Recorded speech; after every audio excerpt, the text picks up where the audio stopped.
powered by AMD Ryzen processors.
Those who know performance know AMD Ryzen.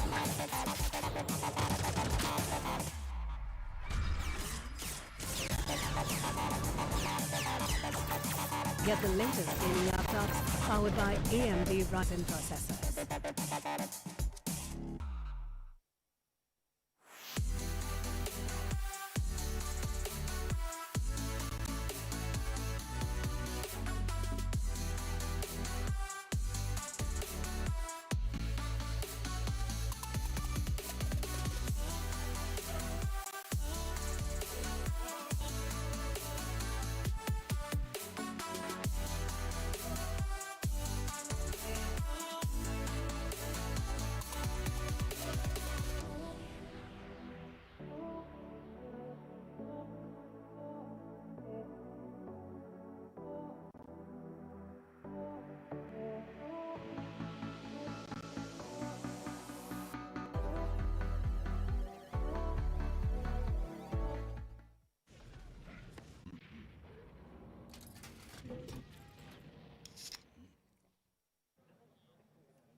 Welcome, Chennai!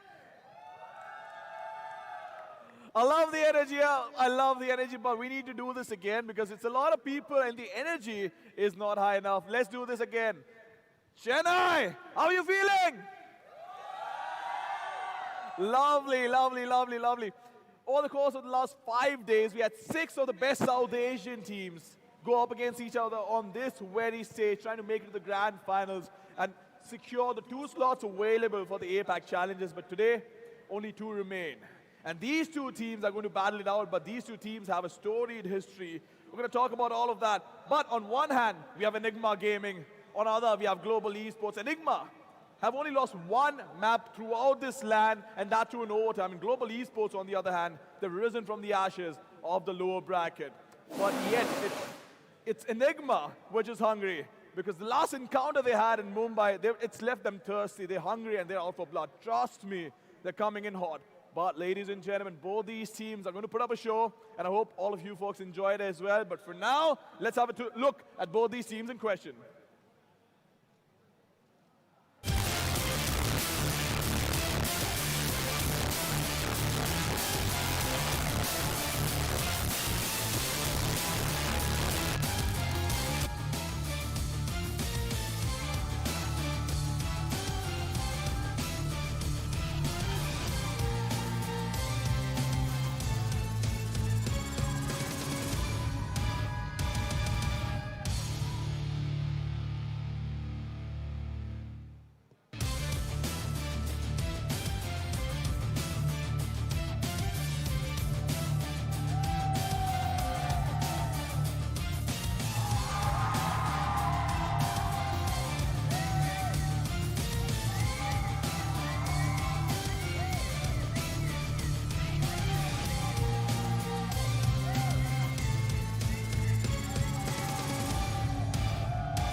Ladies and gentlemen, give it up for Global Esports and Enigma Gaming!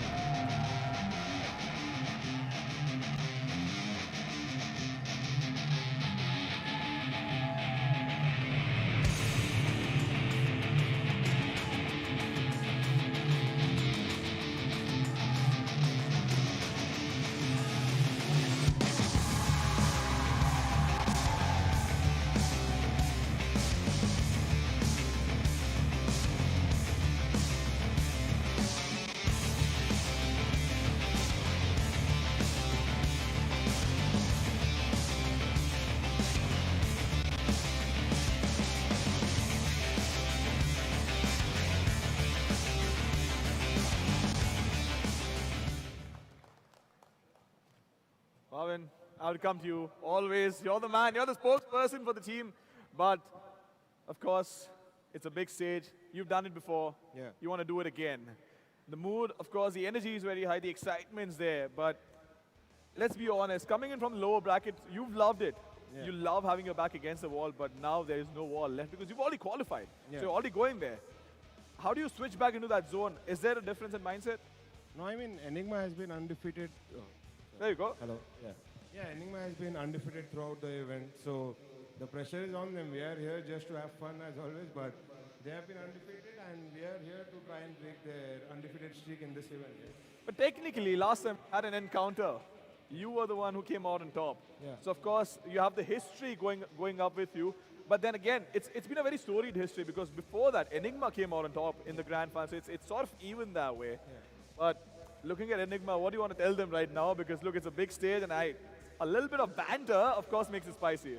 No, I mean, this is LAN and we are going to be at our best, especially after the last 2 days. Hopefully we can put up the similar performance. And I know it's going to be a good fight against the boys. And yeah, see you guys on the server. Oh, wonderful, wonderful, wonderful. But I have one more question for you. Coming in from the lower bracket, you did not have that much time to prepare. They've had an entire day to prepare. Yeah. Is that something you look forward to, or you take into account when you're preparing for a team? Because look, they've been able to see all your matches. You had to prepare for every single team, every single day that you've played. Yeah. So how does that affect your preparation? I mean, the typical gamer mentality is eat, sleep, play, repeat. That is what we have been doing for the past 5 days. So I think it's okay. If they are more prepared, good. We'll be better in the server, then we'll have to be better in the server. Oh, absolutely. There's no doubt about that. Absolutely. But once again, Bhavin, good luck to you. But YB, I have to come to you, Lucas. I hope you're feeling well. How are you doing? I'm doing great. I'm super excited. Finally, finals, and actually, I'm super happy Global made it because we can have our revenge now from the last LAN. So. Oh, absolutely, absolutely. But last time was a crushing defeat, so it was hard on the team as well to sort of bounce back from that. How do you do that mentally? I mean, I don't think, we're not nervous. I think we're just excited to play, and so there's no struggle mentally. It's just super excited to play and show what we can do this time. Because last time, we didn't do well in the finals, so this time, we want to do different. Oh, absolutely. A lot of love for you all there, a lot of love from all the audience, but when you've had a day off, it's easy to switch off and it's kind of hard to switch back on. So is there a pre-game ritual that you guys have? You just go hop into the server and start tapping heads? I don't think it's a big deal. I mean, once you go onto the stage, you're in the zone. Like, no matter what you did before, if you worked hard or not in the stage, you're just in the zone, you want to play, and I don't think it makes a big difference. So. No, that's wonderful, that's wonderful. Before I let you guys have the handshake, we have a picture, we have a group picture, so I'd request you to come close to the trophy, you folks as well. And we'll have a picture, and then you can have the handshakes, get settled in. Well, ladies and gentlemen, both these teams are going to put up a show. Can we have a huge round of applause for both these teams?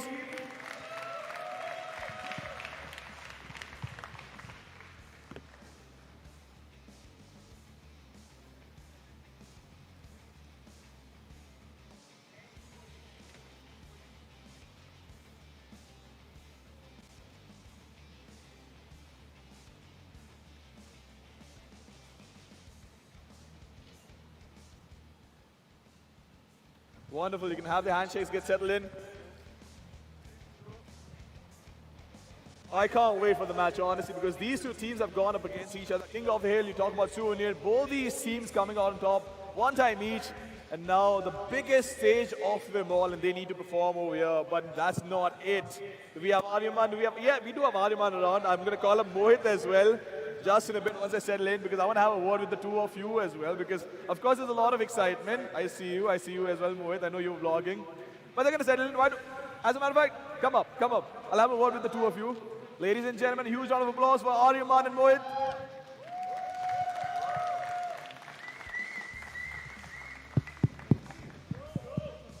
There you go, Aryaman. Thank you. First of all, how are you doing? Good luck. Doing great, thank you. Go ahead, here you go. Hey.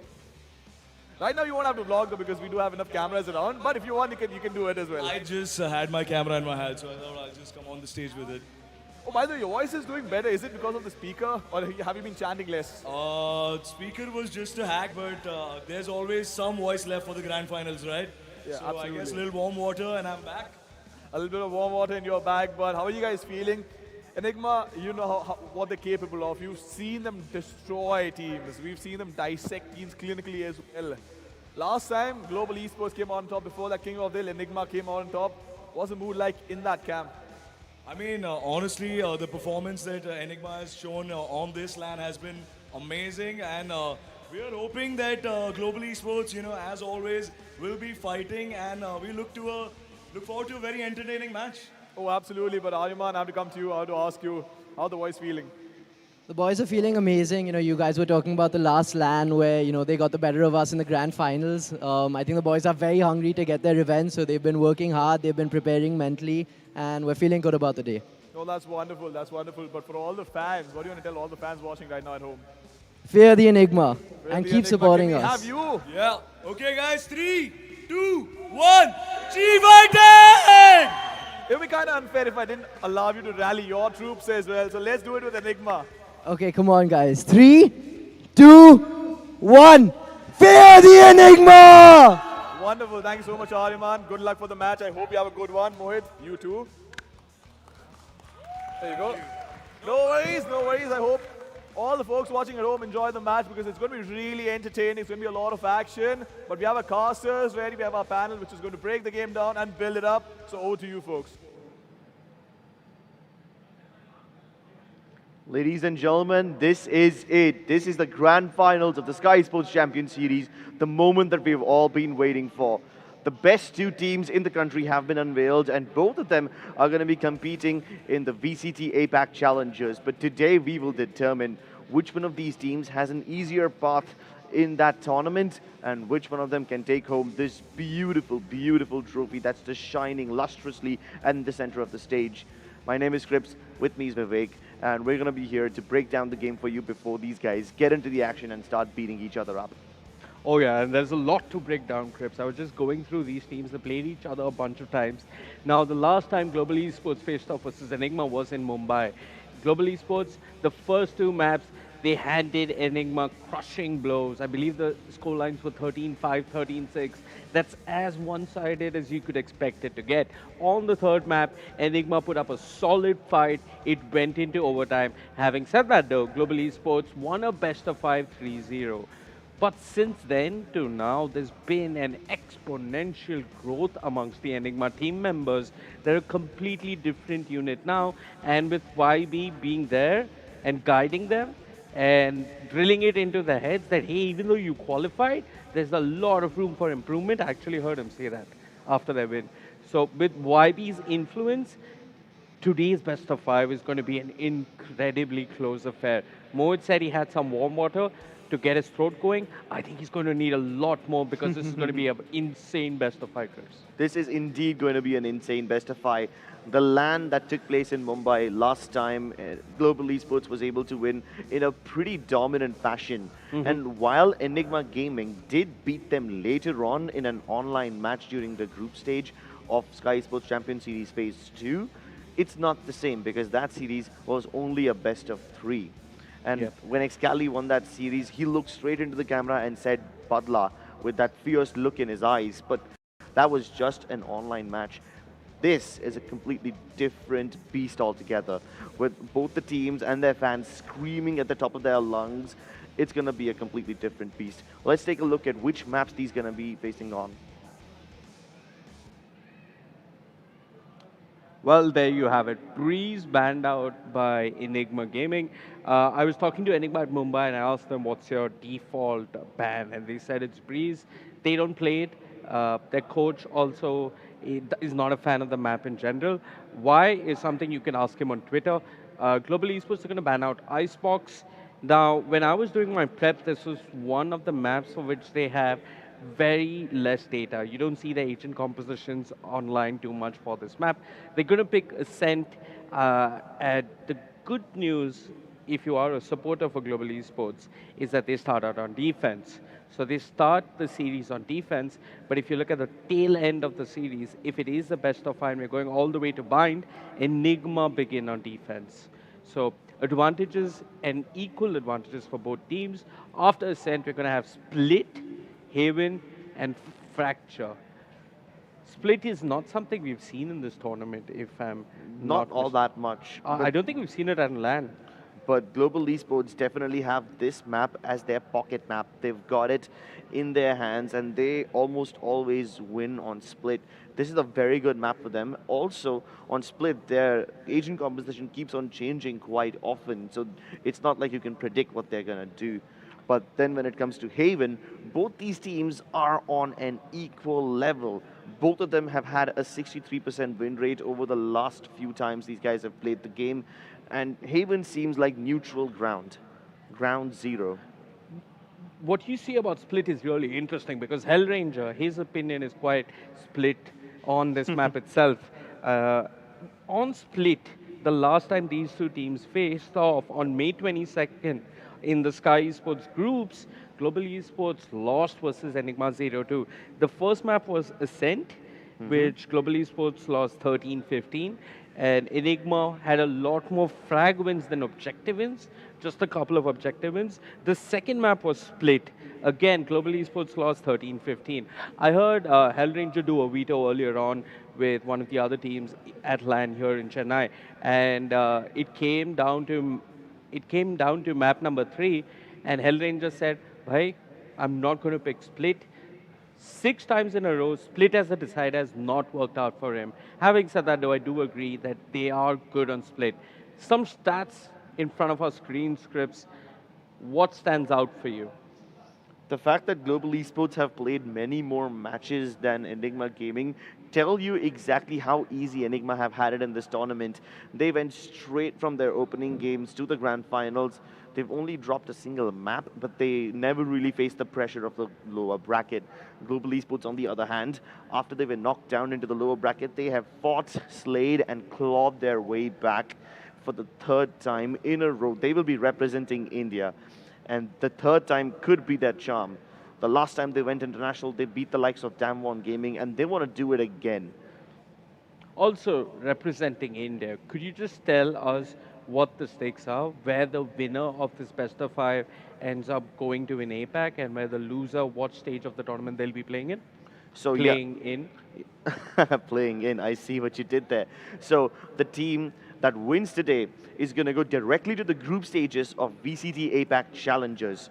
Meanwhile, the team that finishes 2nd in this tournament will have to fight through the play-ins. So obviously the team that wins this particular tournament is going to have a much easier time in VCT APAC because they directly skip a stage and go ahead into the group stages. Oh yeah, and let's not forget the $30,000 prize pool. Oh yeah, definitely. That's a lot of money. But let's be honest, these teams care more about the fact that they can represent their country more than the actual prize money. Yeah.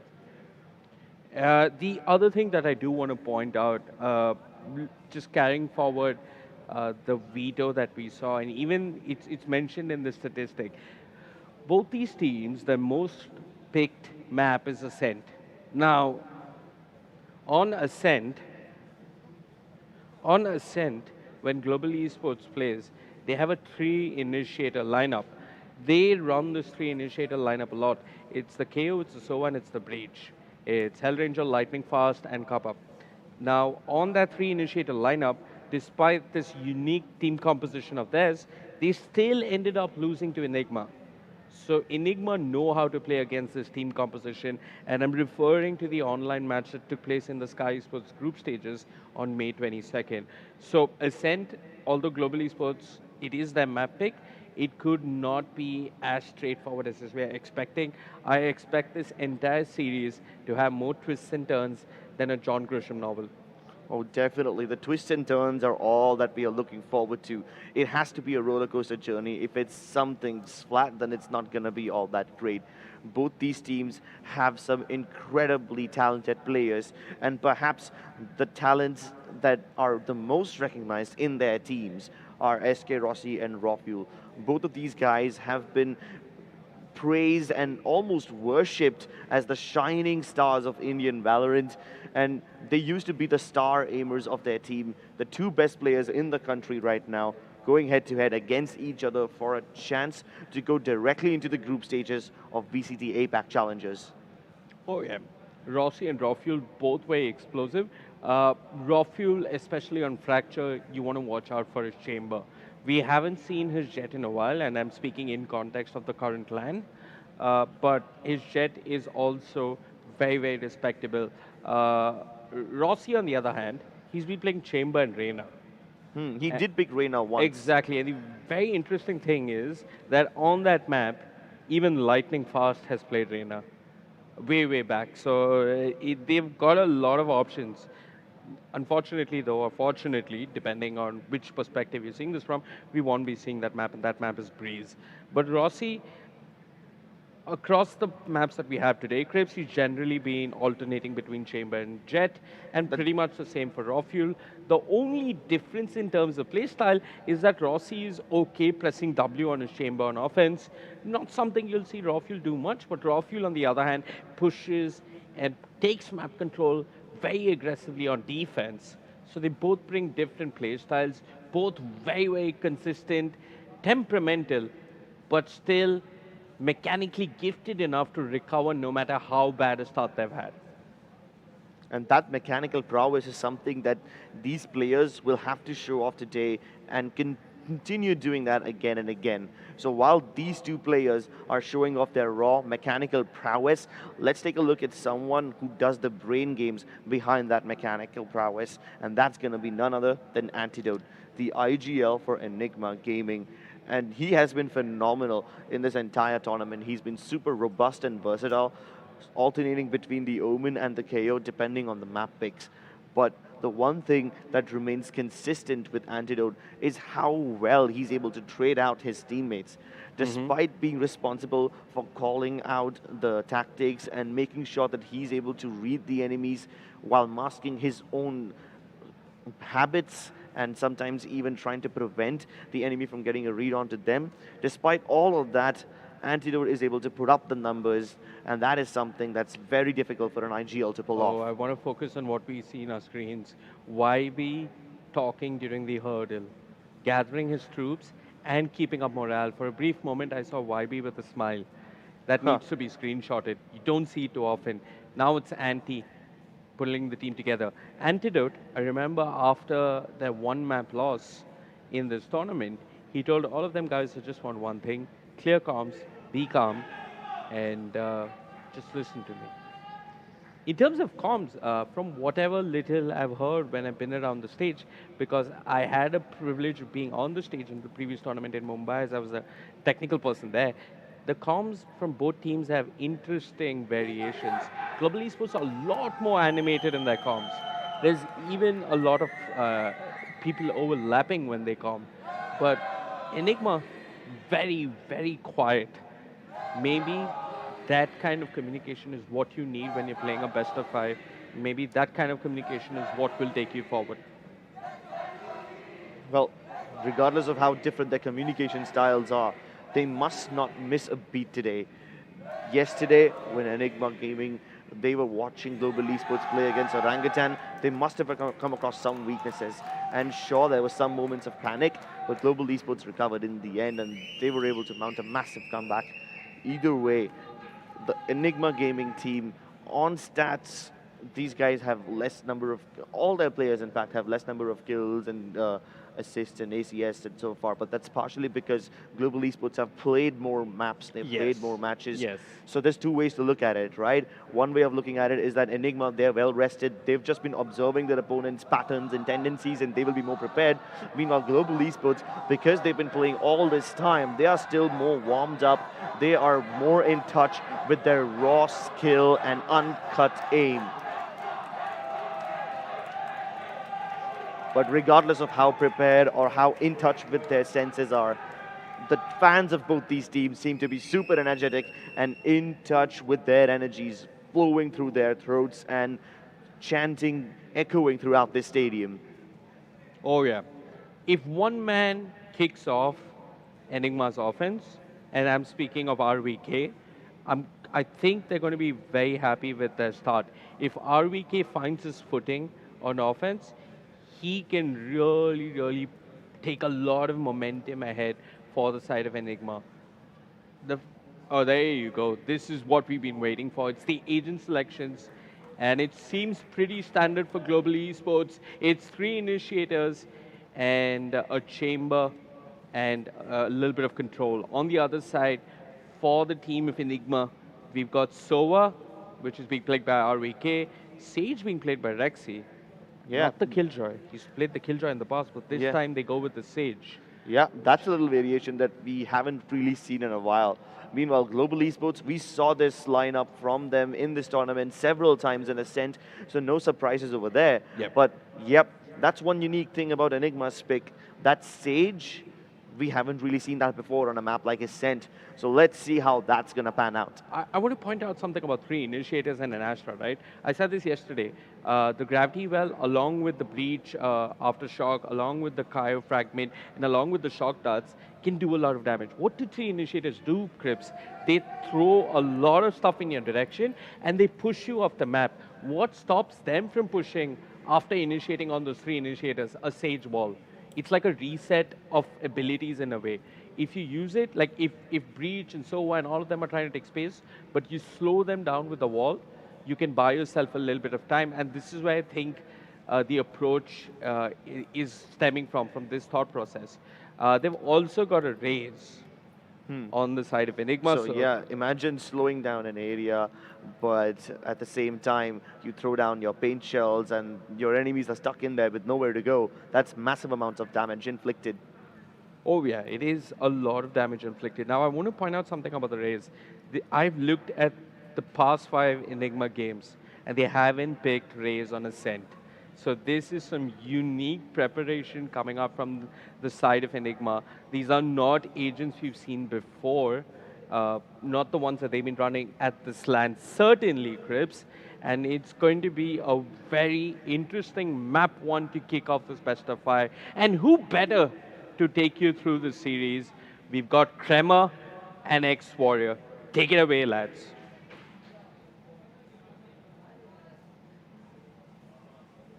An amazing day, the grand final after all. We've been waiting for this for a very, very long time. This tournament has taken a lot of enormous storylines, but only 2 prevail, Kremer. There are only 2 that will be battling out for the championship title. I couldn't think of 2 better teams to be against one another right now. Enigma have looked dominant all tournament. Enigma have finally, a team that have historically been choking in these playoffs, have finally got it together and found that consistency against the Titans, the behemoths of SA in global esports. And in this best of 5 series, Pavlos, while my prediction is leaning to Enigma, this could go either way, any way, with any score. Enigma have had so many good scores throughout this tournament, not dropping a map so far in playoffs. Well, they dropped one against Orangutan, but that's besides the fact. They don't drop a series, but on the other side, Global Esports did have to drop to the lower bracket. Quick kill here from Skills to start off this grand final, as Lightning Fast will be doubling it up quite quickly after that. Enigma Gaming now trailing behind, desperate to find openings, and they may be able to get it on this B site. Look how creepy he is. Look how sneaky he is. 40 HP out into the open. No damage found. Quickly damaged up though himself. Will be shut down, and that is Global Esports fully in control. Mid contention, and there's pressure from the back lines. Pins it in. They'll have to die, but they might as well try and take someone down with them. They may be to no avail. Final player will be Rexy, but will only get 1 before he drops. First blood goes to GE. If you're lightning fast, what a way to start your grand finals. 4 back-to-back kills, and more importantly, you do so on Ascent. And we were talking to our analysts a little bit before this game started, and we all kind of came to agreement that Ascent is the map that both of these teams dominate on. It's the map that both of these teams have used as almost their crowning jewel for so damn long. So would you say Ascent could be where it is all decided, where one team can get the edge over the other? I wouldn't say it, bearing in mind it is our opening map. I think it would be a very good dictation to momentum, and I think whoever wins this is going to have like an 80% chance of winning the series, but it's not guaranteed. Yeah, it is a best of 5 after all, so 3 maps are required to get the dub today, get that championship title, and guaranteed $15,000 secured. as well as top seed from this region. Quick kill coming in from RVK, quickly taking out Skills, and that's the way you want it from Enigma. Sheriff's doing all that much. Vandal from Lightning Fast will bring them back, but this shouldn't be this easy for Enigma. They only had pistols to begin with, and now it seems doable for them to guarantee this win. Lightning Fast, the hero with the pistol round. 1 versus 4, 6 HP. I like how he doesn't go for this at all, and I want to highlight the fact he's holding up Vandal. It was a very heavy investment from Global, considering it is a round 2 buy. With the null command available, this may just be a perfect opportunity for Lightning Fast to hightail it out of there and just hope that Enigma don't come for him.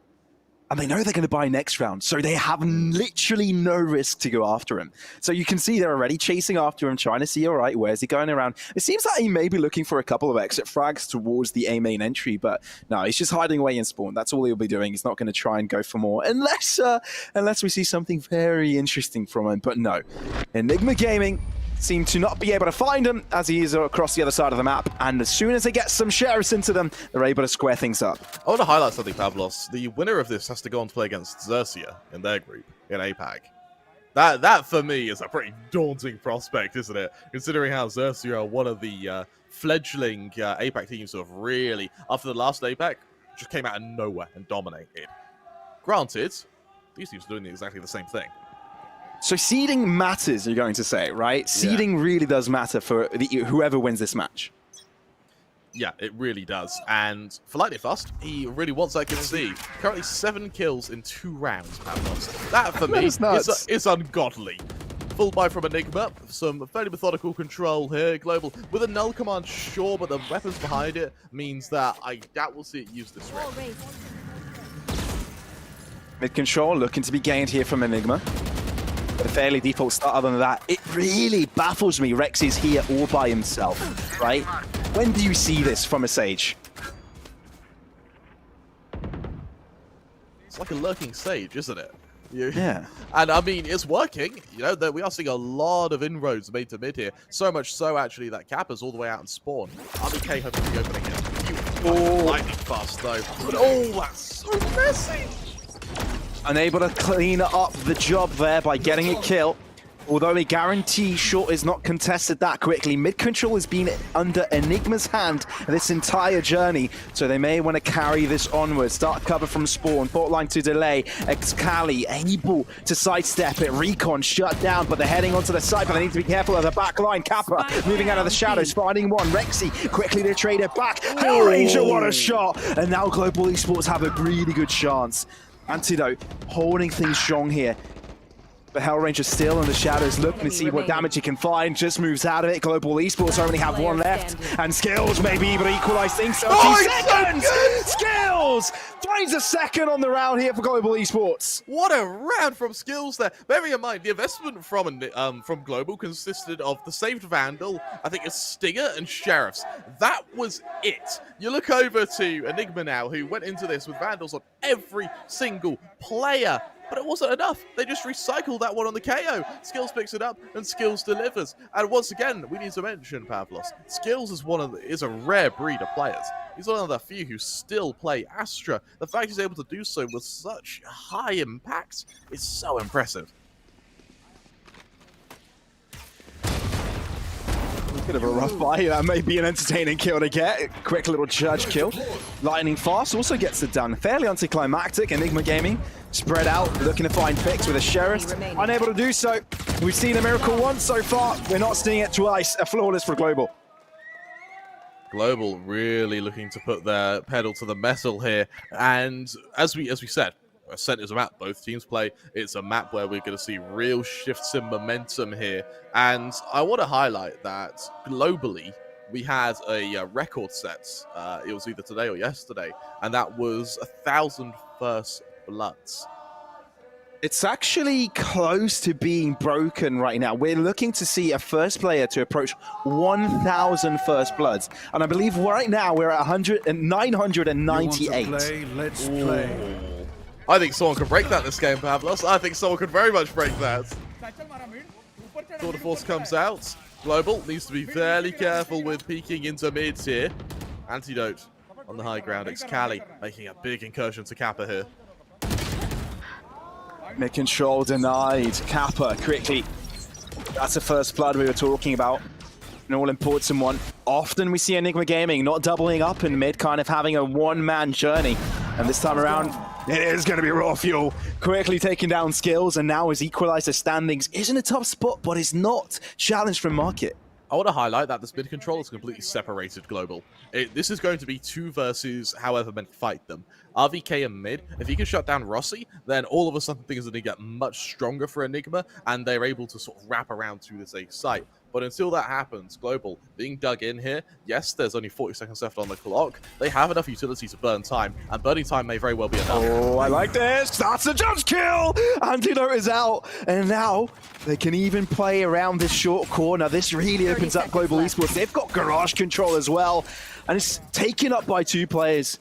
You can see the spike slowly traversing towards this B site, looking to move in, but Kappa will be there to stop it. They've got no clue. Peekaboo, you're down. But doesn't expect the second one. Enigma might be able to turn it around, but we're down in time. 10 seconds, but I'm sure they can get the spike down. For now, KO was the hero of the pistol round. He now falls down to the chamber. 1 deadly Frenchman with 1 scary pistol. Shut down by Raw Fuel. He gets it done, as simple as ever. Walked into his crosshair and got it done. I really like how we're seeing the massive commitment to mid control from Enigma here. We said in our previous games, particularly the games yesterday with Orangutan, when they played on Ascent against Global, we highlighted how Orangutan just didn't go for mid control, and it meant that when the assaults actually came through, Global had no problem at all delaying with utility and then just wiping them. Now Enigma have put that pressure on mid. All of a sudden, Global are being challenged a little bit more now. We have a full buy from both teams here. Tour de Force comes out from Global. Remember, Enigma, their utility or their ultimate management is going to be a little bit better here with that Hunter's Fury Resurrection, all against the Cosmic Divide. Oh, we may be looking at a quick beat crunch here, but that fragment definitely to delay. Look at an ultimate here. Global Esports have a Cosmic Divide available to try and penetrate this attack from the Enigma side, but could also be used for a retake at this point, but can't expect it to be used aggressively. But talking about aggression, we're seeing a 5-man stack up lightning fast might be there to retrieve them! Quickly finds 2 skills, and Kappa are there to hold it back. Enigma, as soon as they walk in, they die. And now it means there's only 1 left. RVK, what does he do here, Pavlos?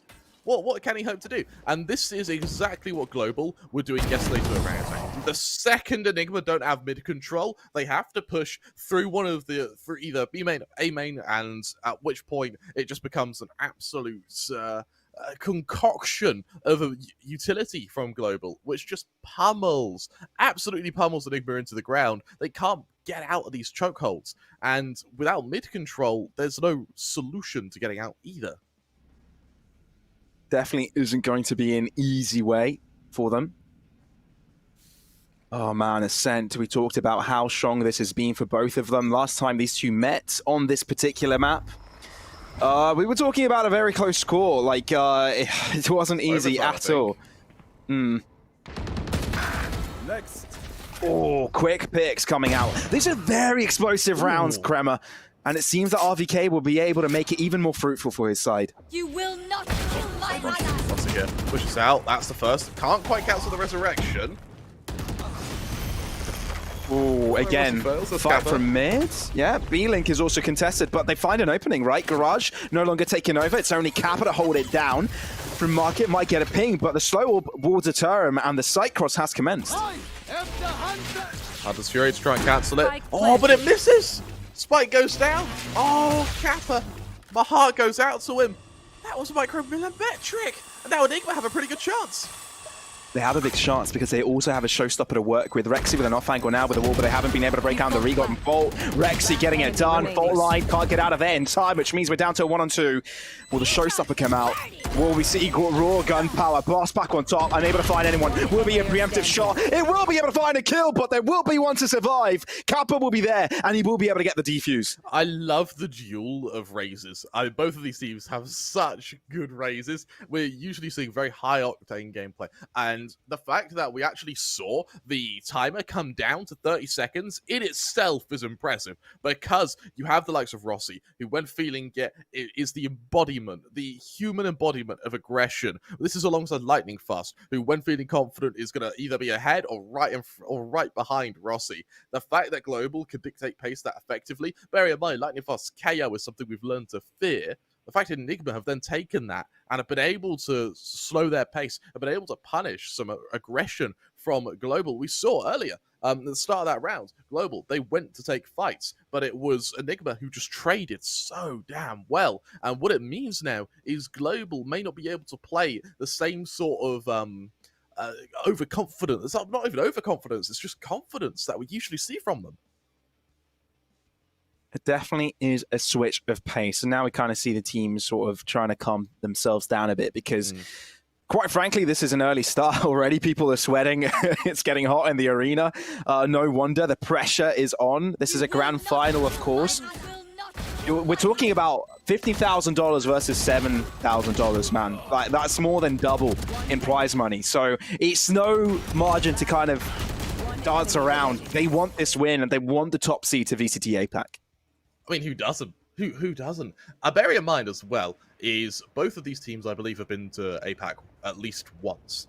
And Global, they've been every time, and they've had real disappointing performances in APAC.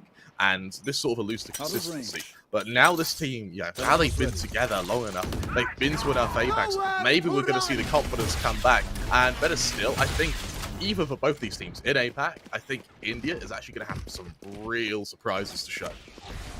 I think they've also just found their groove, right? We're talking about a lower bracket run, and they've been able to find themselves here. That fragment drive cannot be good. No longer having the ability to check this corner. The orb as well to slow him down, but he goes for the swing nonetheless. Nebula to conceal it. An old-fashioned composition here for Global Esports, but one that has seen success for them in the past, therefore why not this time? Now, Rossi just waiting out, knowing there's players to the left, but he's scared of it. Kappa there to retrieve one. Does he know there's a second, though? It seems that Rossi does, and will be able to collect it just like that. Global Esports are on top, and it seems like it's inevitable they're able to get the victory here. Both players of Enigma polarize across the sites, but is that kill good enough for Skills? Well, if Antidote is able to find one, it's not impossible. Spike is in front of him. He can pick it up, and he can even use his ultimate to get the hell out of there. Suddenly, Global may have to sweat a little bit, and this is a great use of that from the shadows. Such a situational ult, but Enigma make it work. Oh, VK reads that 200 IQ play, and now Rossi has to do the heavy lifting. Spotted out, has to fall back. Antidote Spike run does get interrupted. Oh, Spike down. Just oh! Instead, what a fumble! And RVK will take it home. No! That's a huge blunder from Global there. And there, maybe it is overconfidence, Pavlos. We said it was just standard Rossi stuff to peek, to kill. If it moves, it dies. If it dies, he moves on. But no, that was a real blunder. To know you had enough time left to win regardless, but to still fight, to still risk fighting. Bear in mind, Rossi has an operator. Like, that is a heavy load he's got on him. That's an expensive load he's got on him. So in order to risk all of that to get a kill on a player who actually didn't need to die is a bit concerning. I imagine, though, and this is where we saw this yesterday, Hellranger won that series in the veto against Orangutan. To force them to fracture, that was just Global showing off how smart they are when it comes to the strategizing. I guarantee you Hellranger's going to be talking to Rossi. I guarantee you that he's going to tell him exactly what's happening. And there you have it. That round marks it. 1,000 first bloods. Rank 1 in the world goes to SK Rossi. That is crazy. That is crazy. 1,000 first bloods here from Rossi. This guy. I mean, you see him throughout the tournament. He's been able to find success over and over again, and it's pivotal for Global Esports' positioning right now in the grand finals. Fully deserving of that title. First to 1,000 first bloods. Korea first bloods. That's more than 10. You can count, Kremer. That's good. That's good to know. I can't count to 1,000. That's how many he's got. I can't even count that high. Oh, goodness me. Oh, well, You know, there's a lot of cheering going on for these two teams. There's a lot on the line. And now that we jump in again, looking at the economy, can't be too fruitful on either end. You can see how roughly they're buying up. We're seeing half shields all across the board. We're seeing Spectres on the upper side, Bulldogs on the other. This is so neck and neck. They don't want to give out on a small buy. They want a round. Yep. Want every round. With the tour de force as well, it does give Global a bit more impact. Skills goes aggressive, gets the opening, and now look at Global just disconnect completely. All of them leave their positions apart from Rossi. Global's weaker side has been the defense, historically, on Ascent. Especially up against Enigma. So far, looking stronger. Last time around, they were only able to net 4, but now there's a high possibility to find 2 more than that and net it to 6. Excel. Not really going to let this go that easily. That is Skills quickly taken down, but RVK wanted to keep it in a close score. 4 points of health. It is a tall order for him. But they know exactly where he is. They know exactly where he's heading to, and 1 bullet to be found onto his body is pretty much inevitable at this point. On the topic of bullets, Kappa has a lot of them, wielding that Odin. 30 seconds left. For RVK, I mean, there's a chance even we just see him get wall-banged in the afterplan, if he even can get there, because of the aggression we're seeing from Hell Ranger. Getting to a site is a tall order right now. He's running out of time. Yeah, oh yeah, they definitely heard the footstep. They definitely heard the footstep. And there's no way he's going to check this side because he has to commit to the spike plant. And there he goes. There he goes. Good start for Global Esports. As good as they could have hoped. I believe that's Kappa closest to the camera. And my heart does go out to him, because that has been about 3 or 4 times now. He's turned to fist bump Rossi, and Rossi's talking to someone else. He's really trying to get the synergy going. But Rossi's just in the zone. And of course, we also saw there the interns from Global. I'm glad to see him back. I'm glad to see him cheering Global on. And as we said, the passion in Global is insane. With this much support, with this much confidence in them, let's see if Enigma can break it. It's going to be a difficult feat for them, obviously. But now with weapons. Well, did I read this wrong? Are we talking about a sheriff buy here from them? Oh, this is looking rough and rough by the second. Lightning fast. Very quick to read the situation, knowing this presence in mid. Pops back out of it. Doesn't want to take that duel. No risk needed when he hasn't got assistance. They clear out mid, allow Enigma to move in, but they're happy with it. Because they've got information on the other sides. Hell Ranger. Very disciplined, actually, to fault line, having only seen 1 sheriff, even when SK Rossi's actually holding the other angle. Enigma's like a huge push through mid here. Lightning Fast knows it's coming, but just because you know it's coming doesn't mean you can stop it. Ooh, that could be a distraction though, so the rest of them can move in from market. That's the null command used straight out of the bat. That's going to deter utility thrown at them, and it's going to deter them entirely, right? Look at them moving from mid. They've kind of pushed forwards, and one is backed away also. Not quite in sync, but they're also starting to run out of time. 30 seconds on the clock, and it's just ticking at this point. One has made it past the dark cover. RVK is actually fairly deep in this, but Skills could be go to the APAC stage and get a chance to go to Masters. And now that EG have that, I'm interested to see if the variation in play style from GE and EG is going to really be reflected in this group stage.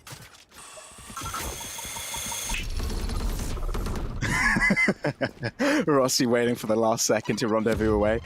I love it. But you can also see Global Esports expending utility to kind of take control of these extremities. And they haven't really gained anything out of it, apart from that aftershock. Oh, apart from that kill from Rossi. And they keep on giving. Enigma lost. Lower bracket run from Global Esports seem to have given them some momentum, and they're taking it to the grand final. I like how Rossi essentially uses this operator like a shotgun. He uses it point blank, no worries. And for Enigma, now 3 on 5 here, no ults to assist them. They're going to have to hope for some kills. They're going to have to hope for them fast. Well, they're not getting them. They're not getting them at all. Denied by Hail Ranger once again. 1 enemy remaining. Rossi with the right angle. They're reading Enigma like a book. This was a buy round from Enigma. This is what they've been leading up to for ages. And it's just been denied. As easy as that. Absolutely immortal gameplay from Global right now. And what I quite like from Global is they had a bit of an underdog story, which is, it feels surprising to say, Pavlos, considering Global were a team that went into this as the clear, categoric favourites. But after a rough group stage, after going out in the first round of playoffs, they're now getting just better and better as they go through this playoff stage. And now we're in the grand finals, and they are really popping off. We're close to seeing a 9-3 half at Pavlos, and while some may say curse, I consider this as a testament as to just how good Global's defensive Ascent is. Oh, look at this though, and they're not afraid of switching up the tempo. Last round of the half, the force, it's a shock dart to take down Rossi, but talk about the killer of First Bloods, he just got 2 on his own. And all that took was a fault line from Hellranger. That's how effective it was. And you look where the operator is. He pushed with an operator sort of tucked behind in the backline as well. So he had a very huge variation in ways to play that round. And it really comes down to, I want to highlight this as well, to Hellranger sort of utilising Rossi so well. Now look at Hellranger, the IGL, lots of aggression. Oh, look at him. Oh, he's been spotted though. Oh, he's got a flashpoint, and he finds the mark. Hellranger there, toward a force from Royford doing its job. And now we're talking about a 2v4. This is a little bit difficult. Lightning fast. Shot onto Xcali. Trying to keep things close. Headhunt. Well, onto Shuri is accurate. And now it's down to a 1-on-3. Kappa. Oh, might be able to do the impossible here, but not allowed. Rexy gets it done. And still a close score. Really, really strong stuff here, and I want to see from Enigma now as they move to their defense. Remember, 8-4s, they are by all means recoverable, Pavlos. We have seen it happen from both these teams before. Both of them have been 8-4 down and have come back to win. Can they do it against each other? Bearing in mind that right now, Lightning Fast, Rossi, and Skills all having an incredible game. The only person on Enigma who's really matching that is RVK. I really want to see Xcali step it up now as he hits the defense of Ascent here.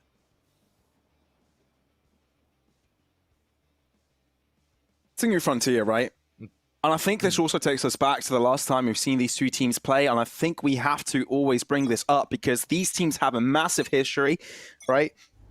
This hasn't looked too good on the, well, the attacking side was where it's Global Esports were able to excel and kind of equalize, bring it to overtime where they had a bad defense, but this is the other way around. Oh my God! An aftershock for the ages, a double kill. When was the last time you saw that? Oh my Spike God.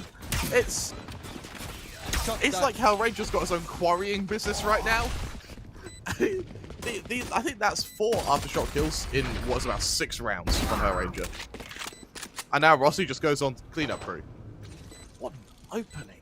What an Aftershock always is the utility to create space, right? Yeah. To kind of clear out corners so you're able to move in.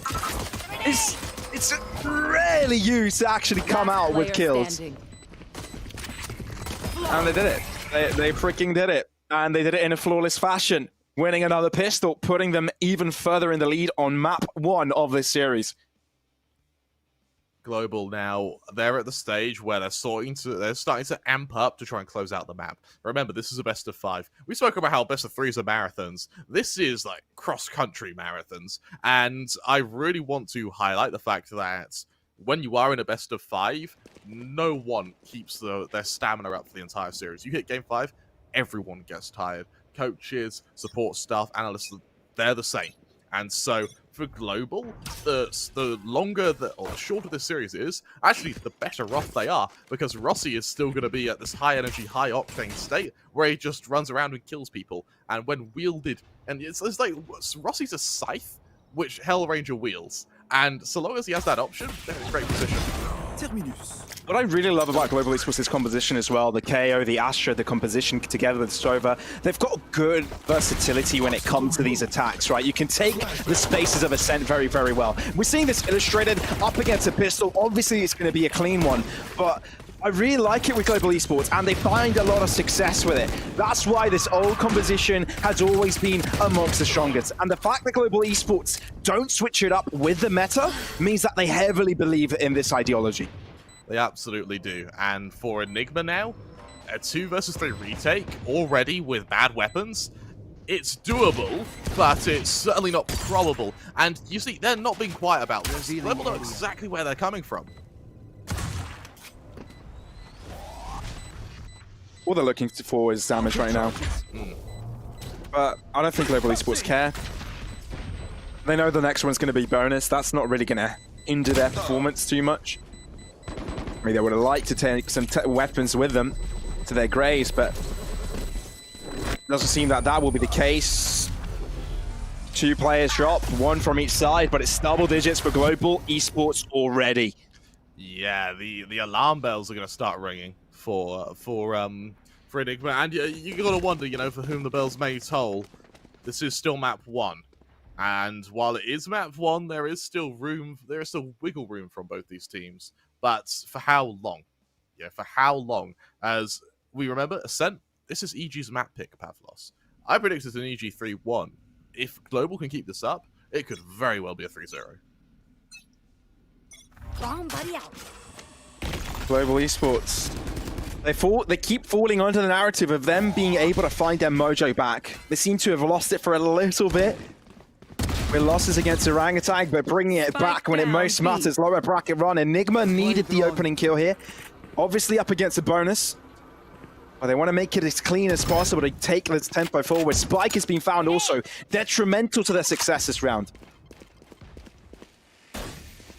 Rossi avoiding the shock darts, making a bit of noise where he can. Global are still a man down here, so I want to see something fairly quick, something fairly aggressive from Global here, just to try and level the man count. But look at the push from Enigma. Look at they've gone straight past Gelato. Skills is in big trouble here. Oh, look behind you! They won't be able to do it in time, and Rexy rips Skills skull apart. Rexy once more, lightning fast, able to put a stop to the chaos, to the carnage, but Kappa is keeping it a close lead. Antidote will want to make sure lightning fast is no more, but it's all down to 1 for Global Esports. 30 seconds left. Kappa really makes it look winnable, doesn't he? And for Enigma, yes, they're a man up, but look how separated these 2 players are. They're not in a position where they can trade one another. Something Kappa, while being on low HP, can still most definitely exploit. And he's running out of time. Soon he'll have to start running, and that will be heard by Wolffuel. That is exactly what happens. Able to run away from bullets being sprayed at him. Oh, right on side! Kappa gets it, but there's no time to put the spike down. That means Enigma will be running away with a victory. Yes, they ran away with the victory, Pavlos, but that should never have been that close. Kappa just, when backed into a corner, he doesn't cower, he doesn't hide, he just gets a bit annoyed, frankly. And for Enigma, they did hand him those 1 versus 1s, making a round very expensive for them. But when you are 10-4 down, just winning the round is what matters. 10-5, we see the investment now come out from the likes of Global. It's an alright buy, it's certainly not a full power, but it's enough to really do some damage to one another here, as Rossi goes for a very aggressive start, Global Esports looking to switch up the pace here. Oh, Dinkaroo into RVK, goodbye, good sir. Goodbye, good Raw. Why is Global Esports just smurfing right now? In the grand final? Absolutely. It really shouldn't be this easy. And you're right, Kremer. An absolute jod. Get out of here. Satchel out. A 1v5 for Cali. I mean, hey, in the grand finals, what a better time to do it. I faced one. And Excali's just being played with. Yep. Like food on a plate. This is for money and this is for seeding, remember. Both teams are already in APAC. And I want to highlight, actually, sort of how friendly the SA crowd is to each other. The SA scene is to each other. I guarantee you, even after these finals, Global and Enigma are going to be scrimming against each other constantly. Like, this is... I actually kind of want to cast their scrims, just so we can watch this. So we can watch this on a regular basis. Purely because you know that these teams, they're going to be supporting each other going into APAC. As SA teams, they are the new kids on the block. SA hasn't had such prominence in Valorant for a good while now, outside of its own region. This could be where it changes, and it's these 10 players that are going to do just that. Even though Enigma seemed to be in an uprise during this tournament, and many thought, okay, these guys have done their homework, they've looked back on their own mistakes and sort of refined themselves.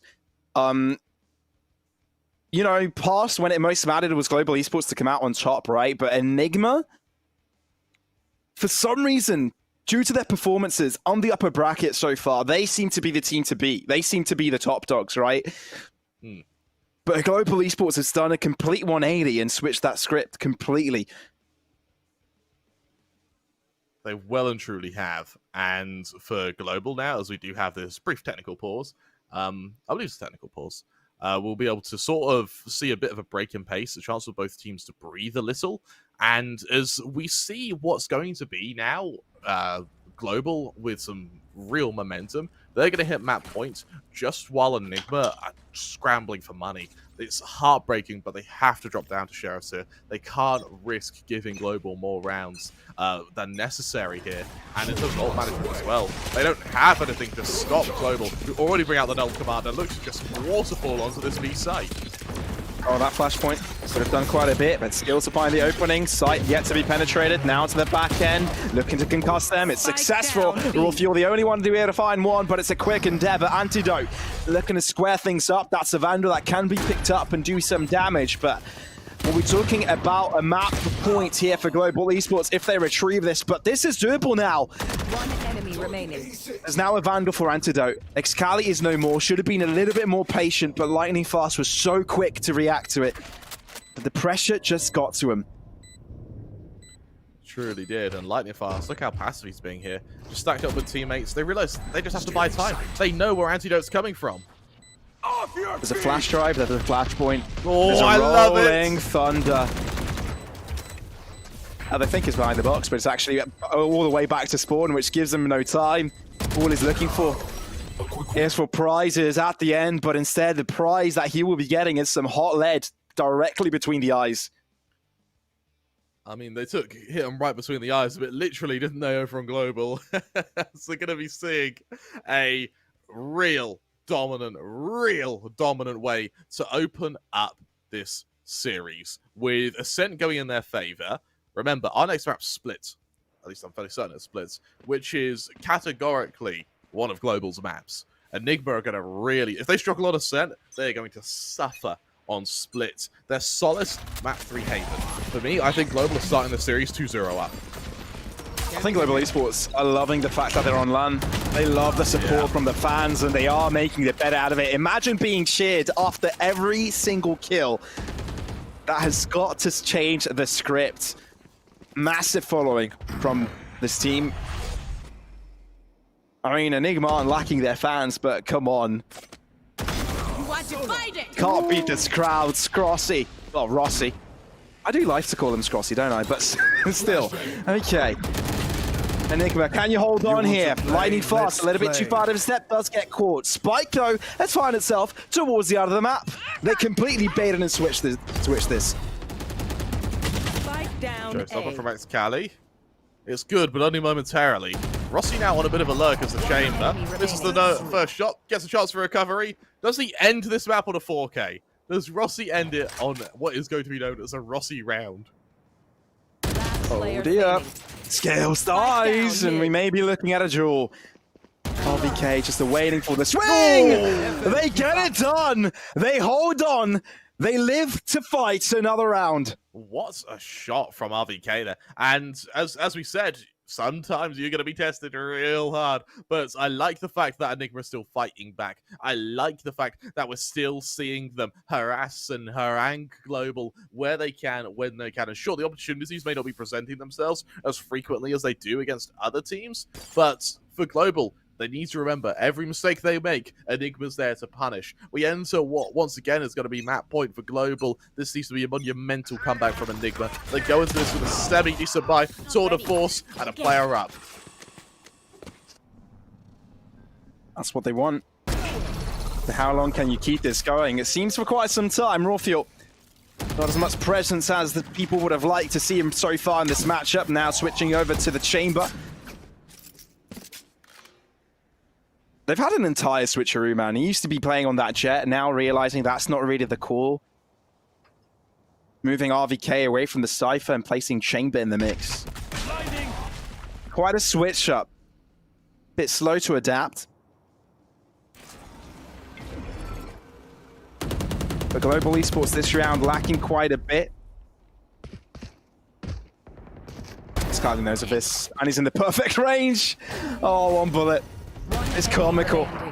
Oh, he killed the wrong man! But he still got one, and that's what's important.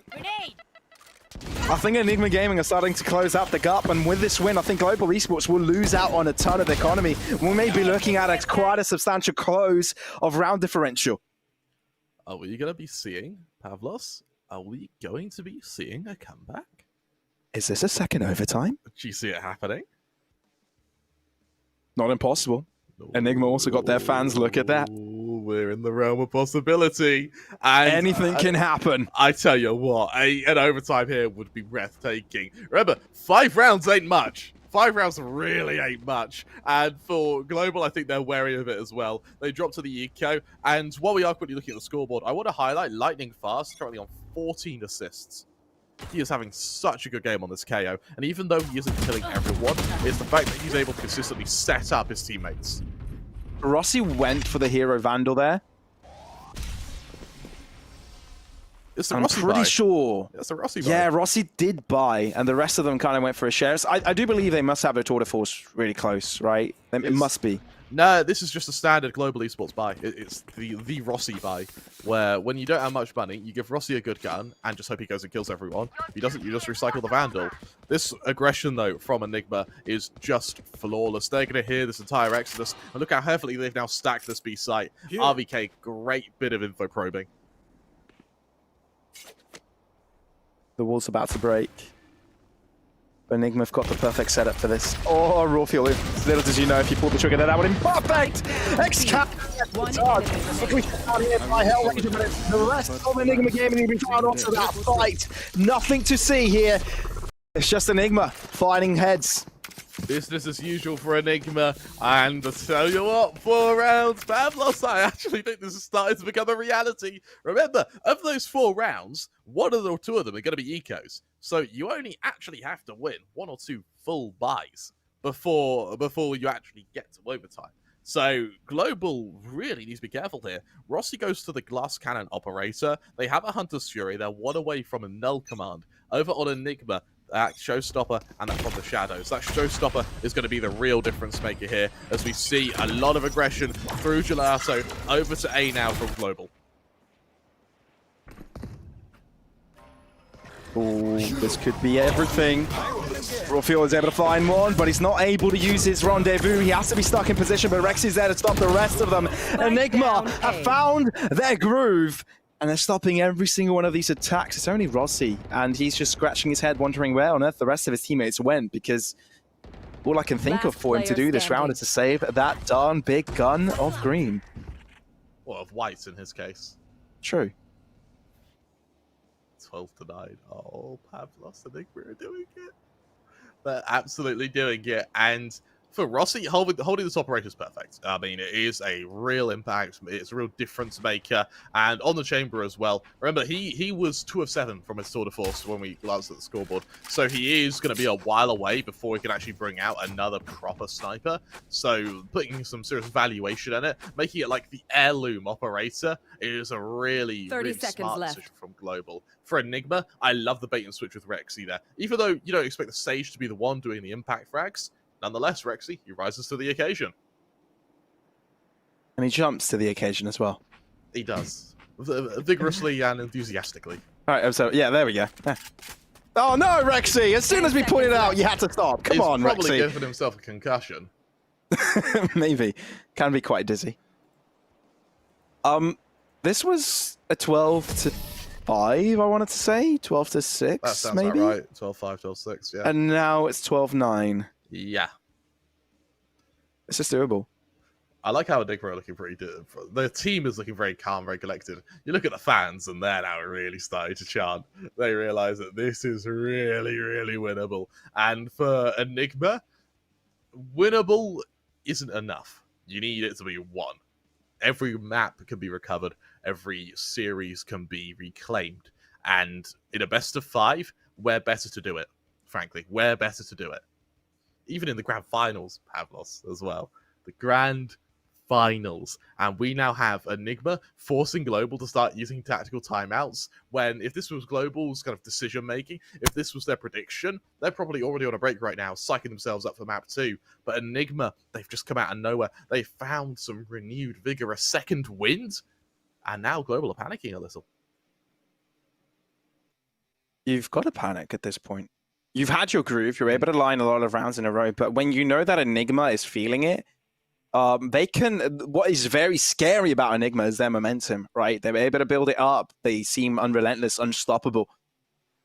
Love the cheering from each side, trying to make sure that each team have got enough mental fortitude to just take it off. They only need one round, though, Kremer. They only need one for the 3 that Enigma do. What's really going to interest me is whether or not, in those 2 rounds, do we have SK Rossi or Lightning Fast just pop off and kill 3 people?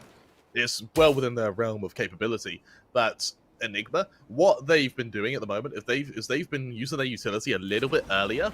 They're not using gears for map control. Instead, they're holding gear and then just stopping pushes from Global, and that has completely shut them down. RVK on the close angle, here's the attack coming, but it's Raw Fuel ready for the first point of contact.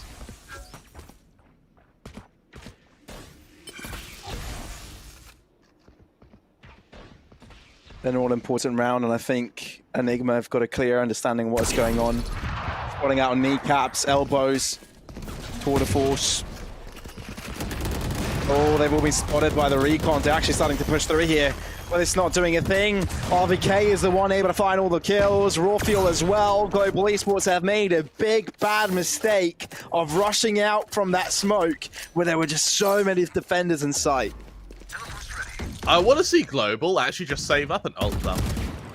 Why? You only need 1 round, so why not just get 5 ultimate abilities online and just rain them to bombard them in like an orbital strike onto one of these sites, and then just see how Enigma reacts. Bear in mind, Enigma do have abilities to stop it, but is that to slow or to physically stop? Because right now, Global, it's not that they're trading badly. It's not that they're trading badly at all. It's just the utility is separating them so well that they don't get an opportunity to do so.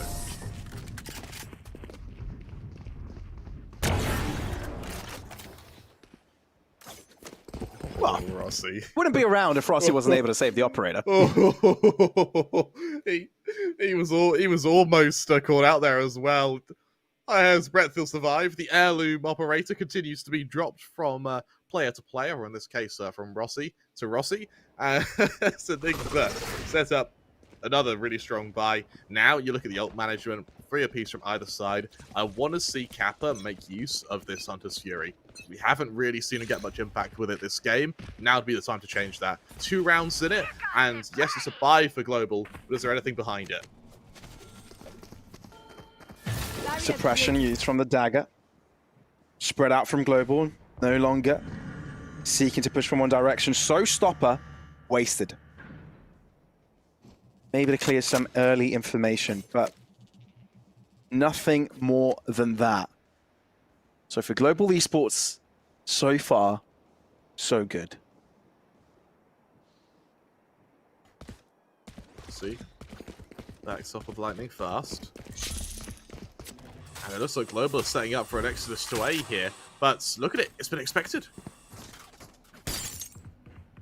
Some pings indicating positions. Dark cover to keep it safe. Oh, they're waiting for it. They don't know exactly how to respond to this. Hunter's Fury preemptive. for information. Does find a tag. They know exactly what's going on now. 35 seconds. There's no time to rope it. They have to go for this. Rolling Thunder straight out of the back. Paint Shills maybe using retaliation. Slow will be denying them. No entry permitted for Global Esports, but they're still rapidly trying to find their way back in. But Excali not going to allow this. RVK and Rexy joining in that fray. That's what they wanted. Enigma get it done.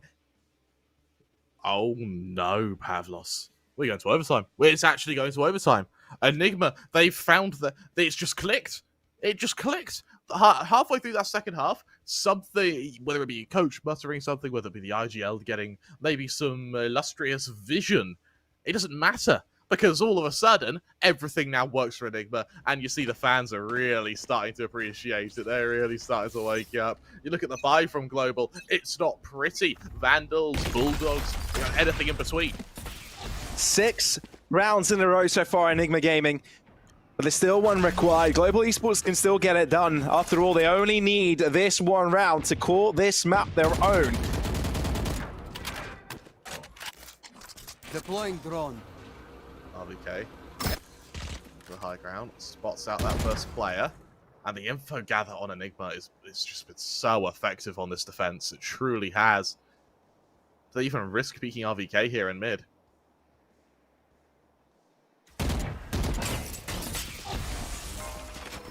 No damage found there. Global Esports very scared about how they're going to approach this. They spread out all across the map, default entry, but again leaving one in mid isolated, and that is the Astra. You can't lose her. You've got a Cosmic Divide available. That is an all-important ultimate. You've got the Nebulas that you want to be using as well. You cannot drop skills here. He has to stay alive, and that is what's scaring me about his position, but no one is pushing him so far.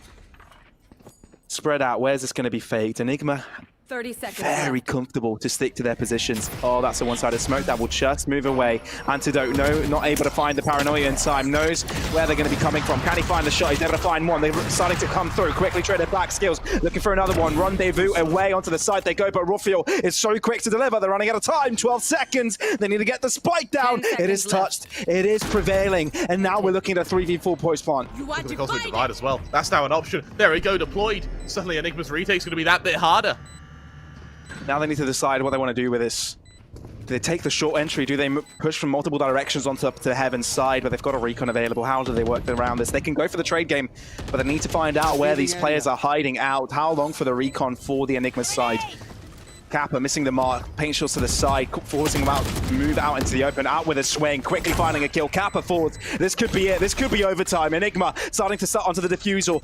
Rufio looking for the shot, defuse halfway, looking for the shots, there's only one remaining, looking to enter, out into the open, it's overtime! 7 rounds in a row from Enigma! We're going to overtime, Pavlos, in our opening game of the best of 5. Enigma, a magnanimous comeback. The fact they were able to lug and crawl themselves back into this game, they were holding on by their fingernails. But even then, the fact we saw such tenacity from them to make this comeback, for me, is monumental. You look over to Global now, who do look a little bit shaken. Remember, their attack, their own defense was just flawless. But they weren't expecting Enigma to do it back to them. You see that in the kind of ending part of the scoreboard. That was 7 rounds on the bounce. We now hit Enigma's attack in overtime, Pavlos. How did they make that comeback look so darn easy? There. And overtime doesn't tend to go well for Global Esports. I do think they hate them quite a bit, especially up against this team. One aftershock tag there. Flashpoint as well for denial. They start cover to give them space, but there's still utility from the Global Esports side to regain the space. Mid control for Enigma, that's what they're looking for so far, but not really committing to it. That could be a free kill. Skills gets it done. Global Esports, they might not be able to do it in the regular rounds of this game, but is it an overtime dub for them? Even then, we're going to have to see. RVK pushing up now towards Tree. Spike in hand. This could be a kill for the Ages. Rexy's got his teammates back, and now they push towards Heaven. They've been able to wrap around the defenders of Global Esports. They're pincered in. They're forced out into the open. Skills so low. Ends up dying. Rexy, so important this round. Lightning fast. The only player remaining. And of course, it's got to be Rexy to take him down. Enigma sees control. They were down in numbers, but now they're ahead. Double the amount of players alive with spike control, site control. Global Esports looking to approach. Not many remaining. They need his kills. Kappa unable to find it. Enigma make it 8 in a row and are now the ones on map points. The comeback now has looked just insane. And I want to highlight Rexy. It's the battle sage to do it. Who'd have thought? You have Excali, who's hitting every shot he fires on the operator somehow. You've got Rawfuel, who's doing the exact same thing. But it's going to be down to the Sage, to Rexy, who's been able to come back now. Global, they go straight to the timeout. They realize they're up against it. Before this overtime started, I was going to say, whoever wins their attack rounds won. Whoever wins it is going to win. But Pavlos, this is now a real big problem. This is a massive problem. I'm sure the fans of both sides trying to keep them in check, but look at the troubled faces of Global Esports right now. Look how they must be feeling. It's not an easy feat for them to come back from this. They were up 12-6. And now they're facing to lose the first map of the grand final. Enigma back for revenge. The one thing you need to remember, Pavlos, is that this is still Enigma's map pick. Enigma wanted to be here.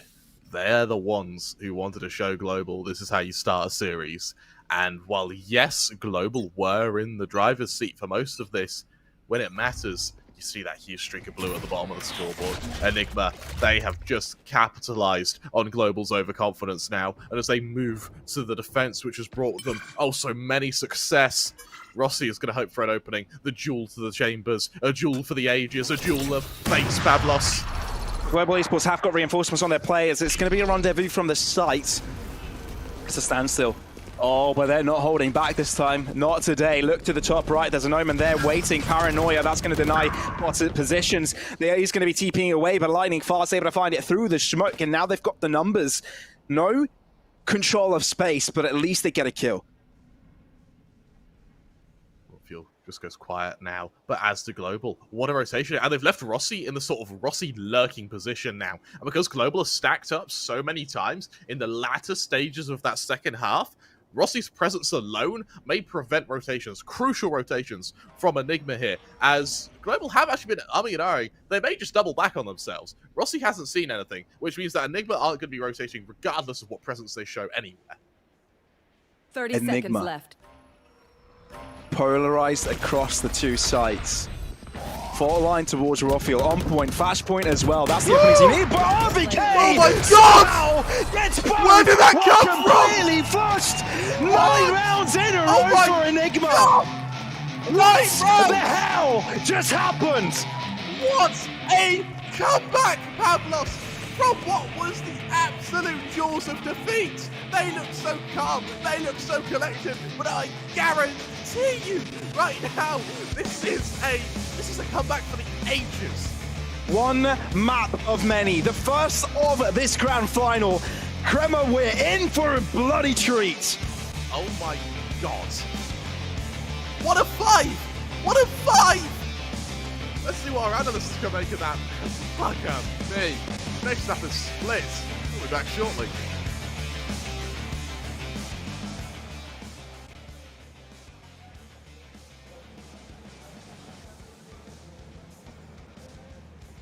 Well, we just witnessed Global Esports take on Enigma and map 1 delivered, and how our very first overtime in our very first map itself, Ascent. Global Esports, they ran 3 initiators, the SOA, the KO, as well as the third and key clutch master Kappa on the SOA. As a breach, obviously, that's what I'm forgetting. But if you look at the other side of Enigma, it was the 3 Rs. It was Rawfuel, Rexy, And how can I not give credit to this man, RVK? It was RRR for days, and boy, they delivered Crips. Oh my goodness. I never thought in a million years that we'd be getting to see a comeback like this. It was, what, 12-5? And from that round onwards, Enigma Gaming win all the rounds in a row to make this comeback happen. In the overtime itself, they pull off such new strategies. While they haven't revealed any of that in any of their previous matches before, they picked the perfect time to pull it off in overtime. And that is what made all the difference. Both these teams were doing well on their defensive side. And the win condition for the overtime was that if you can get your win on the attacking side, you have got this game in the bag.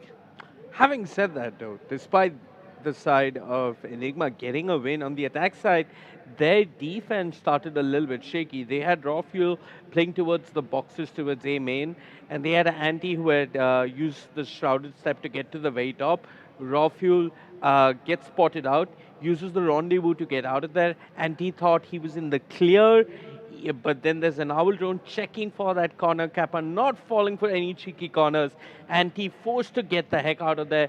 Dropped a smoke and a paranoia, Shrouded Step to the other side, but lightning fast getting the trade. Lightning fast truly stepping up for the side of Global Esports in this map. Yeah, now, and right after that, Global Esports, they fell back, pretending that they were going to go towards the B side, but no, they continued going back towards A. And Enigma, even though this was like a double brain game, double fake of sorts, Enigma read this. Yeah, Enigma read this, and RBK and Raw Fuel just completely shutting down Global Esports.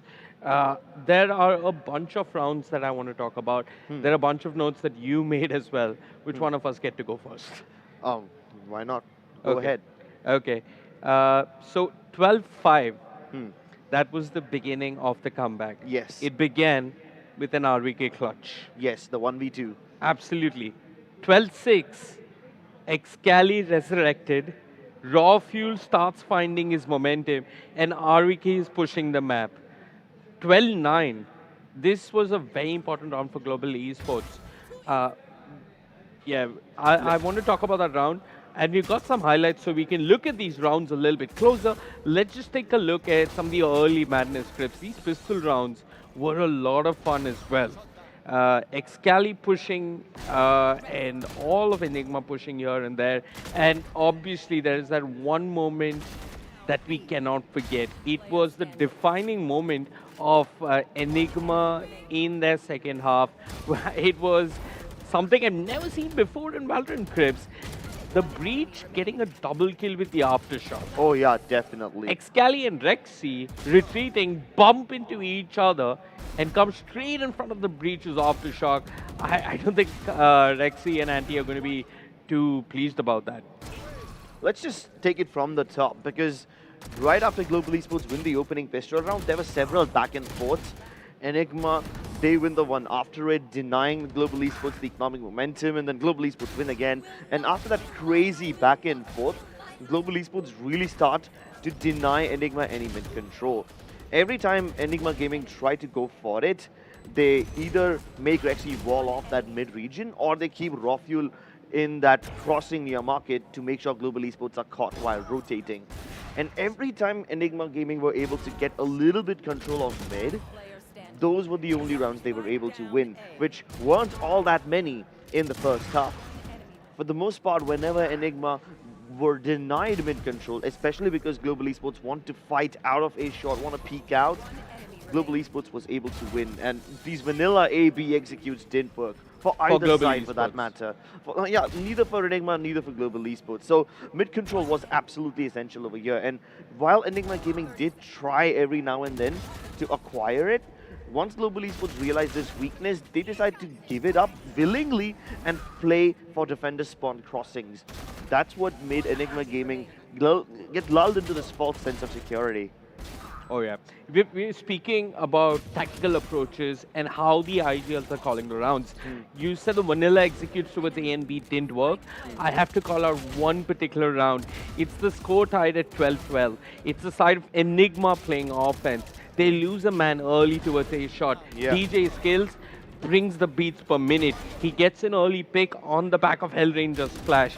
Immediately, what do Enigma do? They pursue. It's RVK and Rexy. They go towards Garden. They get a kill. RVK goes first. Rexy, through the wood, gets a kill at Garden. Blood on the root, blood on the leaves, but they don't go to defender spawn. They go to window. They block off defender spawn with a Sage Wall, drop a recon on the A site, kill the guy at generator, and take the A site. That has got to be one of the most creative calls I've seen in South Asian Valorant on Ascent. It was a delight to watch. Guys, if you tune into this war, just keep over to when the score is 12-12 and watch that one round. But He shot to window to heaven. This is where it all began, that 1v2 clutch from RVK as we saw it. And after that, Global Esports didn't want to give up the momentum, so they put SK Rossi on a hero vandal of sorts. He's the only guy buying in the team. They push out of B main, and Enigma Gaming don't even let them out of that region. And then Global Esports tried the same thing on A main, getting shut down in all sorts of gruesome ways. All these vanilla A and B splits didn't really work because Enigma Gaming just refused to let mid go. And they weren't even fighting all that often because Global Esports themselves were trying to crunch A and B via only the regular pathways. Maybe sometimes by catwalk, but almost never by taking market. Yeah, we didn't see a lot of contest over mid. Nothing really much to talk about. But what I do want to talk about is Enigma really changing the tempo. They were down 10-4 Crips. Their comeback began at 12-5. Yeah. But even though their comeback began at 12-5, at 10-4, it was them recovering the moment. The momentum, excuse me, by starting to push. Excali starts to push. Rexy starts to push. They all start to really crunch Global Esports on the map, who are busy with 3 initiators throwing their nonsense onto one side. Let's take a look at the scoreboard. It is the 3 Rs, but this time it's RVK, who's the MVP for Enigma Gaming. A huge shout out to Rexy. He really stepped up big time on the Sage. I have to look at this match again to say if the Sage as an agent with those abilities really paid dividends, or whether it was Rexy as an individual that paid dividends in this game. But he was comfortable on the Sage. As long as he's comfortable, that's all that matters. 1.47 KD ratio for RVK. Rossi not too far behind with 1.21. Just a difference of 1 in terms of kills. But if you look at the deaths, there's a small but significant difference between RVK and Rossi. RVK dying a bit less. ACS, pretty even. Average combat score, not much of a difference. But Rossi, 6 first bloods. This man has reached 1,000 first bloods today, Crips. 1,000 first bloods by SK Rossi. Now that is massive. But you know what else is massive? 17 assists by Lightning Fast. Now, you don't see that many assists by anyone. Skills. Because this guy was popping flashes really accurately, even more so than Hellranger. Yeah, I'm wondering how Skills is 17 assists. Well, I mean, all of them, these guys just played on the back of each other. And while Global Esports, while their trading game was good, towards that second half, Enigma Gaming were dumping so much utility at Global Esports. It's just impossible for Global to keep trading each other every time they try to intervene. And because of that, because of the suppressive utility, even though Global Esports were moving in at the correct pacing, they just get disrupted so much that they are not able to provide each other backup. Oh yeah. Let's take a quick look at these statistics. The damage numbers are pretty similar. A 2% difference in terms of headshots. That's a little bit surprising when you got 2 chambers. So I think it's really Rexy kicking in. I've known Rexy for ages. If the guy is not playing a scrim, he's always on a deathmatch server. And if he's not on a deathmatch server, he's on a deathmatch server on another account. 9 frag wins for Enigma, 10 frag wins for Global Esports. And I think this is important. The objective wins are quite meaningful because we had that one after plant where Scally just stuck the defuse. We had the one round they go A to Garden to Window to Heaven to Yeah. A side. So all of this, tactically Enigma looked better. And I want to talk about tactically Crips if you'll allow me because there's this one round, the score was 12-9. Global Esports had a bye, Enigma had a bye. They had the Cosmic Divide, and yeah, they had the Cosmic Divide. Hellranger calls a B rush, okay? One of the most puggish calls in the history of any tactical shooters. Guys, let's just group up and rush B. Concuss this, what not, they rush B. But they do not commit the Cosmic Divide at 12-9. They save it for the post-plant situation. In once they go 12-11. in- Oh, yeah, that was a different round in that Yes. case. But what the side of Global Esports focused on, was really disrupting Under Heaven. They used the gravity well, they used a lot, and this is counter-stratting that I want to talk about. It's not, you don't exactly call a counter-strat as 5, you understand tendencies. They know that Under Heaven is not a place to play. Rexy is not playing Under Heaven. There's no one Under Heaven. So, Global Esports, 3 initiators using so much alongside the Astra to get control of A side, but there's no one there. And there's no Cosmic Divide used either. They move forward, but it's Excali who gets a bunch of key kills as they try and cross over. And Excali really stepping up. Excali and Draw Fuel, they stepped up when their team really needed it. They were quiet in the first half, but they've stepped up. These two have also been known for stepping up a lot. It's Hellranger and RVK. What stands out for you, Crips? Well, RVK, while the stats may not tell us how amazing this player is, that 1v2 clutch that he pulled off, it was the one that started this comeback. If it wasn't for him faltering in that round, then Enigma Gaming would have been defeated long ago. But this guy, he was able to outmaneuver and outposition the member of Global Esports and kind of bait them into throwing away the advantage by fighting him individually. Yes. He did not even have to work hard to isolate those kills or just play around with the angles as such. He just made them split up by sending out his utility in the wrong direction to misdirect. Yeah, they were split up, and I mean, that 1v2 from RVK, sure, there is an element of tactical play involved, but it was just brute dry aim at mid. The first duel that he won was the most important duel, and RVK really coming in clutch at 12-5. I also want to talk about when the Cosmic Divide was used. It was used at 12-11. So, and they didn't win that round. Yeah. This was the round where they commit the Cosmic Divide and the retake comes through nonetheless. Lightning fast, my goodness. Now, this man, he is just something else. Whenever SK Rossi is down, he's the one who picks up the aggression. And while he was trying his level best to get the trades, like I said, the utility dump that Enigma Gaming were doing were shutting down Lightning Fast and every attempt that he made at moving ahead. The only anti-trade that I really remember from the side of Global Esports was probably that aftershock that Hellranger used in the pistol round and got 2 kills with it. That was the only time where counter utility was used to actively shut down Enigma Gaming suppression. And I think while it was amazing to look at, Hellranger, he just wasn't able to do all that much later on. Neither did Lightning Fast. Yeah, I mean, you got a knife, you got a suppress, we've got a wall. Knife doesn't count a wall. Rock, paper, scissors of Valorant for me at least. Any other rounds that stood out to you, Crips? Because you got a bunch of notes yourself. Well, I kind of want to talk about the few pushes that Global Esports did. So it's not like they were going for only vanilla pushes towards the tail end of the game in round 20 and 21.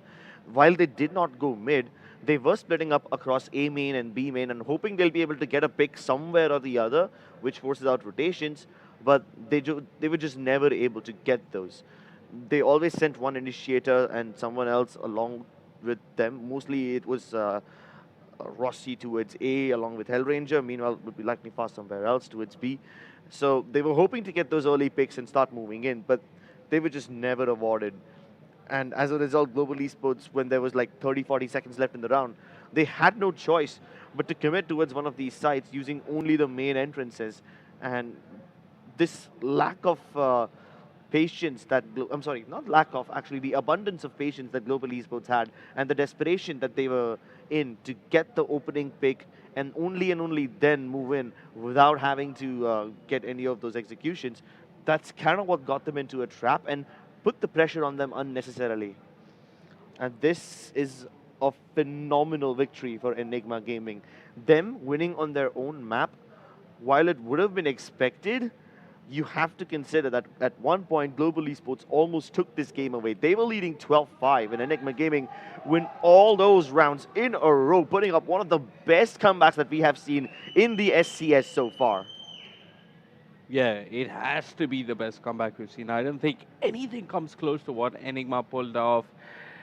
It was 10-4, I want to remind you, at some stage, and it was 12-5 when RVK, the boy who lived, clutched it out for the side of Enigma and began swinging the momentum back in their favor. But momentum and hope is not lost for Global Esports because we've got Split coming up next. And if you look at Split, I have a couple of concerns for the side of Global Esports. We are not going to see Kappa on Sova. Oh yeah, but Kappa usually picks up something else. He plays Sage. Either that, if they have a Sage composition, or he's gonna alternate between the Breach or maybe something along the lines of a KO. Usually it's Hellranger who's on the Breach, but if Kappa wants to play it, then Hellranger picks up the KO himself, or Lightning Fast will do it. So it's not the compositions that I'm worried about, but it's actually the counterplay from Enigma Gaming that concerns me. Enigma Gaming is the kind of team that will enable Excali so much that nearly every round, if Enigma are on the attacking side, Excali always finds a way to get into B vent, by hook or by crook. Sometimes they smoke off B heaven using the Omen utility, sometimes they bombard the whole mid area with flashes, but no matter what, Excali has had a nearly 90% success rate of getting into mid. What he does after that is a different story. But the very fact that he's able to find himself in that position time and again is probably going to force one of the Global Esports players to always stay towards the top of A ramp and keep their eyes towards the vent region. You're talking about offense, and I agree with you because Enigma are starting out on offense, on Split, but I wanted to bring up that defense. Rexy and Excali playing mid. This is not a map where you can ignore mid control. Of course you not. have to have a very solid amount of mid control, especially on defense. And if you leak mid, you're leaking A and B at the same time, and even defender spawn. So Rexy and Excali, they are so in sync when it comes to playing mid. I think we can see a Sage once again from Rexy. He's found his form, which is very, very important. He's doing really Him, well. RVK, Raw Fuel, they're firing on all cylinders. Skills got off to a good start. I think all the members on the side of Global Esports, they performed rather well individually. It's just that they didn't have an answer as to how to open up the Enigma defense. The Enigma defense was like a wall, like a Sage wall, and you cannot pass. This Sage wall doesn't break. It's bonded by friendship and a coach like YB. Oh, and reinforced with the iron will that they have. Absolutely. All of that combined stopped Global Esports momentum in their tracks. But this is not one of those trains that has to rely on the tracks. Global Esports are like a tank, and they can go off-road, they can throw Enigma off their balance as well. Let's see if they can throw some surprises at Enigma Gaming, because so far, Global Esports, while their unique agent compositions have given them success all throughout the lower bracket, Enigma Gaming have countered certain positions really hard, which forced Global Esports to play from uncomfortable areas, positions in which their comps weren't designed for in Ascent. If that same depositioning and pushback happens on a map like Split, then Global Esports will find themselves in trouble once again.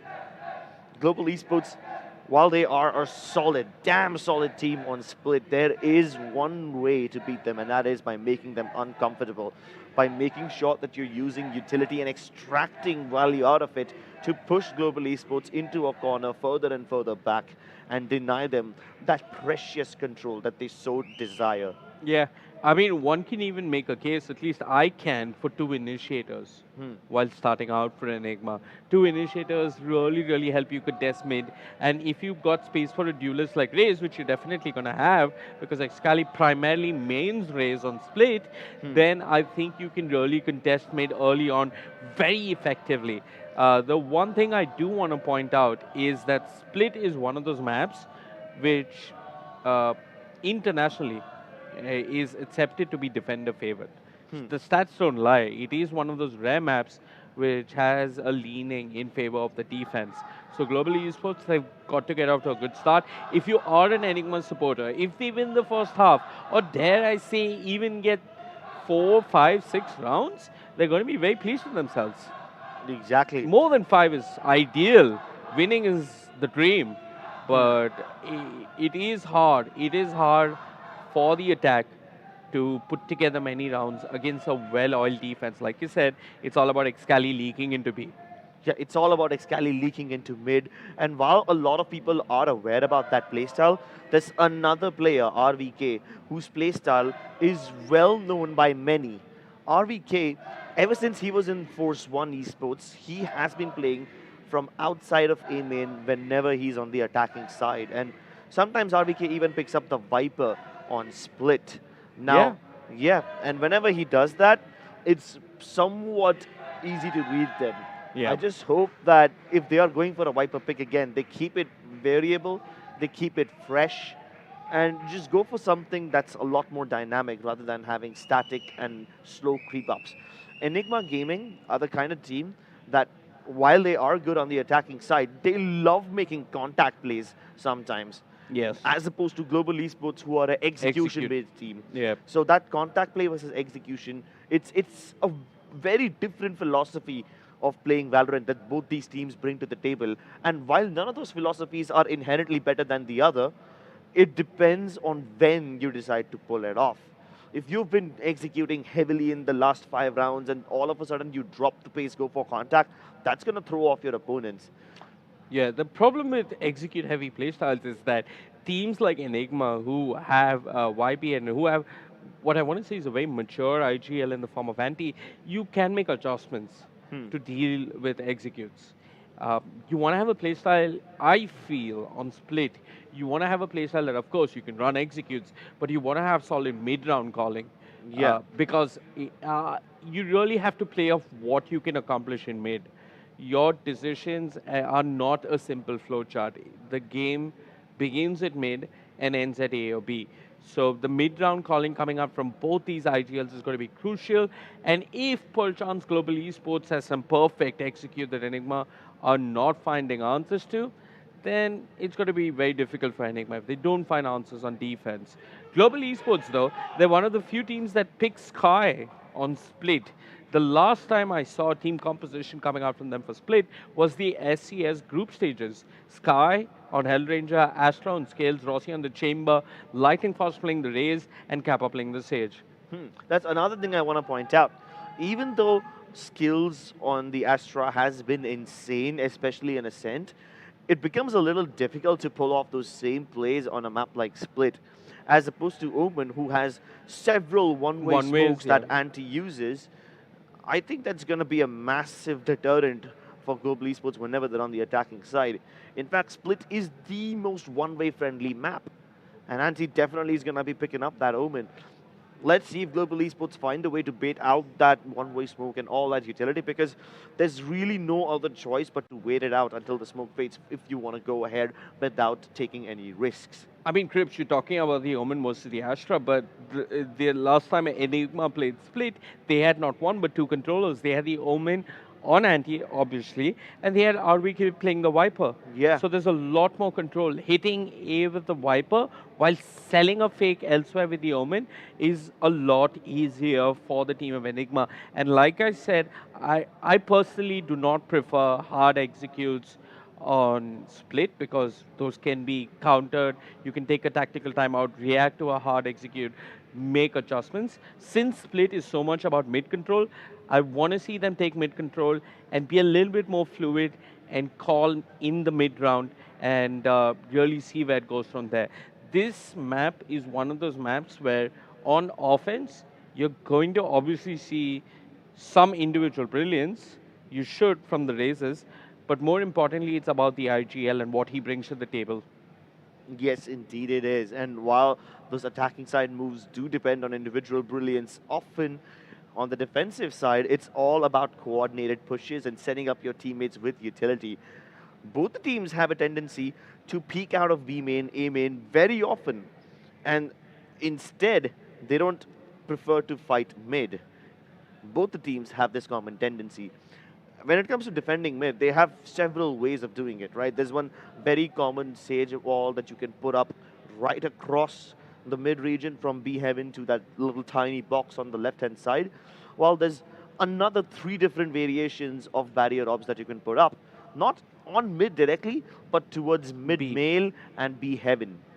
Yeah. Rexy and Excali are going to play this by the ear. I think they're going to be playing mid. And I stopped midway because I'm seeing a fade, which is refreshing. Fade is actually ridiculously strong on this map. It's been accepted worldwide that this is one of our better maps. Fade with Breach and Raze sees into Aftershock and Pain Shells, that's really strong. On the other side, Crips. On the other side, Enigma, they have absolutely no initiators. They have 2 Sentinels. The Sage, which we expected, the Cypher, which we did not. It's been a while since we've seen the Cypher come out from the side of RVK. And while I was expecting something along the lines of a double controller, they also have a double duelist, a Jet and a Raze, 2 movement-based characters that can easily pick up the pace when needed. But will those 2 duelists be able to do much without the initiators? While on the side of Global Esports, the Fade definitely is a surprise, but I pretty much expected this to happen. I knew Kappa would be playing Breach, but instead of the Fade, I thought Hellranger would be something on the sky. Obviously, I didn't see that one coming, so that's a good breath of fresh air. I'm just looking at the Enigma lineup and I'm wondering to myself, are they missing anything? It feels like a little dated lineup, one of the earlier patches. But it really depends if they can choose things down, right? Like, you have Cypher and Sage, 2 agents that slow down the pace considerably. Meanwhile, Raze and Jet, movement-based characters who pick up the pace considerably. Oh, yeah. The lack of initiator might cause them trouble, but the variation in pace can easily throw off Global Esports. Yeah, I think Jet and Raze can just move on to the side if they need to, if they have to, without assistance from an initiator. And the other thing that I want to point out, you were talking about one-ways. This is one of the most one-way friendly maps for the Omen. Cypher has a bunch of one-ways as well. Yeah. So B should be easily locked down. They should be able to buy a lot of time. And I'm really looking forward to this one. Before we give it to our Castle Scripts, a quick prediction. Enigma. I refuse. I refuse to predict. I think, okay, fine. If you're predicting Enigma, then I'm going to predict Global Esports. But let's see what our casters have to say about this one. Take it away, Kremer and Pavlos. Let's get the show on the road. It's time for the second map of this series. Splits, one very, very talked about. Very nicely pointed out from the analyst desk. This is going to be a close one. Global Esports nearly were able to take down Enigma's map pick, but it's time for them to play on their home ground. I really like these compositions. I really do. There are a few kind of ums and ahs about it. I'm unsure how the double duelist from Enigma's going to work, but for Excali, I mean, that's how it's going to work, Pavlos. Quick little traderoo in mid. So far, Orbs are going to delay the rest of the picks to follow through. No real pressure being granted for Enigma Gaming, although you can see the push coming out from Garage and now approaching Susie. Rexy still able to find some kills over the wall there. Great air supremacy by the Enigma side, but look at this. RVK is being a sneaky little man, and he's only found just some damage to say for it. Is damaged up to himself, so needs to be a little bit more careful here as Global Esports try and figure out how to attack this B site. Rexy on the low ground now. Globally giving so many audio cues to him. Even though it is only a 1-player differential, look how low Fade is on HP here.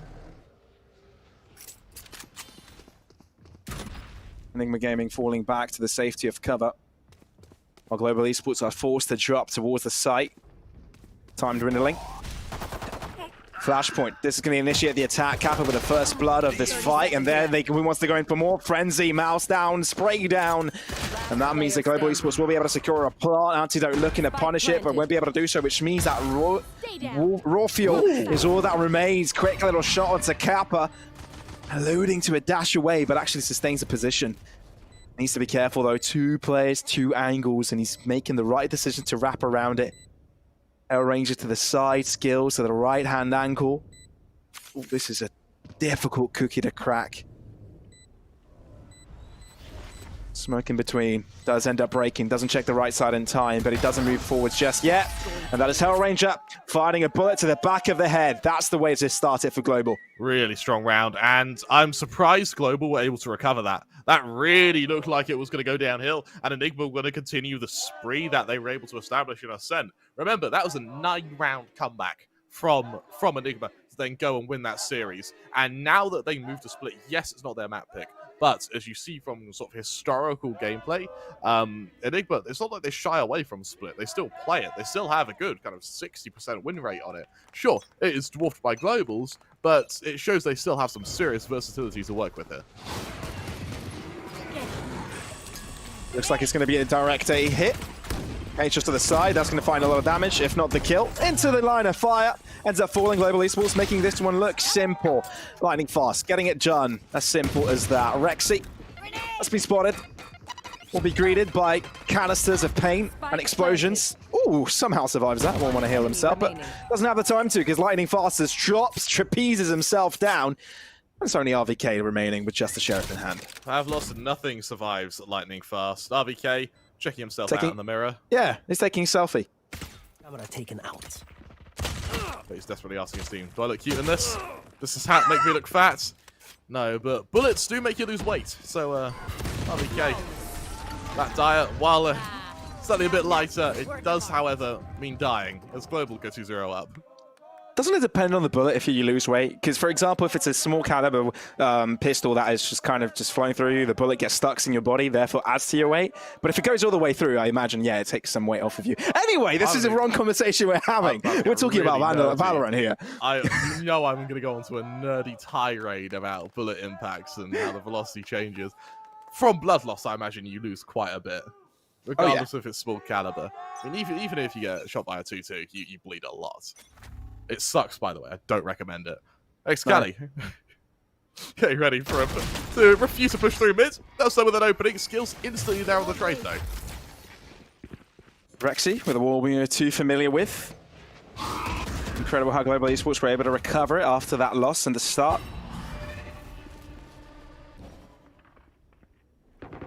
Double dark cover smoking. Ooh, and it's Rexy again to find an off angle to work with. One-sided smoke. Global Esports opt out of that push. Don't really want to take their chances. Waiting for the cage to deplete. There's a double back towards mid, though.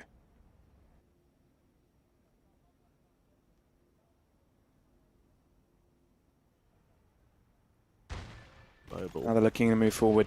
They've got to be very, very careful here. Already a player down. These entries have got to be perfect.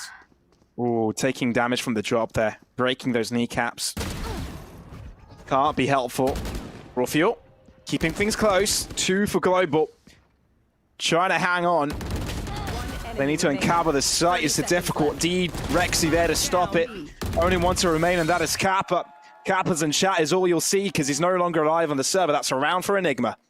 Really, really strong round from Enigma, and it all comes off the back of Excali getting that duel in for mid control. Once he gets that opening, yes, he's traded instantly, but the fact that he was traded instantly means that Global stagnate a little bit. They can't keep rolling momentum if it means losing players every angle they fight. So taking that duel, while it looked fruitless, it was actually really damn effective. Now Enigma, they have a round. They know it's doable. The question becomes, how do they mimic it? Full buy comes out from Global. Lightning Fast one away from a showstopper. This is accompanied by a Rolling Thunder already available. Over on Enigma, we're not seeing any ults just yet. It's going to have to come down to gunplay and basic utility. Cali, different angle, same gun, and more targets to kill.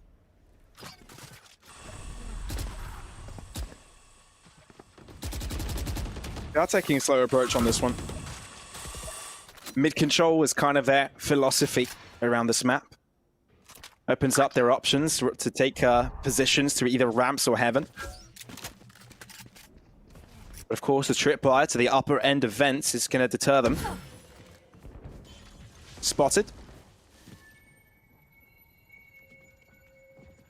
The response from Enigma Gaming is to bring out a second player towards the A side, but the majority of defenders still towards the left side of the map. Unless Excali's able to find a backstab quick enough, Enigma Gaming may be in trouble. Overwhelmed by numbers, start cover towards screens, but it seems the fight will be taken nonetheless. Rolling Thunder towards the side, double blast back, spotting out one. Spray down from behind. Acrobatic work here for Lightning Fast, opening the site. That's what you want to see for Global. Rossi looking to trade, unable to do so, down to the 4-on-4. Low HP on the Cypher, punished by Hellranger there. One enemy remaining. Oh, and Lightning Fast wants to keep it going as well. Oh, as quick as that. You open up a site, you get the necessary kills, and then you overwhelm them by powers of numbers. I love how entertaining Lightning Fast is to watch when he's on that raise. He plays it like he's got no clip, really. He just aerial acrobatics constantly. And hey, maybe he's got a future with the red arrows. We'll have to see. I mean, it certainly fits Global, doesn't it? And that's how I would be describing these initial site takes.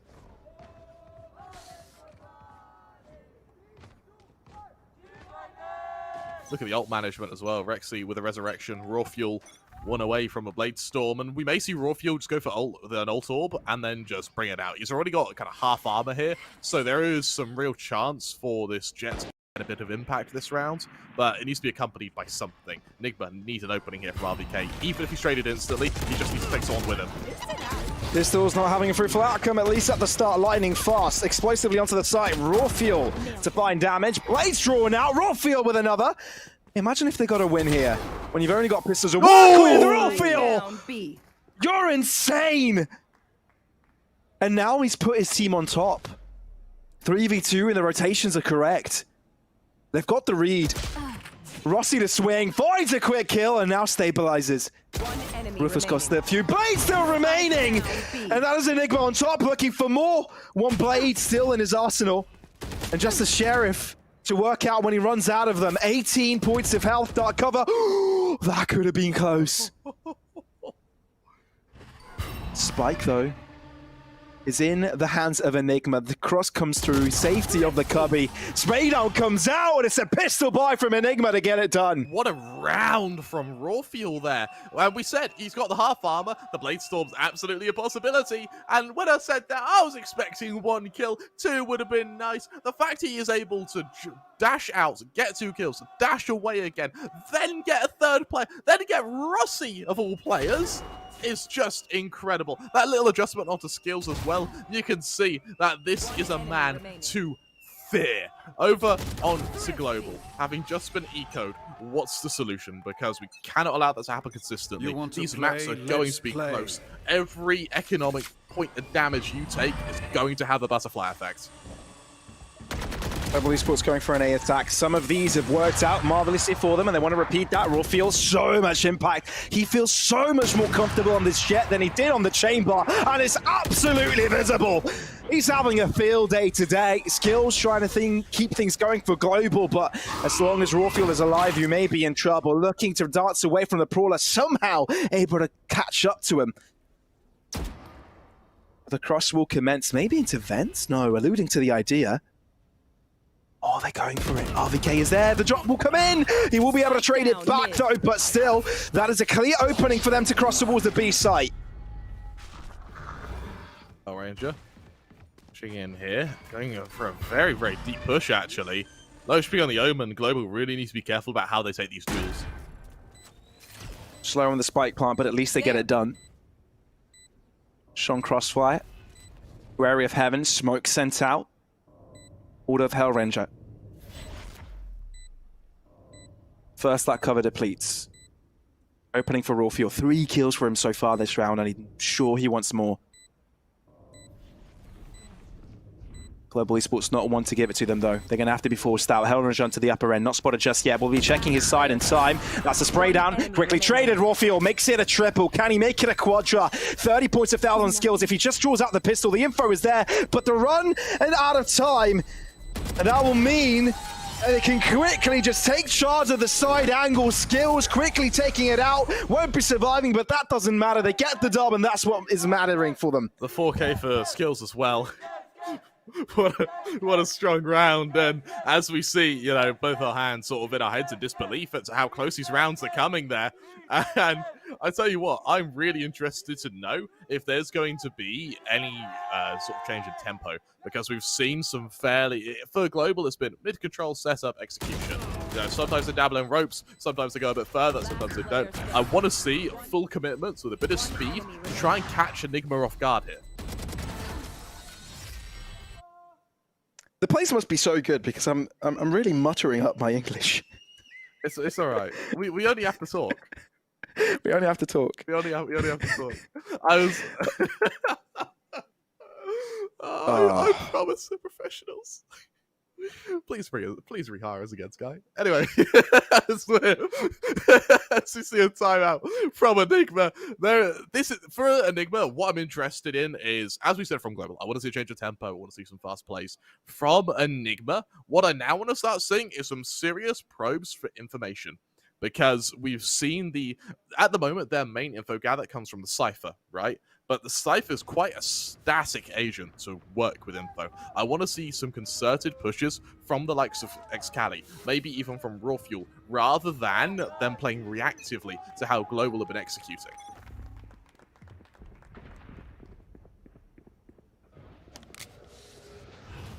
Global Esports. Although they won the round, still not able to put riflery on all of their players. They're still able to find quick openings. Onto the side they go, shutting them down, Global. Very nicely done. And even though they've completely opened up the B side, they want to head towards A instead, because that's where the spike is heading. Enigma, 2 versus 4. It's doable. You've got Resurrection. I think he brings all back, and we may be able to see a sort of response here from Rexy. Bear in mind, Rexy, he was the hero of Ascent. In overtime, those 4Ks brought Enigma that map. But can the hero rise again?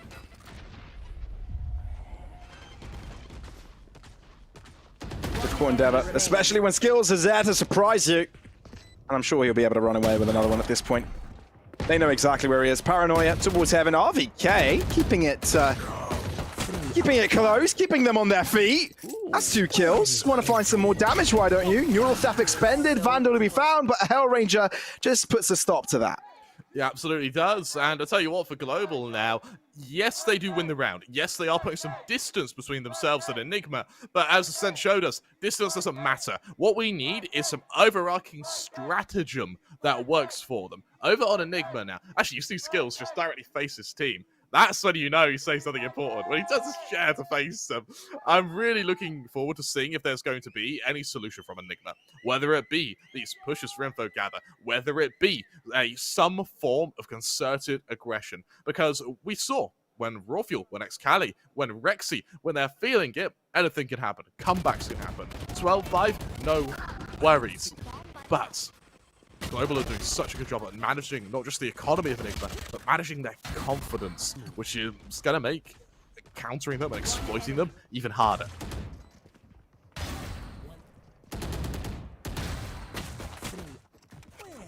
You can see how much talent there is from all of these players. Even when you count them out, they always find a way to prove us otherwise.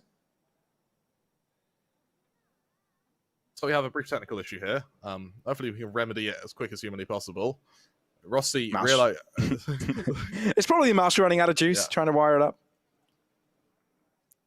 What was that? I'm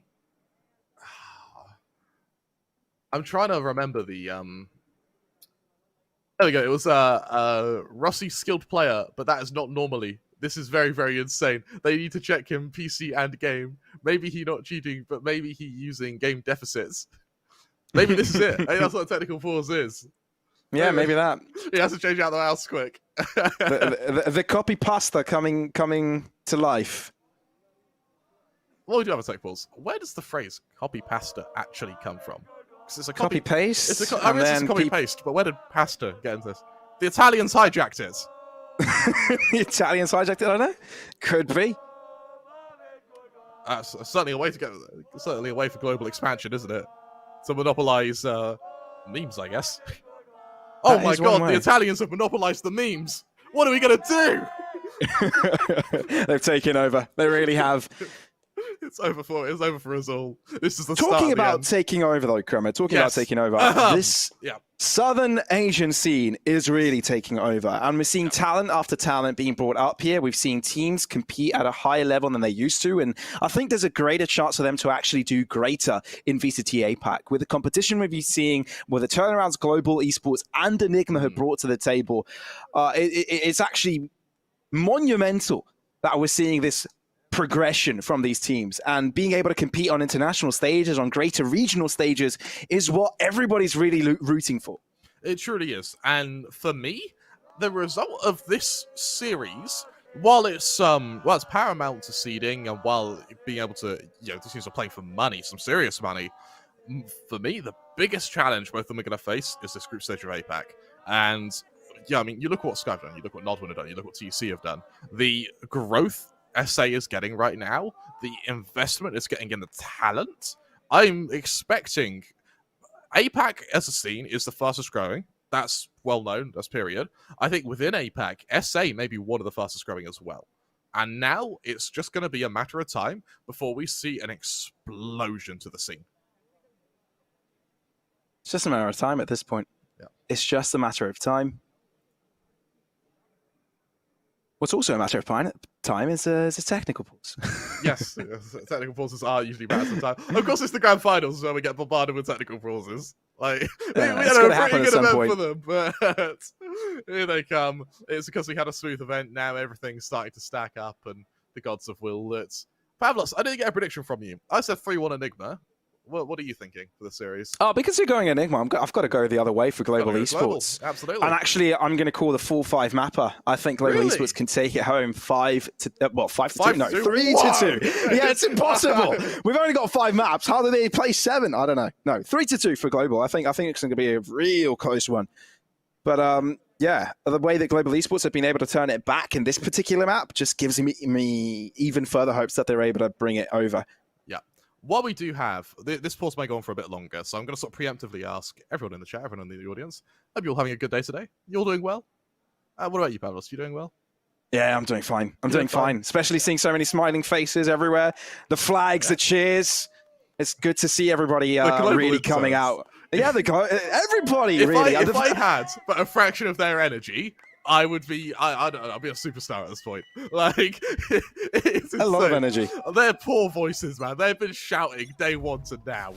But we may start cheering now because we're back into the game. No more of us rambling. We can look at Valorant. Antidote opening things up strong here for Enigma. Global Esports, nothing to do about that. Nothing to trade. But Excali may want a little bit more. Skills could get a little bit farther of his depth if he doesn't check this off angle, because it is an off angle. Oh, but he finds it nonetheless. Excali misses the shot, and now we stabilized. Equal across the board. Hellranger even finds Antidote forward. So Enigma Gaming start things up strong.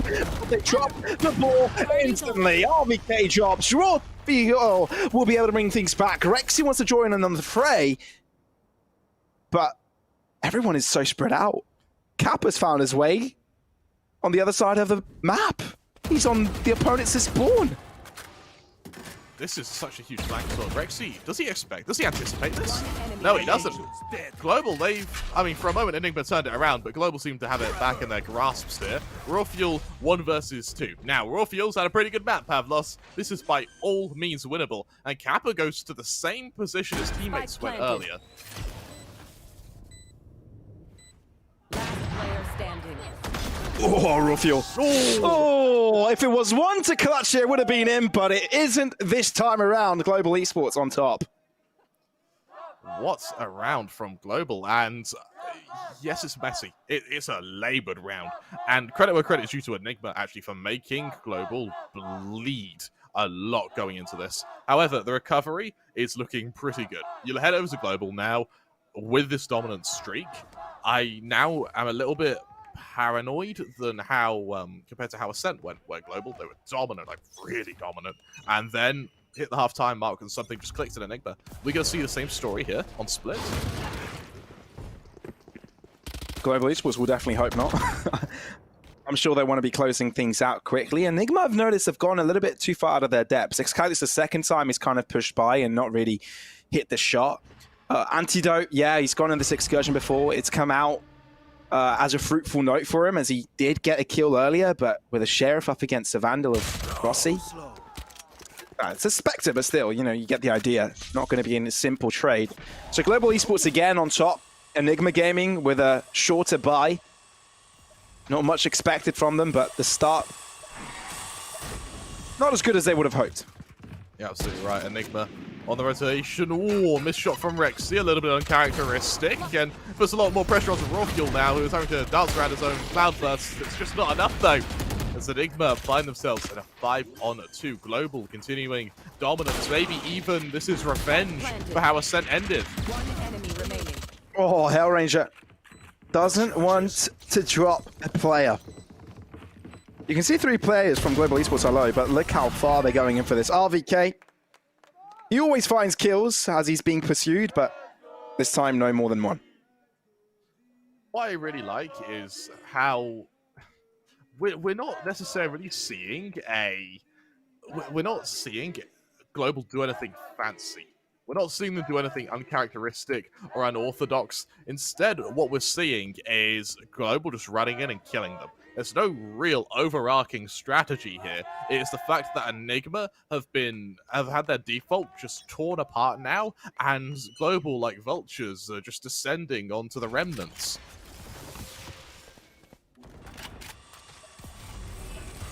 Face your fear!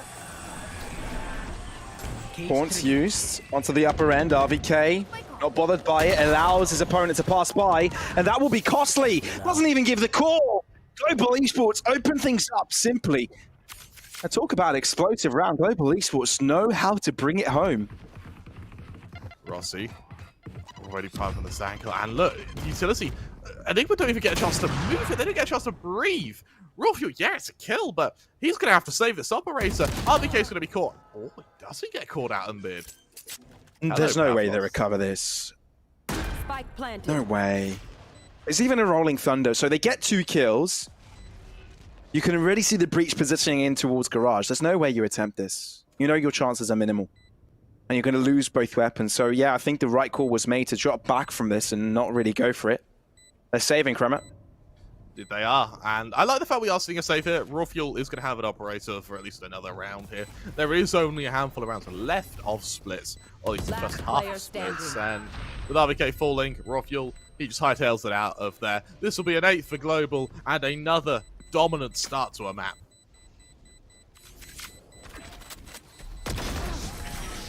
And they don't even save.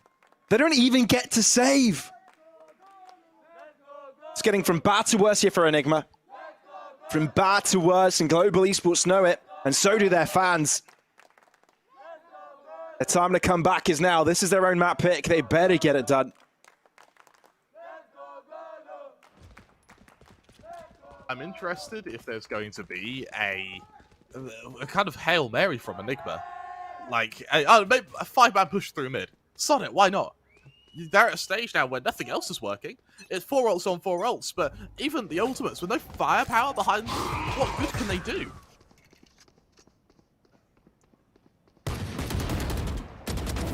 Not your best. Well, that just makes it easier for Rossi, you know? Keep him lazy. Just line up your players and he'll just get both of you. Antidote, no. We'll be able to trade it back, but the Vandal is too far out of reach. No way you get to that anytime soon. The rest of Global Esports do wrap around towards the A side, though. Excali's movement will be telegraphed. Cover going out. The Global Esports now playing around the map, seeking if they can find a quick advantage, not really take too many trades. They haven't cleared out Elba, though, which could be troubling. Yeah, you got to check that first lightning fast. RVK will make sure you are no more. Okay, quickly traded. Global Esports have control, and it's a 3v2. There's a showstopper available for Cali here. There's that deployment of it. Fires it. Oh, it doesn't kill Kappa. That is rough. Kappa has no business being alive now. Shadows traveling. What can you do here, Antidote? 2 points of health. Spots out on elbow and is able to shoot it down. Gapper loses a limb, but Antidote misses his head. Global Esports on 9 already with 1 to go in the half. Last round before the switch. 9-2. I mean, when we joke about the 9-3 curse, right? The fact that this is so one-sided, the 9-3 curse isn't even applicable, is pretty rough, isn't it? Enigma, remember, they are on Global's home map. This was Global's first pick of the series. They looked at Enigma and went, yeah, we want to play them on splits. We're seeing exactly why. Global right now are looking absolutely dominant. And you look at the ult management once again now. They have a huge advantage going into the final round of the first half. Torn 4 comes out instantly. Raw Fuel gonna try and duel someone, hopefully duel someone. Unfortunately, the entirety, the main body of the global attack is set over to B. Lightning Fast with a very, very quick push onto the B site. Showstopper not really finding any impact yet. But there is an opening towards the site. Tripwire is enabled. It's an uncontested take. The contention will come now. Rawfield with 1. Lightning Fast quickly is trade Resurrection and bring it back, but here's Lightning Fast to stop it. LVK though, what's another say in this? Your Theft will give them all the info needed. Antidote, we wanted to bring it back. Skills, his only chance to TP the hell out of there and try and plant for this A site. Spike planted. Skills, at least being able to get a plant will help. 1 versus 4. Do you see it happening, Pavlos? Oh, it's tough. And it's not going to be happening. Not up against Rawfield. This guy loves Jet. And he's showing it once again. Closes out the half for his team with a bang. Surely does. And Enigma, they show that while they may be down, they're not out. 9-3, the cursed scoreline. Do we see another comeback, Pavlos? Are we going to tempt fate with it? I mean, it is called the 9-3 curse for a reason. And we've seen Enigma do it before. Yeah. Certainly isn't Would a curse it be impossible? Certainly isn't a curse if you're Enigma. It's just a casual Sunday afternoon. I like how, as we go into this pistol round, Enigma, they've their default's quite wide. They're just trying to figure out where Global are playing. They want to get a sort of identification as to who's positioned where, so that when the rifles come out, when the Spectres come out, they can exploit that, rather than doing what we saw Global do on their pistol round, which was stack up, push a site, and overwhelm the site.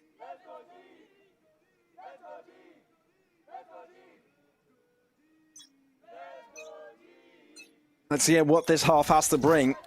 Global Esports definitely want to see if they can close this out. A more attack-focused composition now on defense. We'll have to deal against a double duelist composition from Enigma. Different style that they have to play up against. Rawfield 4 was a good start to the half. A pistol win will definitely put them in the right direction. Rossi there, finding the kills to shut it all down. RVK wanting the trade, but with difficulty unable to find it. Global Esports looking to rotate at the right position, but as long as they play the trade game, they should be in good hands. They really should be here. Global. Concussed. Going for the execution here. Enigma still yet to plant as well. Time really isn't on their side here. Antidote in an all crucial position if he wants to bring his team back from this one. Running in the corner. Oh, the gun is spotted. And down he goes. Or down to RVK. He's found a few pistol kills before, but no way he does it again. This could be a full-on ace if he gets it. 40 points of health. Draws back. Tries for a different angle. Oh, but Hellranger plays it perfectly. Right-click dodge. And that's the defuse to give Global Esports the dub and get them to double digits. 10-3. Enigma, I think they're probably going to have to start worrying here, actually. On Ascent, their comeback looked like they were in pretty significant control. None of it came down to 1v1s. They won through strategy. At the moment, you look over to the members of Global, and they're sweating quite a bit. I'm really interested to be seeing if Global now have any way of not only both continuing this dominance, but more importantly, carrying this momentum onto other maps.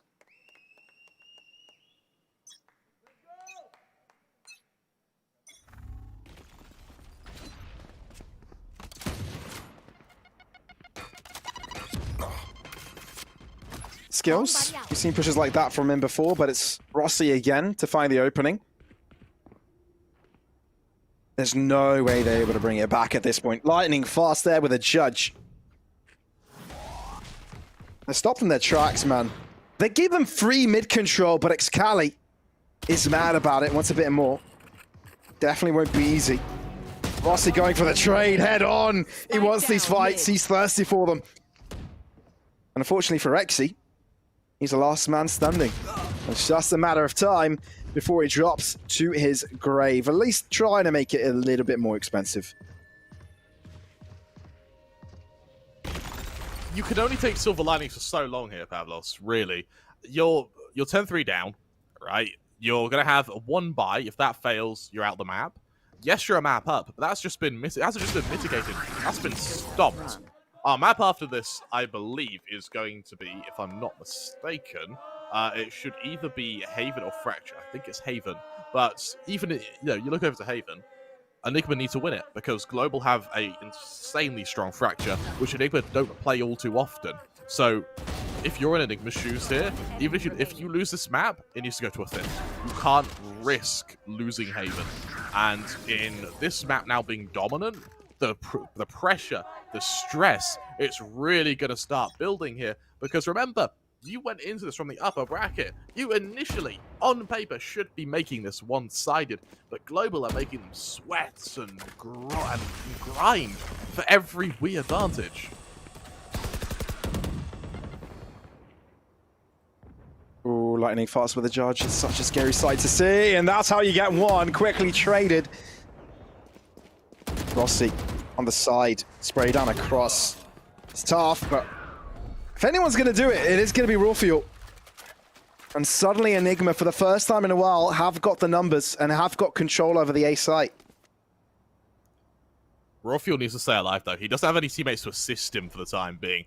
Even if he doesn't fight anyone, his presence alone will buy enough time for there to be no real response from Global here. On the flank, Excali doing the best he can to delay these rotations to cut out players. Skills falls, there's the round. Enigma, now they found their stride, they found their rhythm, and it comes off the back of a really dominant start fighting frame main control.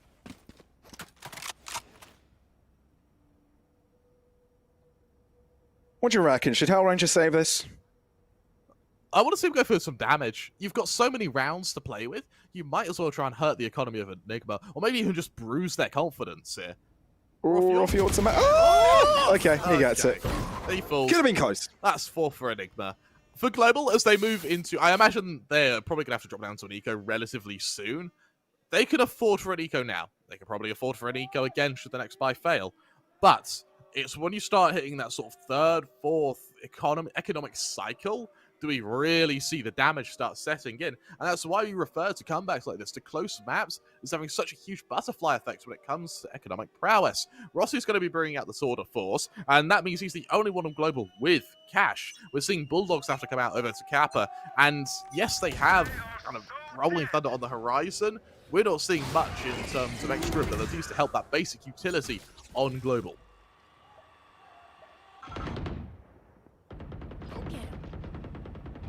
Enigma. First step of their attack is that early mid control. For now, it's just presence. Quite a lot of A contention, though. Global Esports happy to hand it over. Not contesting it, maybe a retake. Is that a tour de force, though?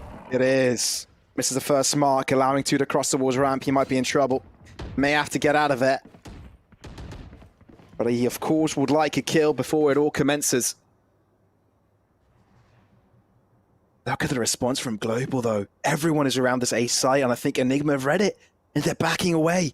They're heading towards the B site instead. The pivot is insane. Rossi able to find one, which will keep the defenders there a little bit longer. But now, with the rotation, it's all a matter of time if Antidote is able to get through.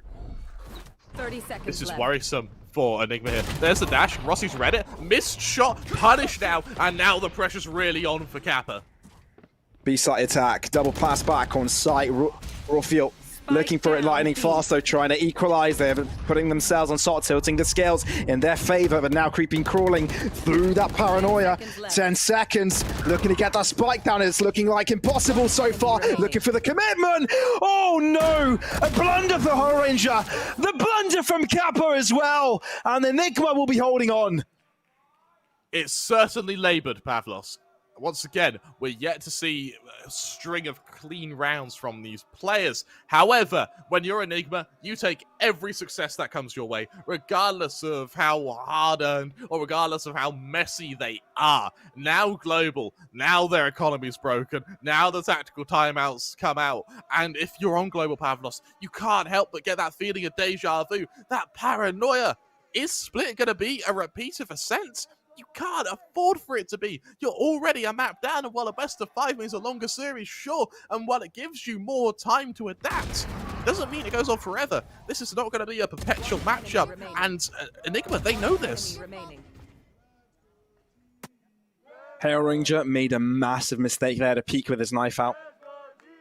Yep, absolutely. Thinking the push continued. And flashbacks are probably coming in from the previous map, right? They had like a 7-round advantage on map points and couldn't convert it. This is late game pressure hitting to Global Esports right now. This is them finding it difficult to close out maps. Yeah, absolutely right. And you see that, the whole arena right now is just packed. Because they know the winner of this series is going to go far in APAC. They truly will. And not something of players going far in APAC. Let's highlight Raw Fuel, who is currently 11-5 down, but still having a monumental game, currently leading the kill count for the entire server. As you look to the ult management Enigma with an advantage in both the Neural Theft and the Blade Storm. But for Global, there is that firepower on SK Rossi to make up for the lack of abilities. Couldn't counteract the movement there, therefore the shot did go wide. Paint shields, Rossi able to find one, but quickly traded. Is that worth it? Skills close by with the Sheriff, updraft to give that info.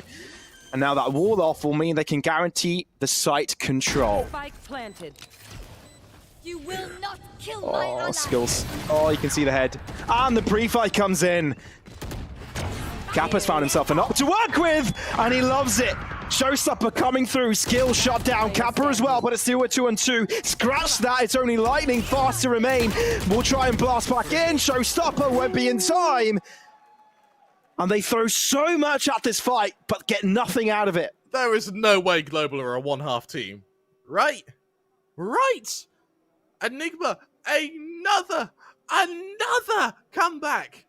And it's slowly being mounted. It's gaining traction. And the downhill momentum's really starting to surmount here. And this Pavlos, this is why you fear the Enigma.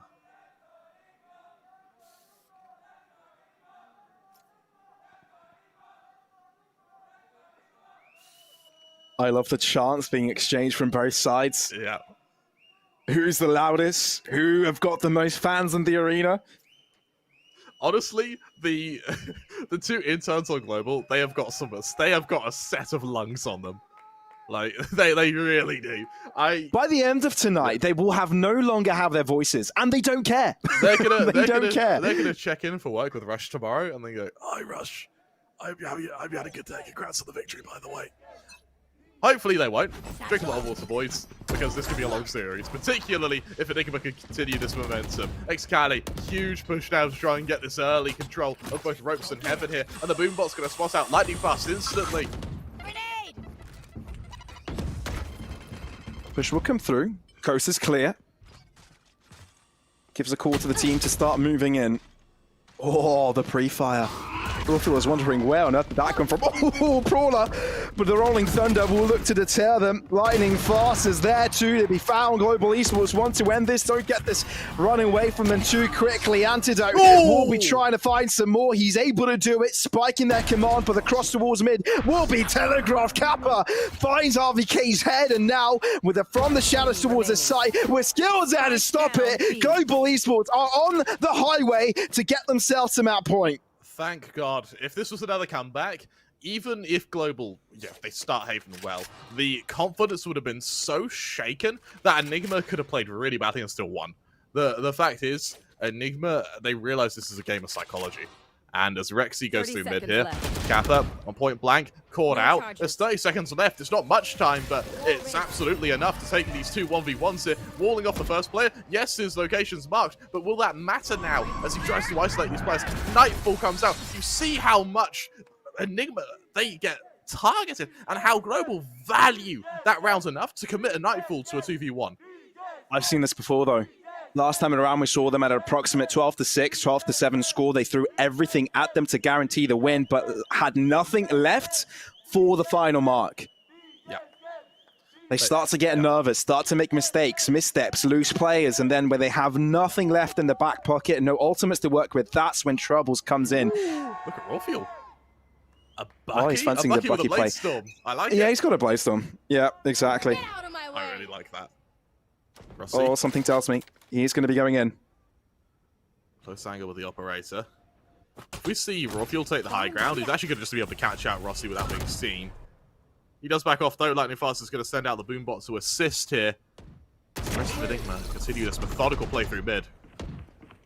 Good start for Rossi. Very good start. You can hear the commotion in mid, know that a crossover towards events can start to take place. No more dash available for Rafiel. An all-important ability to have when you've got your Blaze-Storm enabled. Rossi again. Blaze-Storm's unable to find it. Lightning Fast is there. Rossi as well, tripling up that score. Skills will have to drop, but Antidote has to be alone in this fight. Operator in hand, one below, and there's no idea he knows where Cap is. No clue, and this is where he'll have to fall. Cap also thinks he's in from the site. Antidote not shooting down, and he's checking heaven. If Kappa swings, oh, not checked, and Global Esports get it done. Second time's a charm. They're on the board with a map. They make us worry quite a bit, don't they, Pavlos? They make us sweat, and they make us hypothesize about an Enigma 3-0. Thankfully, those worries, they have been put to rest. Global, they equalize the series at 1-1, and more importantly, they show Enigma that they are not a one-half team, that they can be consistent throughout. And as you see from the size of the Global fans, easy.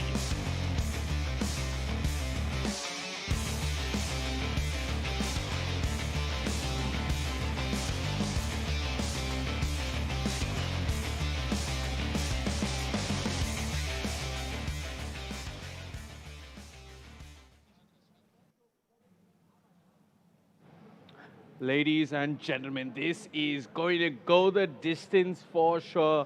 Enigma Gaming have been checkmated here on Split as Global Esports had all the answers.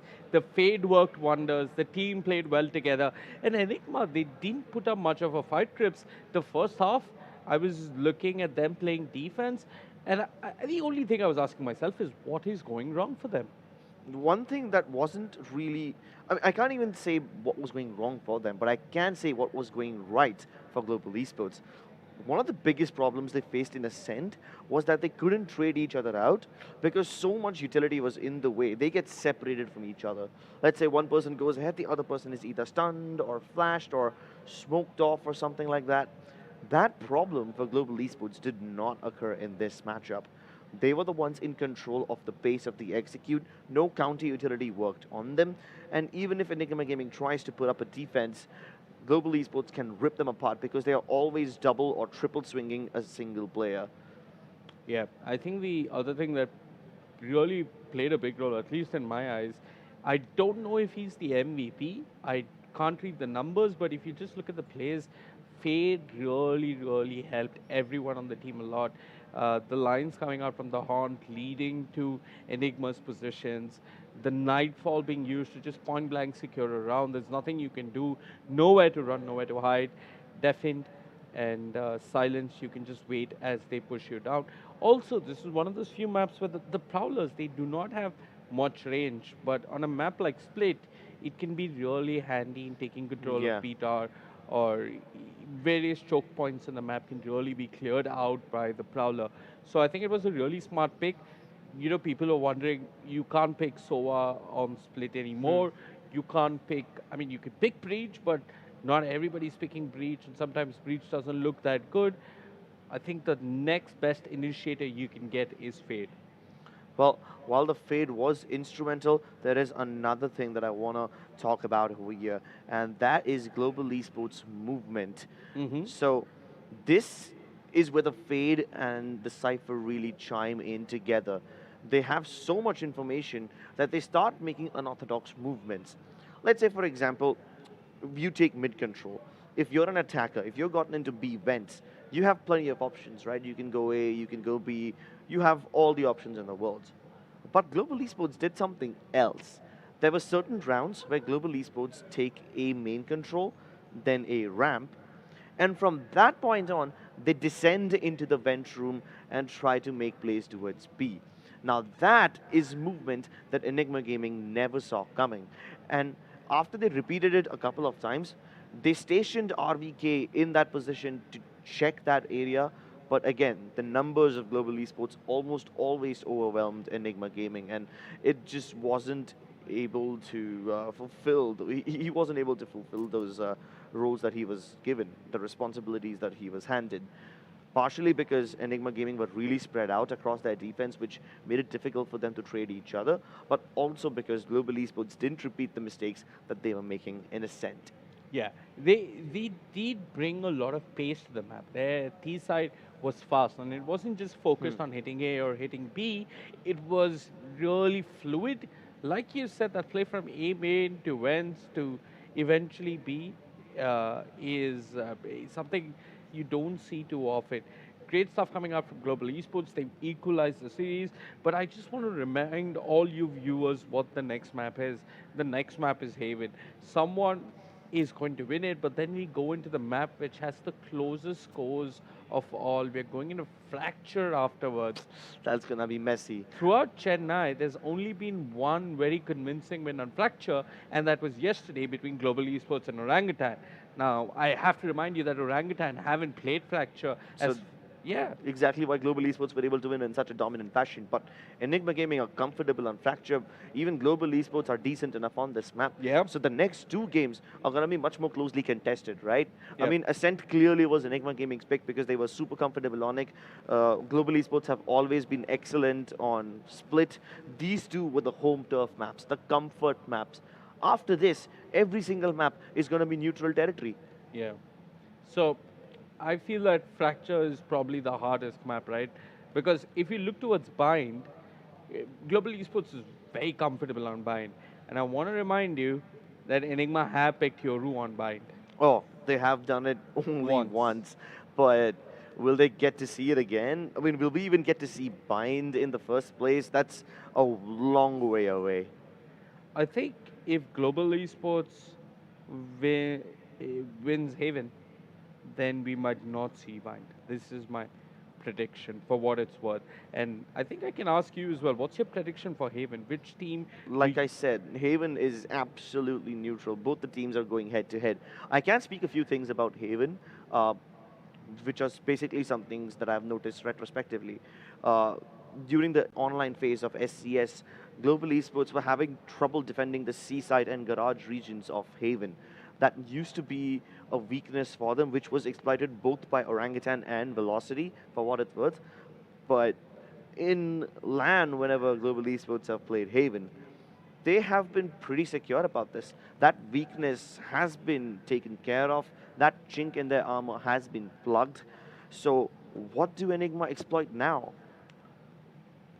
Yeah, I mean, they can still exploit Garage. And the reason I'm saying this, Crips, is because Global Esports do not pick any Sentinel other than Chamber. There's no Sentinel providing thorough lockdown. There's no Killjoy. There's no Cypher. There's none of those. But if you look at Enigma, they almost always have Rexy playing Killjoy, sometimes Antidote. So they've got that going for them. I think when it comes to Garage and playing defense, Killjoy really helps you a lot. You can be playing the B side, have a turret pointed towards the Garage connector to B, and that can take care of Garage. And you can have an alarm bot playing the site itself or something like that. So there are a lot of variations you can do with Killjoy, but the side of Global Esports, they don't pick any of these agent scripts. So I think that's cue for maybe Enigma to pick up the Killjoy. Rexy has been pretty comfortable on the Killjoy, and because Global Esports have been tuning that SOA out, sometimes they pick the Sky and Fade combination on Haven. And without the SOA, the Killjoy gets so much more freedom, right? Now nobody can destroy your lockdown with the Hunter's Fury. Nobody can use Shock Darts lineup to destroy it or something like that. Yes, sure, a Breach Aftershock can still be the biggest enemy of the Killjoy, but let's be honest, we don't often see that. No, there's a reason you might see it on Ascent. Because usually the lockdown is used towards B or where the A orb is. Those are places where the Breach Aftershock can be effective. Now on Haven, you can't goddamn run around with the Aftershock in your hand to get to places where you might not be able to counter the lockdown. Exactly, So it's not as effective on a map like Haven. absolutely, it's the design of the map which allows the Breach to be effective on Ascent or maybe even bind to a smaller degree. But on Haven, it's not a reliable counter. And yeah, it's not something we can expect from Hellranger to have this as the only answer to the lockdown. More than having an answer to the lockdown, for them to run a solid defense without a Killjoy requires solid fundamentals, good communications, and not over-rotating. Because if you look at Haven, at least the way South Asia plays it, it's all about forcing rotations across the map. That's what the attack likes to do. And good defensive sides, they will push for information early. So expect pushes from C long, expect pushes from A short, and yeah, expect another very close game altogether. We've got the highlights of Split. It wasn't that close, but we can take a look at what went down on Split. And I mean, I saw moments of promise for Enigma, but this first half just got grabbed away from them. Yeah, and there were so many instances where Global Esports, even after losing the opening duel, even after getting a man advantage, were able to turn these rounds on their head and grab them away from Enigma Gaming, just denying them the momentum. So it all starts off in a pretty dominant fashion. Global Esports continue going ahead and wrecking everything, killing everyone in their way. But then when the buy round comes around, Enigma Gaming have a little more say in this round. So I thought, sure, it's a typical buy round, typical anti-bonus. That's when we got proven wrong. That's when Global Esports start to really put together something unique. In this round that you saw Lightning Fast go ahead, there were so many things that you need to consider. First, the Rolling Thunder and the Satchel boost that Lightning Fast got. And while Lightning Fast individual brilliance got Global Esports around, Proffuel just popped off in round number 5, which is just absolutely incredible, right? Like, he's peeking and re-peeking the angle again and again without the fear of God in him. And he could have been punished going for the second time and the third time peek, but this man pulled it off regardless. Absolutely, great stuff coming out from Raw Fuel.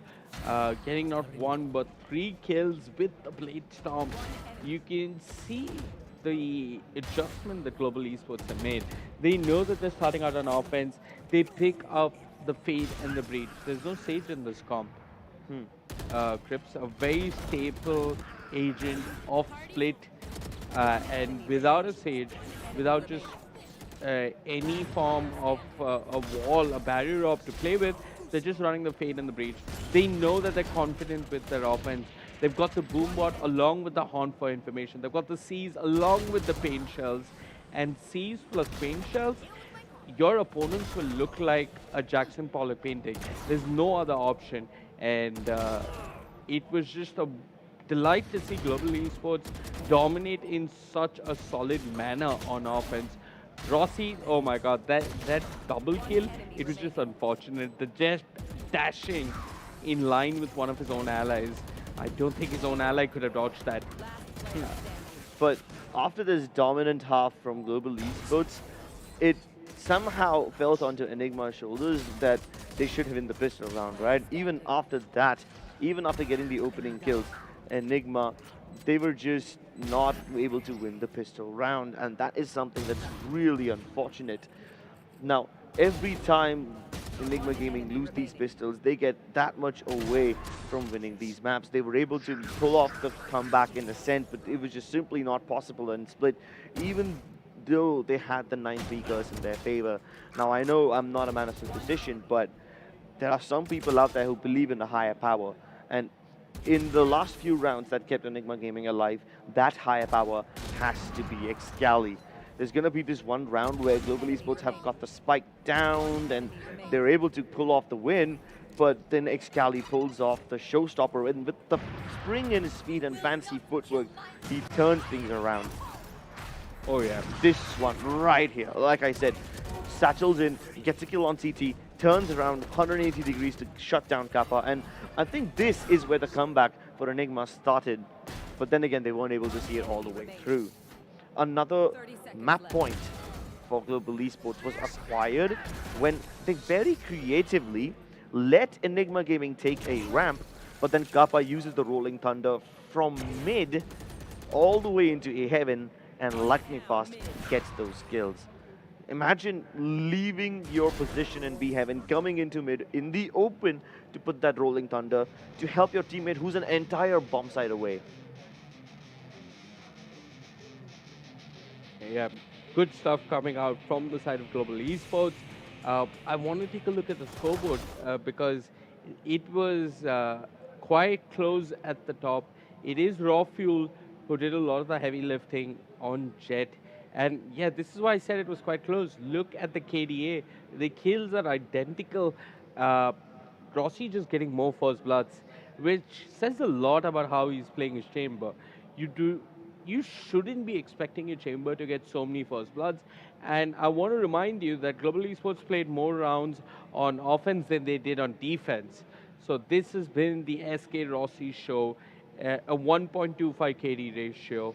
It's been great stuff coming out from the side of Global Esports. And just looking at the supporting cast on Enigma, RVK, a little bit of a quiet game from him. Excali also had his moments, individual moments with the showstopper, but the team's just been a lot more quiet. It is RVK who's done the most amongst all of them, while Rexy this time, the third hour, didn't really pop off. Global Esports, on the other hand, Skills did well, Lightning Fast had a great game, Kappa's looked fine, Kappa and Hell just being the perfect supporting cast you could ask for from your initiators. All have positive KD ratios. They're feeling much better as a unit.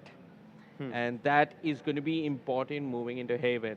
What was impressive to me already was, Scripps, that after game one, after Global Esports suffered a loss in overtime, we saw Kappa sitting at the computer and he was laughing and having a laugh as they were loading into the agent select screen. So yeah, Global Esports looking pretty darn good on the server and outside of it as well. Enigma have got to get together and instill that fear that they're supposed to be known for. For now, Global Esports will be heading into Haven with confidence. And I'm just curious, Crips, can we see any variations in terms of team compositions from either one of these teams for Haven?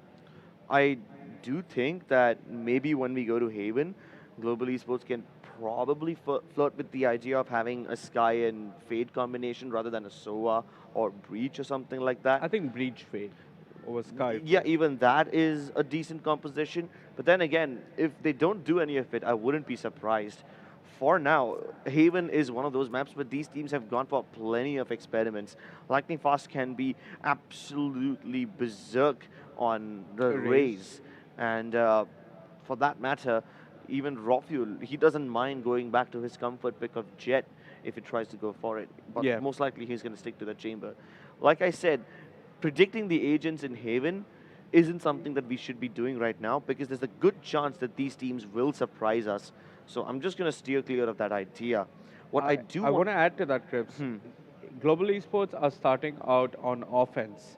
So they started out on offense on Split. They changed up their compositions drastically. I think we can expect something from them this time around on Haven as well. Something with a little bit more firepower, maybe to initiators. That could be a good ideal scenario. And I'm saying that because the double initiator can actually help them gather information to avoid Enigma traps. Now, why do I mention this? Last time when Enigma faced off against Orangutan on Haven, Enigma, with their lineup, with their composition, was getting plenty of info. In fact, I'm going to go ahead and say they were getting too much information, because of which Enigma could have outsmarted themselves on certain occasions. They were making good decisions, but because their utility is pinging up stuff everywhere, they get overwhelmed with the amount of information they're able to gather on Orangutan, and they might consider that Orangutan are rotating very quickly to their moves and responding fast. That's probably why Enigma Gaming often found themselves hitting site which were either triple or quadruple stacked. Now, those are difficult, and while they were able to beat Orangutan, it will not be easy to beat Global Esports, especially when they've got the right read. So I hope that Enigma just don't outsmart themselves. Yeah, this is why I feel that the SOVA is really important, right? Yeah, it's much more accurate, much more reliable than someone like Sky or exactly, and that brings me to my next point. The last composition I've seen out of Enigma, they ran a Sky, a Killjoy, a Omen, a Fade, and a Jet. I mean, sure, the Horn coming out from Fade is great, and Nightfall is amazing on this map. It can really be put to good use, but my issue is the Sky regardless, because I want to tell you that, can you guess who plays the Sky for the side of Enigma on Haven? For the side of Enigma, I don't know, maybe Rexy or maybe something like, maybe some, I haven't even seen all that many Sky plays on Enigma, to be honest. Excali.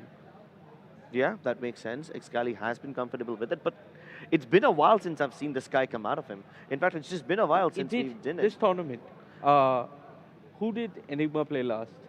So, I mean, sure, you can talk about the Sky plays, but I honestly think that it's not a risk that Enigma will take. I think that's something that Global Esports can do.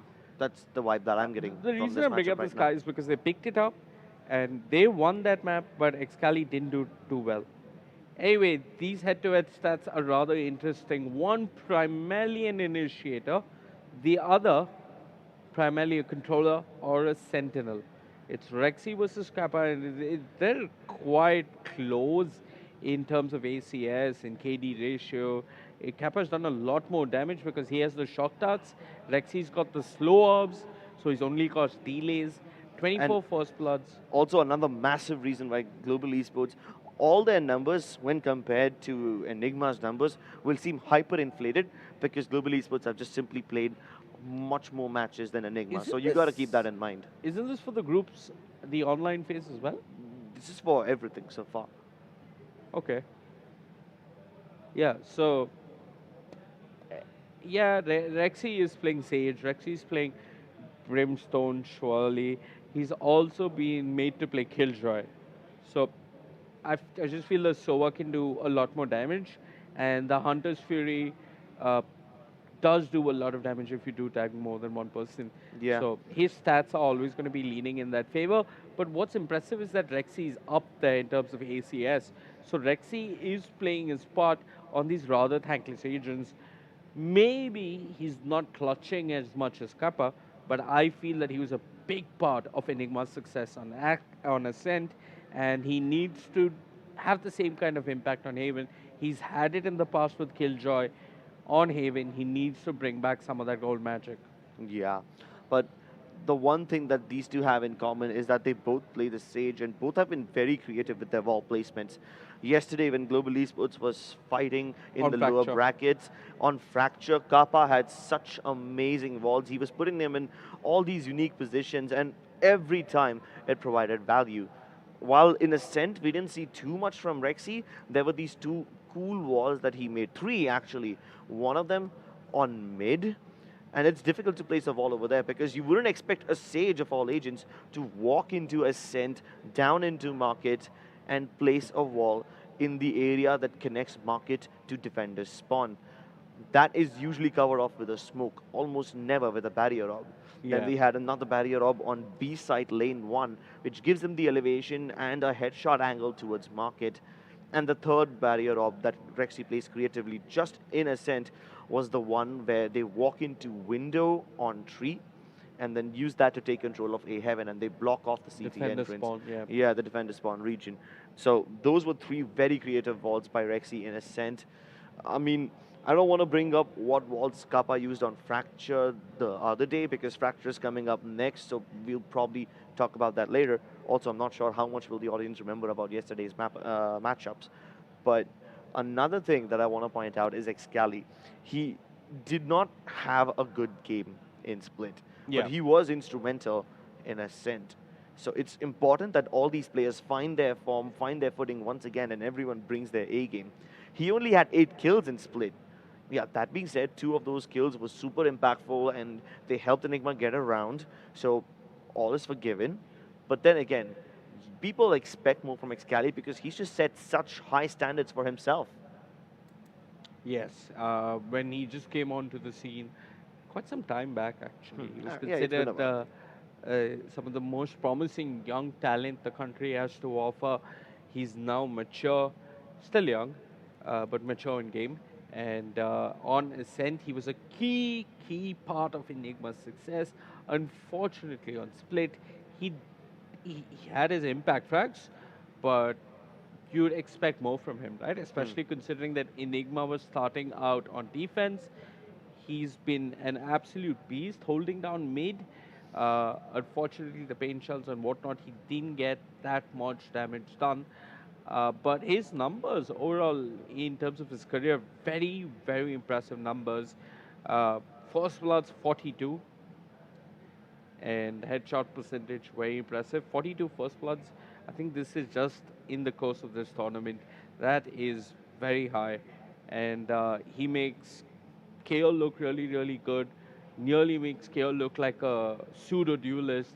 And He's always done this, right? He's always had this playstyle where he can make the initiator look like a pseudo-duelist, whether it's with the Sky or whether it's with the KO.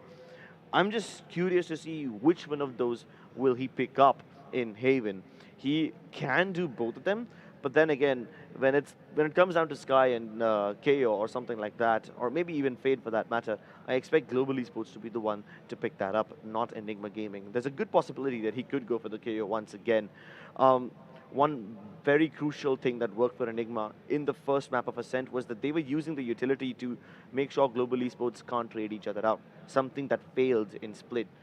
If Excali's on the KO, and he can make sure that Global Esports don't use abilities of their own to create that same win condition, we have Enigma potentially putting up yet another map on board. yeah, I'm just going to completely disagree with you with this. That I mean, Okay. my fundamental point is we will not see a KO. Okay, sure, we'll see what happens. I don't know if I mean, sure there must be some team, but neither one of these teams in the recent matches have picked KO on Haven. Okay, but understandably so, because there's been so many more options that they have. absolutely. People have been picking Breach quite often, and so most likely if these teams don't go for the experimentation or then they stick to their usual comfort zones, we'll most likely see a Breach so but Yeah. if there's a Fade, I wouldn't be surprised. When it comes to Sentinel though, I do have one thing. I was surprised with the Cypher pick by Lightning Fast in this one. You think it worked? By RVK. I mean, sorry, my bad. With the Cypher, it could have worked. But then again, if you don't give RVK the freedom that he needs, then he's going to fail. That's not just RVK, any player for that matter. I do not think that we'll get to see a Cypher in Haven. I think it's most likely going to be either the Killjoy or the Chamber. Most likely the Chamber. I mean, it could be both. I'm going to put this out there. The way Global Esports plays Chamber, it feels like, hey, you don't have a Sentinel, you have somebody who goes around killing, but that is just SK Rossi for you. The man has 1,000 First Bloods, in case you don't know it, in his entire career. This man is always finding an opening, and despite Global Esports losing the first map, they will punch back in the second. So I think all of us Strips are waiting with bated breath for the agent selection screen. What I'm looking out for is Global Esports. They're starting out on attack. What agents are they going to pick? And very, very soon, oh, this is delightful. YB and Antidote having a tete-a-tete while everybody else is getting set up. You know, it's interesting, but both of these, well, now coach and now IGL, when they played together on the same team, I remember asking YB, how's Anti like as a player? and he said he's very young, he's a mechanically gifted opper, but he's very hot-headed. And That has changed, certainly. of course, it's a complete 360 since then. Yeah. He's done an Uno reverse on himself, this man. He's stepped up, he's now calling the shots, and he's fragging. And he needs to do both of that for his team. This man is also very, very crucial. When you see global esports, you always think Hell Ranger because he's doing all the interviews with Mamba. And you think Rossi because he's Rossi. And then your mind comes to Lightning Fast. Or you think Kappa because he's always clutching. Mamba, if you're listening, please interview Skills after this. If you do get the opportunity. I want to hear what Skills has to say. Likewise, I want to hear what Raw Fuel has to say. Because Raw Fuel in Mumbai, when Enigma lost, he was heartbroken. It was definitely a devastating loss. And we got some of our guests coming in saying hello to the players. Guys, you could still come to the LAN. You could still be at the venue, say hi to them, and get photos clicked with them. So if you're not here yet, you've still got at least 2 maps to make it to the Skyesports Champions Series. But you're saying 2 maps. 2 Am maps. I saying? Yeah. Yeah, 2 math, right? Am I Yeah, wrong? you're right about that. But then 2 maps. But are you sure it's just going to be that? Are you sure we're going to be... No. I made a prediction, right? If... damn, I forgot my own prediction. So, if Enigma are able to take this map, I think they're going to have a much easier time on Fracture. And I'll say that because Haven and Fracture both are very rotational heavy maps where you require to push out on something along the lines of a split or an Ascent. Even if you don't always push out of A main or B main, as long as you have control on mid, you're going to be fine. On Haven, that's not the case. While mid control is important, extremity control is also equally important. And same with Fracture. Fracture doesn't even have mid. It's just extremities, I can't control right? my extremity scripts. Yeah, exactly. So stuff like that is what makes Enigma Gaming a better team if they're able to focus on the extremities for now. But that is a win condition that applies to both the teams, not just one of them. Yeah, one more thing that I wanted to talk about. I'm just going to make 2 wacky predictions, okay? Crips, hear me out. Okay. Absolutely wacky. We're going to see a Viper on Haven, and we're going to see a Fade on Fracture. No. Viper on Haven, absolutely no. What are you even thinking? That is never I said gonna wacky happen. prediction. No, that's a stupid prediction, Vivek. Okay. Viper on Haven will never, ever work. Just absolutely no. Okay, guys. Get out of here. 2 more maps. You can come to LAN and call me stupid. I'm doing it right now. Okay. Who the hell picks Viper on Haven? Okay, maybe on Fracture we'll get to see it. I agree. Maybe a Viper on Fracture can be viable, but on Ascent, it's just no. Never in a million years. I feel like we might see 2 controllers. That's why I'm saying Viper on Haven. I don't know. I think on Haven it's more important to have 2 initiators than having 2 controllers. I agree with you. Okay. I mean, guys, you can either ignore me or call me a genius. You'll find out once we jump into the agent selection screen. And you can either watch from home or come to the venue. And you still have time to make it and touch the trophy with permission, of course. And get your photos clicked with all the players with permission, of course. It is already been a great series so far, Crips. It is delivered on all fronts. Ascent was a nail-biter. And, well, Split was okay. It was okay. It was like more or less expected. But right now on the stage, both the teams, the staff of the teams, and our esteemed guests, with smiling faces and a shiny trophy in between, take a good look at the people on your screen, people right now, ladies and gentlemen. These are the people who are making tournaments like SCS possible. Oh, yeah.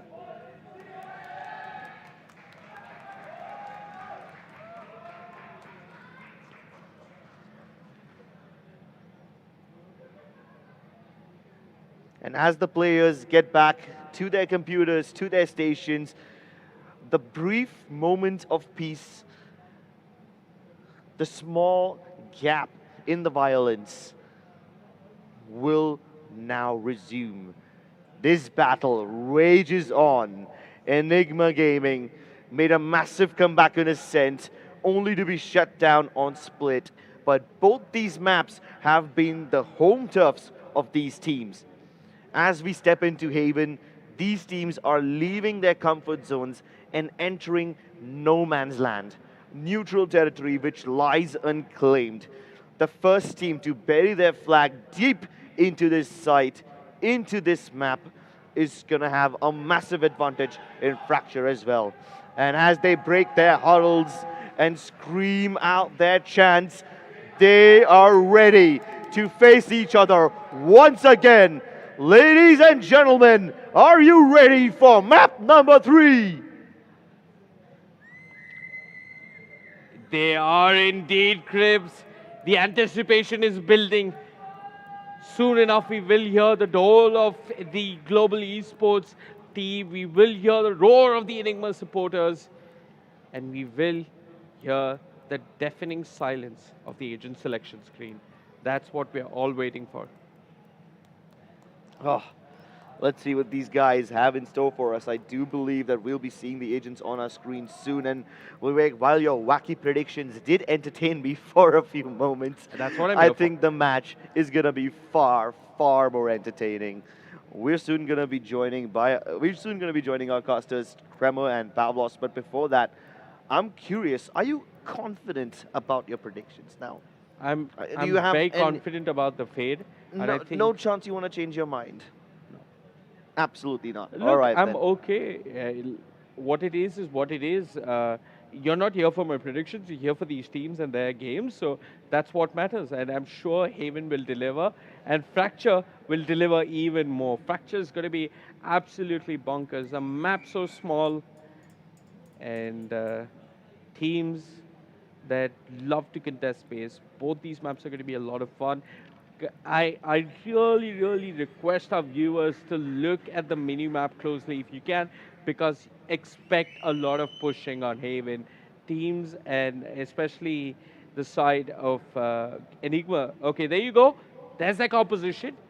I did say fade. So you're right about that. But and I did say Scally plays Sky. So yeah. But it's anti on the killjoy, which they do, right? Like. Yeah, that's a surprise for me. It's not. Anti did play Killjoy the last time Enigma played, and they did give. But yeah, it's been a while since we've seen him on the Killjoy. Usually he's the one who picks Omen, and it's Rexy on the Killjoy. But then again, from the side of global esports, no surprises here. They've got the Breach and Sova, which we expected, Chamber on SK Rossi, and we've got the Raze on Lightning Fast. It is Judgment Day, ladies and gentlemen, and we are going to witness an absolute brawl. Take it away, Kremmer and Pavlos. It is time to start the game. It's been a long break. Everybody's been waiting for it. Long anticipated. 1-1 on the scoreline right now for the two teams. Kremmer, how's this one looking? It's looking like it's going to be a bloodbath, frankly, Pavlos. It looks like we're going to be seeing all 5 maps, and honestly, Pavlos, that just makes me even more excited to get our teeth into Haven, the 3rd map, the center point, the halfway mark of this best of 5, and Global and Enigma, they both stand 1 map apiece.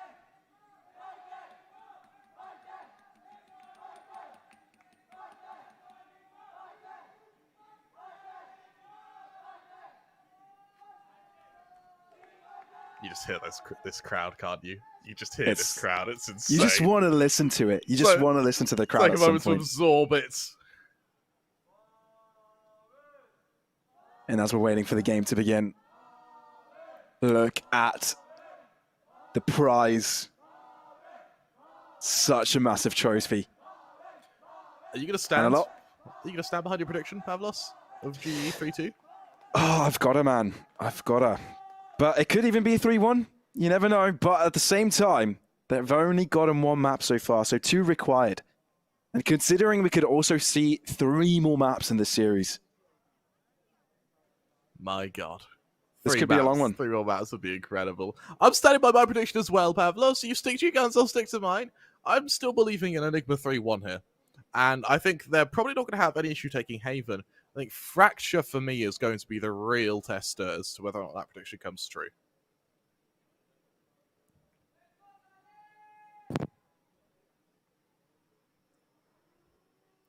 Probably one of the longest breaks you kind of would have between maps. Can definitely eliminate some of the tempo built up. Yeah.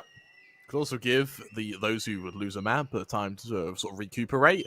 And when you have that sort of break between maps, particularly longer breaks between maps, you get to play a series, like each map's a best of one. And I think that happened to the previous map can go just completely behind you. You can get it right off you. And it really allows for those who have lost to come back, really allows those who have who won a map to sort of quieten down a bit, then have to build up that momentum again.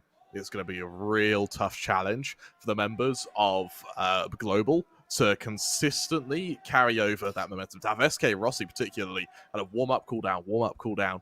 And it's, as we said, best of fives. They're marathons, aren't they? You see, is that Antidote? Oh, that's amazing. That is incredible. Build up the crowd. That's what you want to see. You know, when you're at LAN and you're used to playing in an online environment where, you know, you don't really have the fans just shouting you for every single kill. That's what you want to see. Without any further ado, Game 3 of Grand Final about to begin. Skyesports Championship Series may commence. Enigma Gaming on the attacking side as Global Esports will be defending here on Haven. Let's start things off at the bang with the C site completely open from the defenses. Oh, Kappa, there's a clean opening. Remember, Global, they start on the harder side of Haven, but that was lightning fast going so damn aggressive, though. Blue, can you miss it? You do indeed. Antidote won't survive for too long. Talk about losing momentum. Not going to happen. Not for Global. I tell you what, Global may have their momentum sorted. They may have their confidence sorted. And if Rossi and Lightning Fast are able to just push up through sewers like that, all the way around, outflank mid, and still win the round without losing a single player, then Global are going to be having an aggressive Haven, period.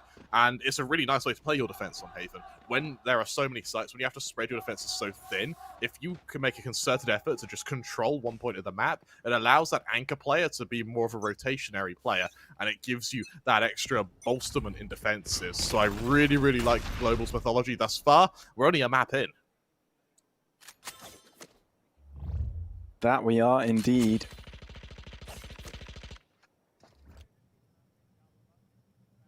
Lurking around this movement here from Enigma Gaming. Lesser buy, but Sheriffs can do quite a bit of damage. Enabled here for Royfield. Rossi there to stop it. Spread out. Movement towards long. RVK loses his life to Kappa's bullets.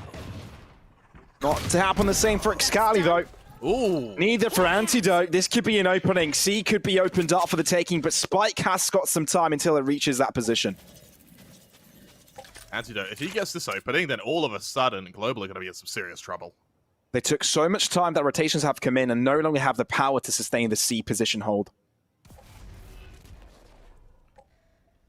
Oh, Antidote. High ground here. There's another opening. Crucial. Antidote finds one as well. And now there's only one standing for Global Esports. How do you turn around like this? It shouldn't be. Lightning Fast, they know where he's coming from. Pot shot sprayed at him. Spike at least not gone down just yet. Lightning Fast is low. And a bullet anywhere on his body will do it. And there you have it. A pistol win for Enigma, getting it done. 1-1, and all of a sudden, Global, what was a dominant pistol round, has just been thwarted. Enigma, they say, you want to see pistols? We'll show you pistols. Rossi tries to do his best, but really nice rebuttal from Enigma. And for Global, I wouldn't actually mind seeing a full spike. I really wouldn't mind seeing a full spike from Global here.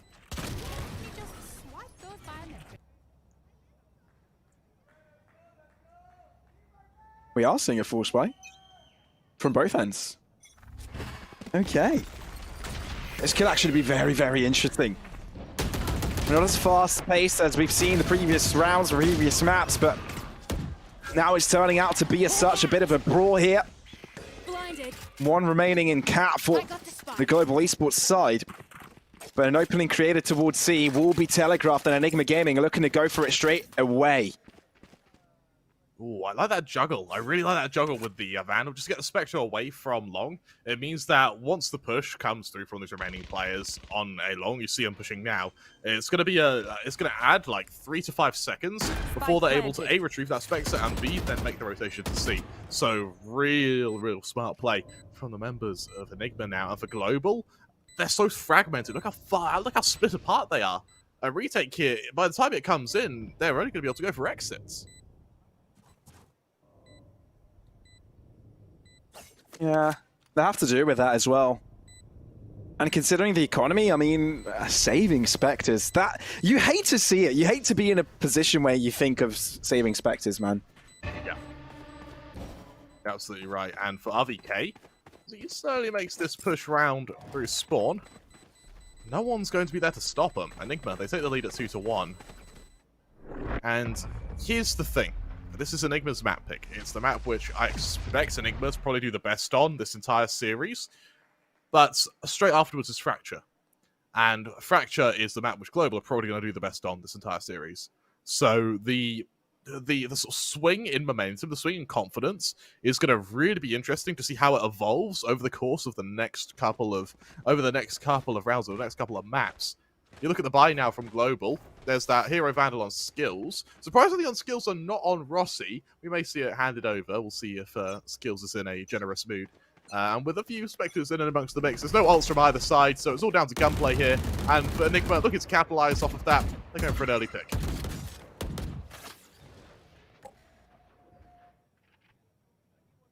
Control once again for Enigma. There's pressure, they know it.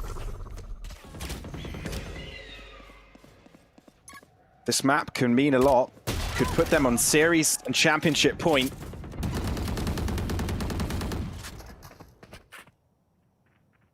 So far, only kill fine from the Enigma side.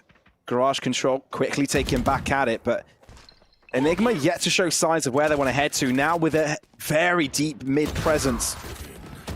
Oh, and especially with that kill onto skills out of their depth. Kappa able to square things up again with his Sheriff, but the B side, look at the movement in B.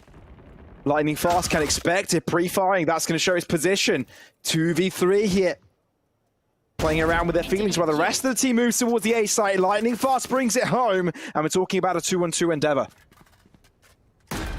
That'll go down, which is definitely going to assist Enigma in sort of putting a fuse on the round here. But Kappa, his kill, or lack of kill here, would essentially decide the round. Raw Fuel has a really nice off angle, and I'll be surprised if Kappa pre-aims it. He doesn't. All the pressure now on Lightning Fast. Knife out, Rexy finishes it, 3k, and, well, an apt chance for Enigma to build a lead.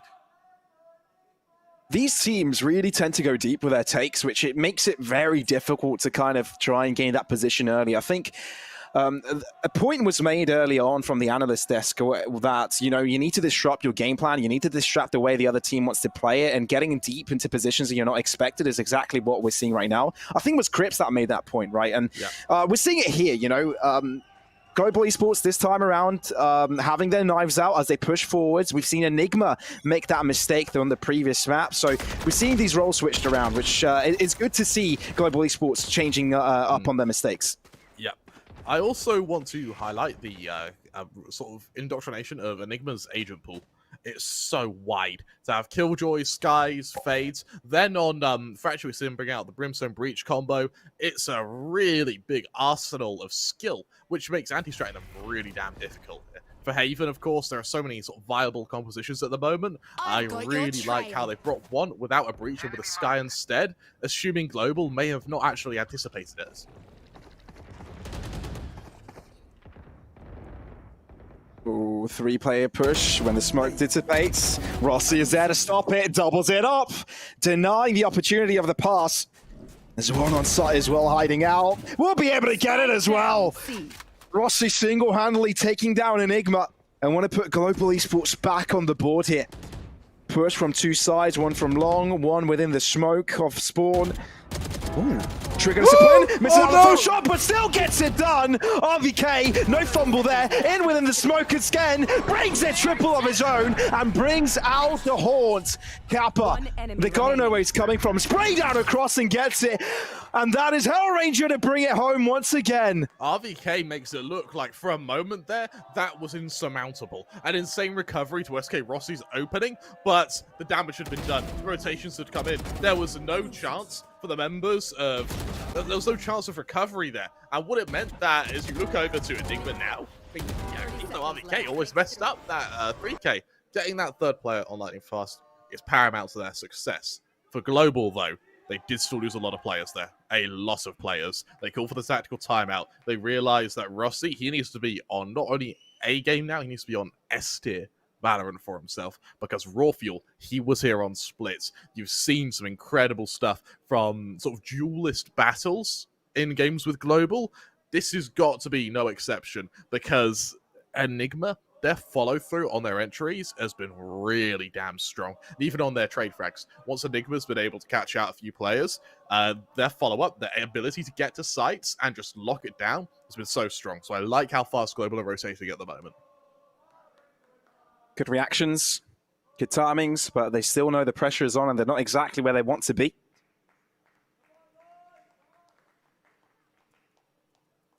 It's got to be quite gruesome, man, when you play so many maps in one end. And I think that break, that massive break in the middle, definitely has caught them off guard a bit. It's hard to maintain such a strong presence. And I mean, if the fans are feeling it also, you better know the teams are as well. No, you're right. You look at the ult management, Enigma with a categoric advantage here. The only thing that Global have to throw back is that Tour de Force, which comes out on SK Rossi. You had such a good round last round. Let's be honest, that Tour de Force is something to fear. But Enigma, they want to challenge it again, setting up with a take to C. There's a bit of a fake in mid, the fade slowly pushing forward. Antidote, and this is the thing I wanted to highlight as well, is for Enigma, the Duelist doesn't necessarily wield with the Operator, which I think is really quite unique about them. And I want to add to the point, Krummer, here. There's a lockdown here for Enigma Gaming, but they still don't play in a Killjoy position where they can kind of have her in a command to take over a site. Instead, they've isolated her alone, and there's a high chance of her being picked out here. Obviously, Global Esports not going for an aggressive push, but if they were, you don't want to lose that high impact ultimate, especially if it can be crucial for you taking a site. And it's actually a marvel to me why they haven't actually pulled the trigger of going for such an approach so far. But it seems they may want to place it now and Suez head towards the safe site.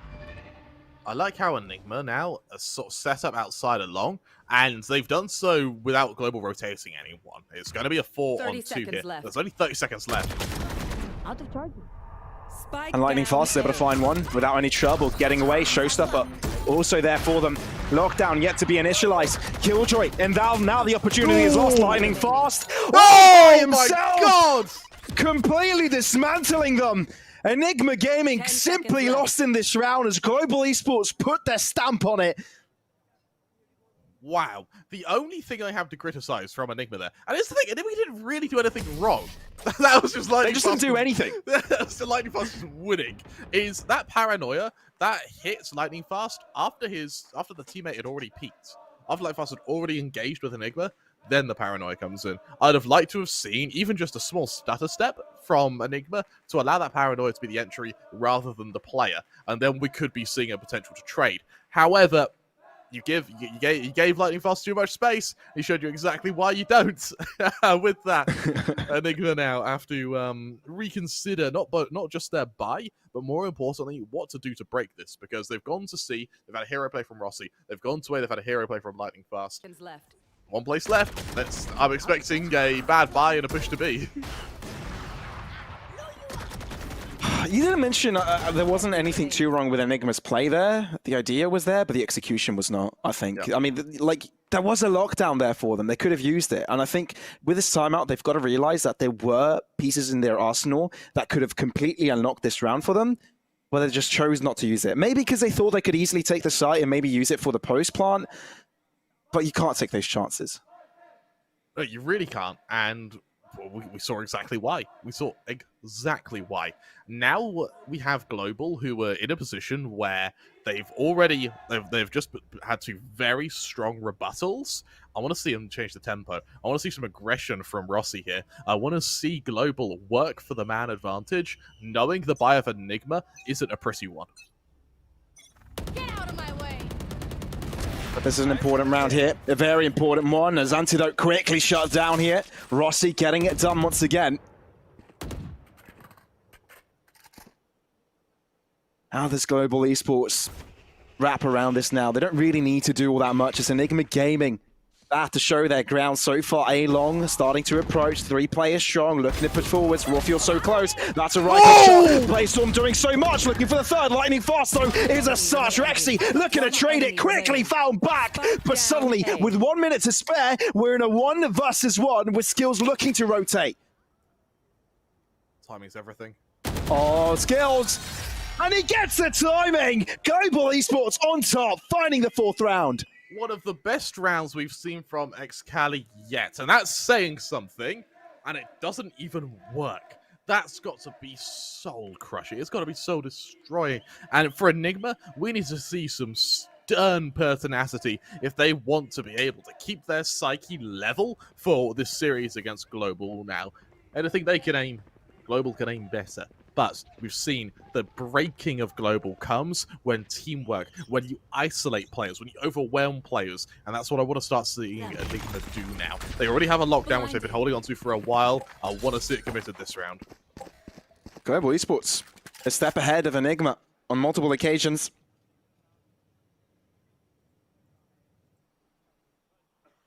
Enigma still have the lockdown, by the way.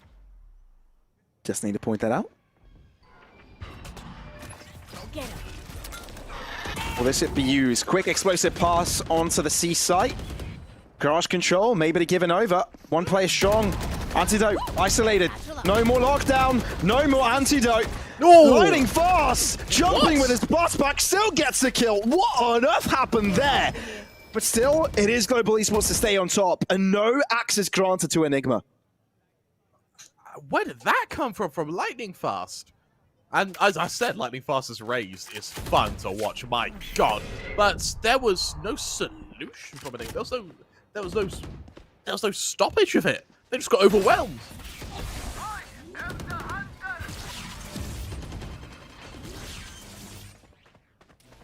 Now spike onto the site. RVK with a close angle. RVK! When you're not able to get the macro player, you're able to bring out the gun power! And that's what Enigma Gaming needed. They needed it desperately. Lightning Fast looking to trade it back. But there's only 7 points of health on Lightning Fast. Simply he will fall. Enigma Gaming might lose on the macro, but they do have the gun power. I like how when we were sort of talking about how do they respond to Rossi, how do they respond to Lightning Fast, Raw Fuel was our main man to watch out for, but we haven't anticipated RVK and the strength of the performance he's putting up at the moment. We just saw RVK with what was a 4K on about 10 HP. And when it's like Lightning Fast kills 3 players, Rossi will kill 3 players, and then RVK sort of recovers the round for Enigma, and they treat it as if they just started the round in a 2v2. They both sort of cancel each other out. Lightning Fast, very fast showstopper, and it's perfect! The John of Rays! That is massive. Fault line on point, showstopper, coordination. That's one way to start the round here for Global Esports. And now Enigma lost, right? Isolated players, knowing where one of them are now. RVK. He did madness the previous round, but he had a support system around him now. Has found himself in quite a predicament. Spotted by Kappa. Shocked up. Softening them up even further. Looking to detain them in place. RVK given some room. Oh, RVK. Oh, RVK. No way. Off angle red by Hellranger. Never going to fall victim to that one. Kappa with a follow-up. And it's Global again on top. After what was a really, it feels like Global, every time they need to do something, Lightning Fast or Rossi, just wake up. It's like a light switch that a toddler's just discovered. It's flicking on and off, on and off, on and off. And then every time it's on, we see a round from Rossi or Lightning Fast. When it's off, we see Enigma respond with something.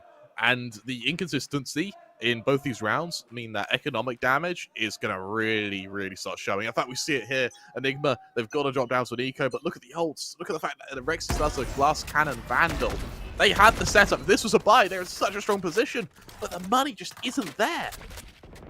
I'm going to point it out again. There's still the lockdown, and it's shut down because Antidote decided to swing on his own. These mistakes cannot be repeated, but it may mean that the rest of the team can come out on top with firepower. Once again, Hellranger not affected by it. Spray down. Down they go. Global Esports quickly taking charge of it. Hellranger, once again, Enigma Gaming seem lost in this one. The Sheriffs will not do it. This isn't the Enigma that we've seen, is it? It's not the Enigma we've seen in the playoffs. They're looking very fragmented. We're seeing a lot of individualism in their play style, and Global are punishing it beautifully. I really want to see if Enigma sort of either change their tempo, either before the half switch, or, you know, at the latest, just around the next half. What has worked for them so far are these very fast pushes. Yes, sometimes it's a bit coin flippy, but the fact that they have really great firepower, that's when they can excel. They need to go for these fights. They can't just stay and be picked off one by one. Yeah. Did you see something the interns did at the start of the tournament for Global? They mentioned how if they can get the Global Twitter to 100,000 followers, then they'll all get like a brand new phone. And they're pretty close, actually. Ooh. Do you know how many followers they have now? They're pretty how close. Many? 17. 17, and how many do they want? 100. Okay, yeah. Good luck, guys. And they say Rush doesn't have a heart. Global. They'll get there. Once again to be tested, lightning fast, Kappa, and skills, all in like a trifecta setup now. Enigma breaking this is going to be a tall order. You need a Hail Mary here, or maybe even better, get raw fuel to kill them all. Oh, they know what the plan is, though. The wraparound from Spawn is coming in from the Global Esports side. Finally seeing a lockdown come through. Antidote, though, has no reinforcements, which means Skills can go for the fight here. If he finds the kill, he can shut down the lockdown, but Antidote won't be allowing that one. Enigma Gaming have gotten control over the site. We'll be getting the spike down as well, and now they're aware from the backside. Hellranger shutting it down, but Rafiel not going to let that happen. Onto the far end, Seekers to kind of delay this push, gain that info, but Rossi may have the skies clear for him to reign supreme from above. Operator in hand, not yet to be spotted. That's ahead. That's the sideline. Not yet covered. Needing Kappa for assistance. Needing Kappa to put the pressure on them. Unable to find the shot, swinging in and out of battle.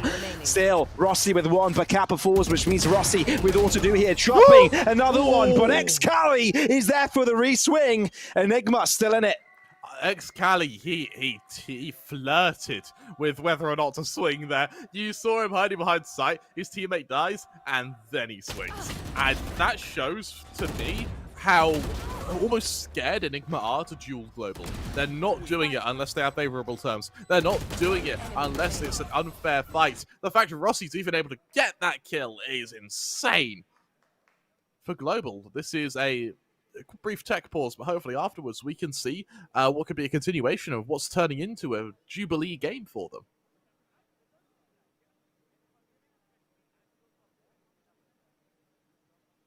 Global Esports. Unfortunately, that technical pause has to come in again. We've seen kind of a lot of pauses to put a break to their momentum, and I think clearly there isn't too much momentum. Even though Enigma making some of these mistakes is probably the pressure getting to them, I'm going to see that Global Esports, they themselves aren't too far off from that same testament, right? Pressure is there. We're talking about an $8,000 differential from first and second prize, and also getting a higher seed in VCT APAC is what you need. It truly is. And bear in mind, there is no easy group in VCT APAC. Like there is no group where you go, God, I want to be in that one, because all the teams are kind of good. So seeding, while it does matter, it's comfort, if anything, really. Guess it's bragging rights then. Yeah. Well, and money. An all-Indian playoff here in the grand finals. Forgot about that little nuance. There's a lot of money on the line, remember, Pavlos? Which is the better Indian squad here? Which is the best squad of Southern Asia?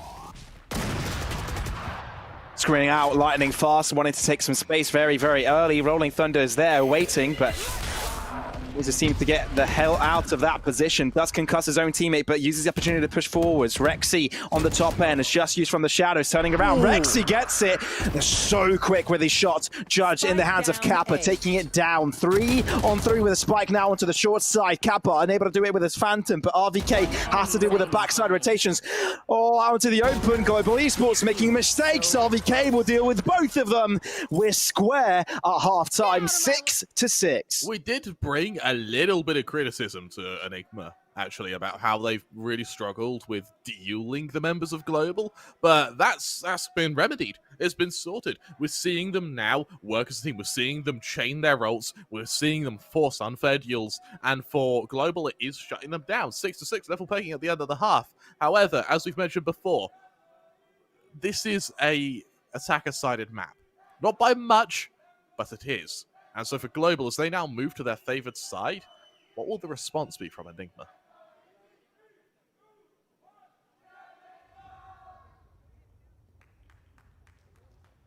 We switch sides now, though. Global Esports on the attack, Enigma on the defense. Can it be switched up? Excali, far end corner. Quick shot. Frenzy doing it. Lightning fast. Able to bounce back though. Rexy, what can you do? Paranoia. Antidote with a good angle though. And still alive to tell the story. Lightning fast on the back end. Skills as well. That sight control. And they may be able to guarantee the spike down, Krem. It's got to come quickly because the retake's already been sprung. I love how quick Enigma went into this retake, and Global know it. They now just don't even want to go for the planter. They're going to another site. It's certainly a brave bit of decision-making, and it definitely avoids the gunfights with Enigma, but all you've done is give time for Enigma to get to the site you'd be rotating to. The double fake comes in, Fade now could be caught off, and I'll tell you what, this double fake, actually, this could be masterful. This is either genius or stupid. A very fine line between the two of them, Pavlos. There's a very fine line, but this time around, I think it's the genius point to take over because now they've got side control. It's not contested. They can place the spike where they want. But the unfortunate part is that they allowed Enigma Gaming to wrap around from long as well and know where they expect this. Oh, RVK. So impactful this game. Maybe impactful once again. He finds the right opportunity. Both of them swing out at the same time. He falls, stumbles on the ledge. And now there's only one with a frenzy. Skills looking to shut it down. Cloudburst conceding the position. But he has to move in. Raw fuel. Oh, he's struggling. Dark cover, he has to push through. He's running out of time, but he's scared to.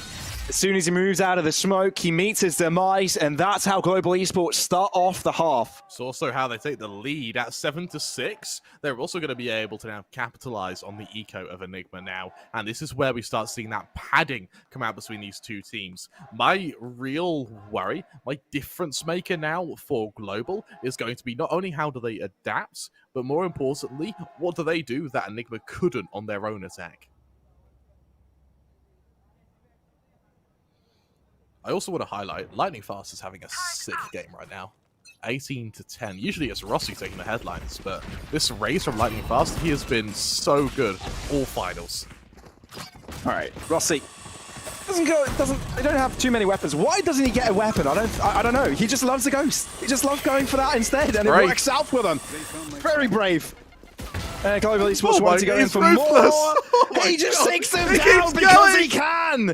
Oh, okay, Rexy, okay, puts him to his grave. Enough of that nonsense. Restored order. But Enigma Gaming, yeah, they've already dropped, they've already given over the site, and now, I mean, Global Esports have got full control. Rexy, what madness can you bring? Will you be the Tyrannosaurus Rex everybody wants you to be? Or will you be just a pterodactyl that just hits his head on a mountain and just falls flat? Unfortunately, it's going to be the latter. Antidote. Getting one, dying, and there you have it. Global Esports get themselves a follow-up. You know when pigeons fly into windows? I imagine, I guess it's just a grander scale of that, isn't it? I hope it has the same sort of satisfying thunk. And true fact, that's how pterodactyls were rendered extinct. Yeah, probably. Is that how the rest of them died also? Some people say the English educational system isn't very good. How the dinosaurs went extinct. They just smashed their heads onto mountains because... Yeah. Well, I suppose if you're a T-Rex, you're like the Apex Predator, you're a bit bored. You need to find something that can beat you, and a mountain beat him. Lightning fast. What'll beat him? Sonic the Hedgehog. Oh, no one can go faster than him, though.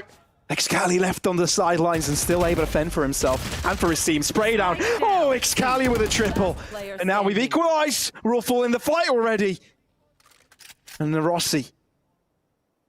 Oh, Rossi with a perfect chance. That's one. But he's no way he checks his right side, which is how he falls. RVK fumbles, and he dies. Global Esports coming out on top. 9 on the board. The failure. Rossi. Oh my god! That is inexcusable from Enigma, and Rossi, he punishes it heartfeltedly. Remember, Pavlos, this is 1-1, and Global have a huge chance of winning Fracture. They take this map, this could be series killing for Enigma. You see them straight to the tactical timeout. Straight to that tactical timeout. They really need to fix whatever's broken.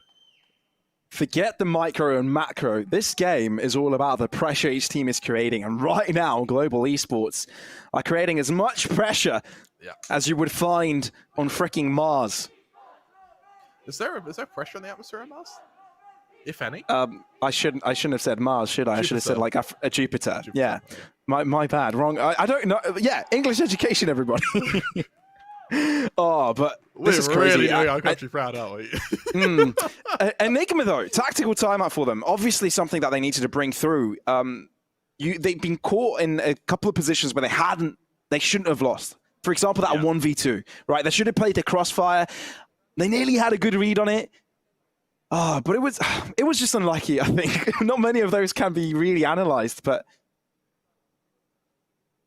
it just hurts. Yeah, the issue is as well, when your rounds come down to 1v1s that are entirely down to aim like that, you can't excuse it. You can't go, for instance, what you find a lot of players do, and it's something we have as a problem quite a lot in the UK, is if something doesn't work, like this round here, doesn't work, Excali would go, oh, my teammate should have traded me, or, Kappa, where were you? But at the moment, for RVK, for Rossi, that round is entirely on them. And that can make your mentality, it can really strain your mentality. You talk about pressure on the team. What Global are doing is they're putting pressure on the players. They're trying to find a weak link. And right now, Rossi, he's like a blacksmith, just hammering and working on each of these players to find who breaks first. It is like a predatory way of playing Valorant, but I tell you what, it's bloody effective. Quite a long tactical timeout, this one, isn't it? For a tactical timeout, as one goes.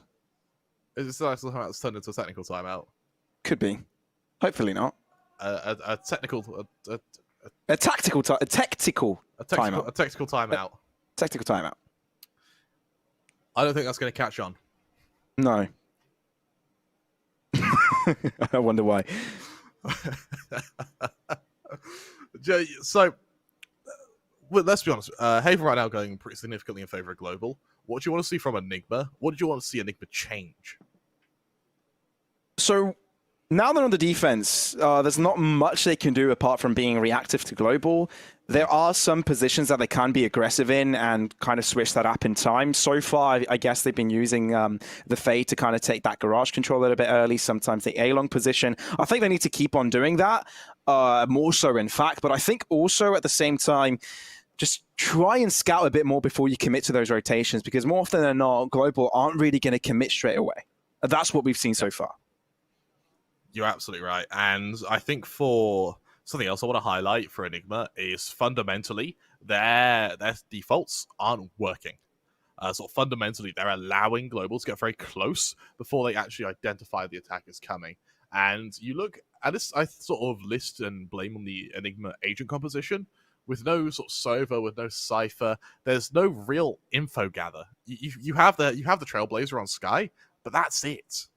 Very important. And I think at the same time, you kind of consider that you've got the fade to join in there, and you kind of can use that fade for info gathering. You use the Prawler, you use your sort of grab of territory, but at the same time, you don't want to use RVK in a very aggressive manner. He is going to be your duelist at this point because he's the one that is heavy hitting for the team.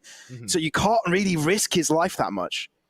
Absolutely. And it means that for Enigma, who goes first, because shoulder peeking with a jet, let's be honest, is suicidal. Shoulder peeking is anyone's suicidal. In a game where you have agents whose entire premise is to be able to get info, you can't peek with your shoulders because you'll lose them. We'll take a look at the player stats here. Of course, who better to bring up than SK Rossi?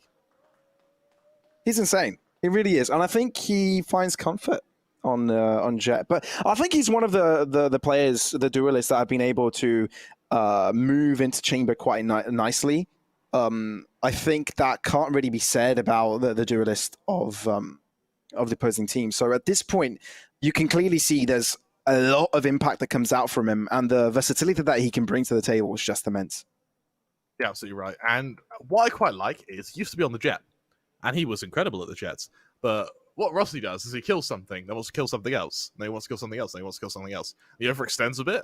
Now that Hell Rangers brought him onto the Chamber, what it means is he can play a little bit more with the team.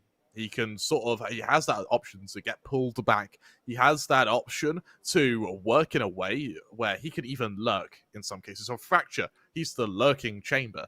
And it's a really nice way to utilize Rossi as a player by moving him to a different agent. And because Global, they've been a team for a good couple of years now, because they are so well versed in one another, that's why we're able to see them sort of make minor changes like agent compositions and have such a significant impact.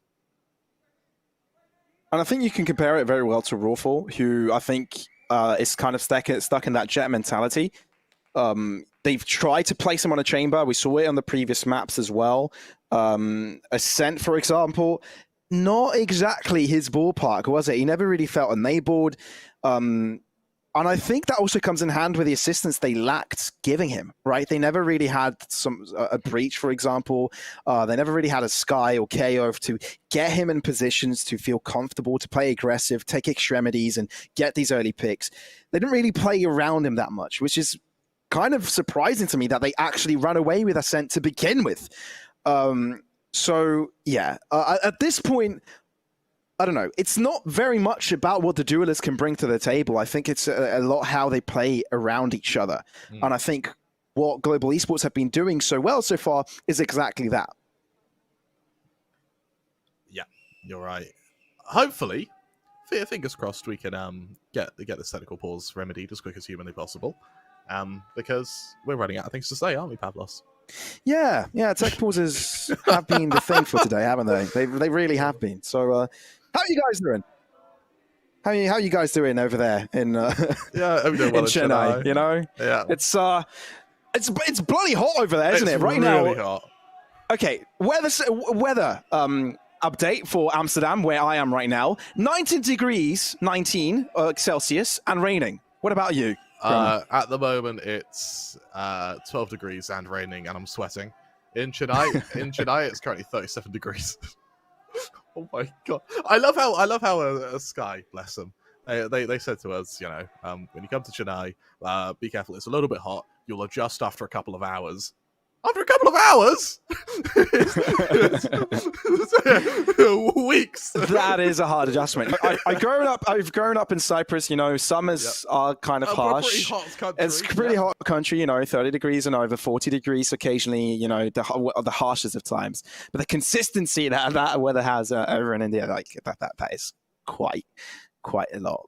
Quite a lot. I don't think we've been able to handle that. But yeah, we've got some more stats. Apologies for the technical pauses. These do tend to happen. Once I do receive word, we may be throwing it to a break, kind of draw some music for you guys, because I'm sure you've probably had enough of us talking and rambling on. Music is considerably better than us. At least when we're not in game, At least when we're not in game. That's true. That's true. And what I quite like as well is both sort of the chat in all languages, of course, up to the fact it's a tech pause and are fully anticipating us to talk out our asses for the next couple of minutes. But in the head to head, I like the fact that we've picked Excali to go against Lightning Fast, purely because they both do very well at different things. Lightning Fast has an incredible raise, Excali has an incredible KO. And I think that both are better than each other's main one. That makes sense. Lightning Fast, his KO can be really inconsistent. For Excali, his raise can be really inconsistent. Whereas Lightning Fast, he plays raise like he's in a jet fighter, and Excali plays KO like he's in the Matrix. Well, apparently the technical issue is being resolved, and it's actually very close to being it. So we can jump right into the game. What? Is that it? Yeah, like fellas, no fist bumps. Yeah, we're going in. We're going in. Let's get back into the game. Enough rambling. Time for Valorant. Enough, Phil. Let's get this underway. And you look over at the investment from Enigma. It's a couple of sheriffs, the Marshall.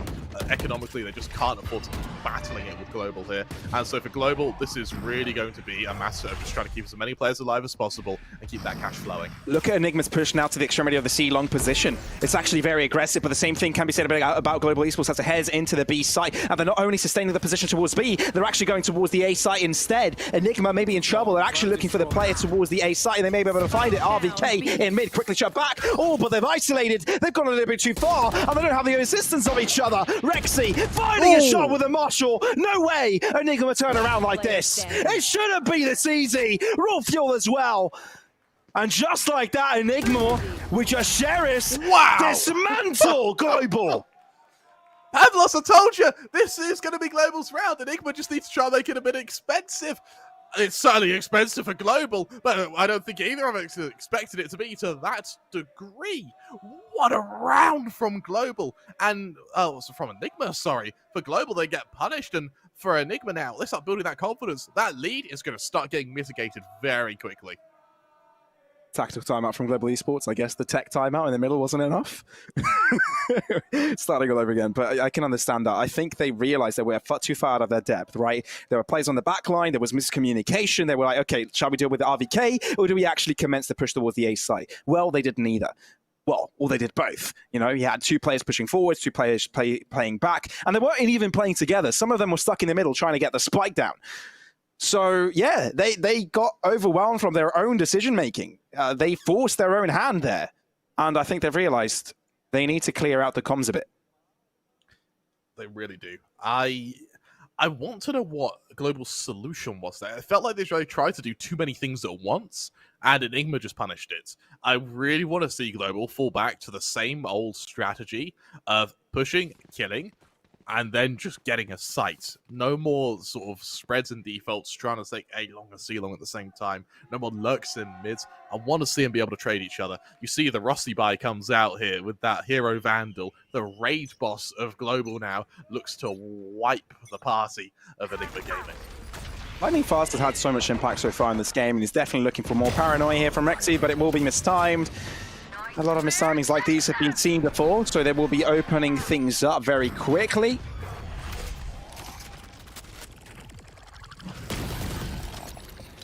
Now, how do they work around their skills? Out into the open, spray downs will work out for them. RVK looking at pop. And of course he will. Of course he bloody will. Awful taking charge of Garage. No one shall pass. He's turned into Gandalf, puts his staff down and said, "You shall not pass." If you're on Enigma now, it's time to fly, because once again, they're at a stage where a comeback is likely. However, Global, they've been a little bit inconsistent. We've seen rounds where they've wiped, rounds where they've struggled, but now we're at a stage where we're starting to level it out. And now we're starting to level it out. I want to see, particularly from Enigma, if this comeback is going to be converted. They've got cash. They have that Blade Storm on raw fuel. Over on Global, though, the Tour de Force comes out from Rossi. A ability and a weapon which has worked so well for him. Oh dear, the Brawler catches him out, but still somehow alive and still able to kill them! Oh, the whiff! Oh dear! Rexy's able to get a kill and get out of there, but needs to be quick about how he plays this out. Dark cover, but also TP away. Movement towards long. Rawfuel getting it. Okay, this is close. This is too close. And this is messy. Push from mid, and that catches them out of guard. Kremer, earlier you asked me what Enigma should do to get back into the game. I told you take control of extremities, take control, take use of that fade, and that they are doing. Rotation now coming from Global, but it's been heard. What a usage of that, but of the turret from Antidote. And Hellranger, yes, he's dropping this utility, but it's securing a site that's completely clear. It's a needless commitment of utility here. And Skill's already low on HP, can't risk pushing for a man advantage, or to even level the man count. Alarm bot out. Esports really do want this win, but they're heavily outnumbered. Oh, Dink! Through the wall, little does he know. From the shadows. That's for information. That is perfect. Quick info grab. Rawfuel getting one. Distraction comes in. Antidote with only 3 points of health. And Skills has to die. Enigma looking to square things up once again. 9-9. Global, they end up with... Yes, a plant killing 2 players. It's not the end of the world. Remember, they hadn't fully invested. They hadn't completely invested. But it's... You've given Enigma momentum. You've given Enigma confidence. And that in itself is a big risk to take. You see the Enigma fans now are really starting to chant because they've realized this is categorically winnable. Very Not much just this winnable. map, but the series. So this whole endeavor is about who makes the most mistakes, but also who punishes them. Punishes them? But what, my English is getting better by the second. No, who punishes them? And that is Enigma doing exactly that right now. A little bit of a misclick there by the Devil pass back, not quite connecting where he would have liked it to. Skill was able to sidestep the Prowler. Yeah, moving onto the site. Oh, they have no clue. Oh, they have no idea. He's made it even further. Oh, Skills, you need to be careful here. Oh, on the backside, already on the site. They know where he is. Oh, opportunity missed. Enigma coming out on top of that one. Although they hand over the site, they're happy that they have the numbers, and they're happy they didn't give a weapon. Global desperately trying to find an opening here. Already a man down. Rolling Thunder available for Hellranger, but is it worth using? Get a 3-on-5 with only Sheriffs. They're missing their Omen, they're missing their smokes, therefore can't cover both Heaven and Main. And that gave Enigma the opportunity to just come in and find kills. 2 players from 2 angles. Rossi with all to do. A little bit absent the first few rounds. Last play remaining. Overwhelmed by the angles, overwhelmed by all the players, and Enigma find the lead. And taking a lead this late into the game, it's going to be very hard to lose it afterwards. For the members of Global, the next buy is going to have to be crucial. I believe it could be this round, actually. And if this buy fails, then they are really in trouble. But this buy works. This map could very well go to overtime. In fact, I anticipate an overtime here because you look at Global right now. No one's beating lightning fast. SK Rossi's having a fairly quiet game. If Rossi wakes up, then Global are going to be able to ascend to new levels. We just need Rossi to start hitting his form, and then Enigma are going to be in big trouble. Cover going out. Oh, very aggressive movement there from Antidote. He's able to double up as well. Lightning fast does find the trade, but it might be to no avail. The damage has already been done, and Rawfuel, as soon as he peeks it, I have a feeling, Kremer, both of these teams have thrown the handbook out of the window. Yeah. We're not seeing many strategies, are we? It's sort of defaults and follow-ups. Constant defaults and follow-ups. And for Rawfuel, he's just isolating players and plucking them out of the round one at a time. And defaults and follow-ups, more often than not, are going to favor the defensive side. Absolutely. And we're seeing Enigma Gaming having that benefit. Rexy, coup de grace. They keep it going. 11-9. The distance between these teams is starting to grow. And for Enigma, this could really be their chance to build some scary momentum. Some seriously scary momentum. As what, 2 rounds away from a victory? 2 rounds, that same 2-round distance separates you from an equalizer. I mean, yes, Global have the ult management to work here, but what they don't have is money behind it. Enigma, some players are breaking 8K right now, Pavlos. They're about as good as they can hope to be for cash. Raw Fuel avoids the fault line. There's the opening. And once again, Global fall to the back foot. Someone stop this man! A killer that just doesn't have mercy. Enemy remaining. And he will not stop here, making it a triple. Enigma Gaming determined to bring back the map difference in their favor. And they will be able to do it in a flawless fashion. Don't take a hint of damage during that round. Not even a lick. Enigma now, this is dominance. And remember, this is their map pick. They want to be here. They're on their home territory. They've shown us why it's their home territory. They are dominating. You look at the fans, they are now very much alive, realizing that this is the map to take. This is the map to take the lead on, and this is the map you need to set yourselves up for fracture.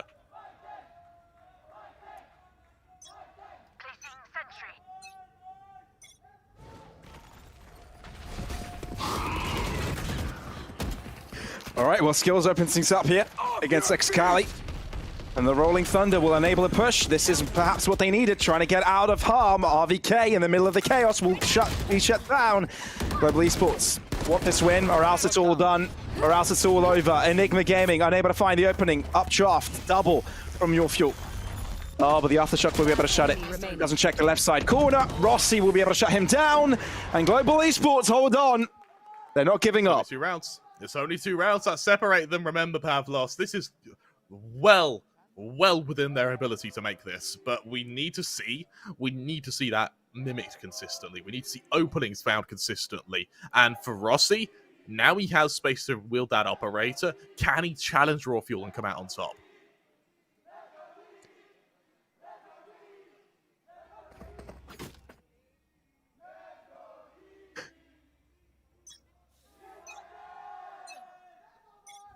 GE versus EG. Who will come out on top? Will we be seeing another overtime? Is this it? Second overtime of the day. Is this where it ends? Paranoia to the back end, catching every single one of them. Showstopper meeting his mark here. Skills delivering damage onto himself. Paint shots to the far end corner. But Excali up close and personal, looking to find the right shot, but it's not timed correctly. They're range getting it done. Global Esports coming alive at the final mark and are looking to take us to overtime. Spike planted. Only RVK surviving, but I'm afraid whatever he can do, it will not be enough to uncover a victory here. He does find one. Entertaining the idea of someone behind him, gets another. No way. No way, right? Right. The Haunt is thrown onto the site. One player. Oh, RVK.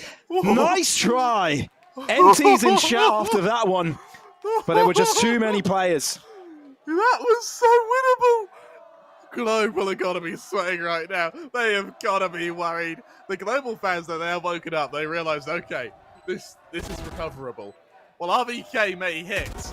Global, they have a little bit of armor to them. And while Enigma now desperately try to find a chink in that armor, reinvestments come out from both sides as we stand now on the precipice of our second overtime of the series. Thankfully for Enigma, they were able to deal with quite an economy. So they're not troubled too much, even and able to find an operator. Oh, a missed opportunity. Global Esports looking to wrap towards a C position. Oh, look at the push from mid, though. Would it catch anyone off guard? Skills may be in trouble. The push may come in from window, but it might be a little bit too late. Only a single defender on the C site. Hunter's Fury looking to come through, but Rexy still is able to find shots. Antidote in mid. Excali yet to be challenged, finding more damage. Rexy to the sidelines. And now we're looking at Enigma Gaming just 2 kills away from taking us onwards to another map. This could be it. Kappa out into the open. Enigma Gaming have done it. A second mag in the back for them. They take their map pick. Haven goes in favor via the Enigma, and for good reason. A really strong performance, particularly from Excali, who is able to show us that there is a match for Rossi. There is a match for Lightning Fast, and this operator is something that both teams will now need to respect as we move to Fracture. Well, we'll be back after a very short break. It won't be really a break, as the analysts will be here to talk you through the action and what they anticipate for the next one. But we hope you glad enjoyed this cast. We'll be back for the next one.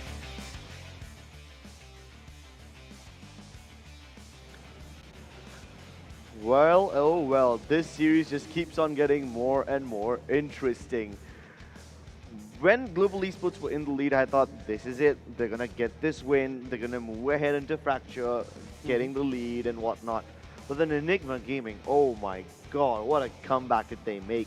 And it takes nerves of steel, so many individual performances and brilliances by the members of Enigma towards the tail end of that game that it stretched their lead further. They overtook Global Esports, and just when we thought we were going to go into overtime, Enigma take the win. They take the dub. Yeah, see, for a couple of moments on Enigma's defense, it looked like they were a little bit all over the place. The trades were not there, especially on the C side. And then when the trade was there, they somehow didn't end up winning the round. It just Global Esports had more numbers. But more importantly, I want to talk about the pushes by Enigma. The pushes by Enigma were what changed the round altogether. Those pushes on the Killjoy, especially coming up from Antidote, just pushing out B and finding multiple kills, changing up the approach was really, really crucial for the side of Enigma. What's interesting to me is that there were so many individual unforced errors by Enigma Gaming in the first half. I mean, sure, there were several fast pushes that worked for them sometimes, but most of the times it was a coin flip. The only thing that really worked for them on most occasions were those flanks from RVK. Like, let's say, for example, in the 5th round, RVK, he jumped into the B Heaven, I'm sorry, not the B Heaven, the garage window region, and he was able to go all the way around the defender spawn side of C, get that backstab, and get the round. So rounds like those were the only slow rounds that really worked for Enigma Gaming. Yep. But the only reason why they were finding success in the first half was based on those fast executes. And even then, it was pretty equally contested. It was 6-6.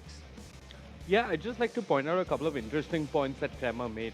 I mean, Crema was hoping for overtime, and for a couple of moments, it definitely looked like we were going to go the distance. It looked like this map could go to overtime at 10-12, when RVK was all by himself, stranded with nothing and no one on the Nightfall, still finding 3 kills, but he needed an ace clutch to win that round, which we haven't seen at all in the course of this tournament, and which you don't see all too often.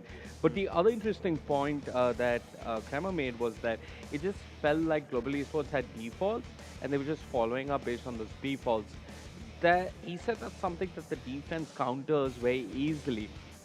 It is true to an extent, and Global Esports at some moments really did look uninspired on their attack. It felt like there was a little bit of, and choke is not the word, a little bit of struggle as a team for Enigma on the defense, and then Global Esports struggled on the offense. So it felt like the teams were their own worst opponents more than the actual opponents they were playing on the stage. But the point about defaults and follow-ups is that the defaults fundamentally coming out from Global Esports were not that strong. They were getting pushed, they were getting flanked, it happened multiple times. At this level, nobody should be pushing B naked and finding you kills. But they still were able to do so. Usually when you push out a B naked, you're going to get shot in the head. So it's usually followed by either some flashes which are already dumped all the way from the B side starting to at the bottom, or maybe like a smoke covering the mid-window region or something like that.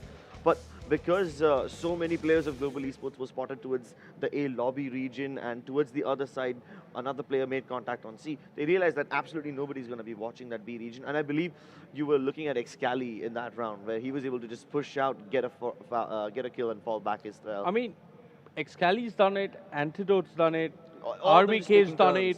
it. They were taking turns having fun with Global Esports.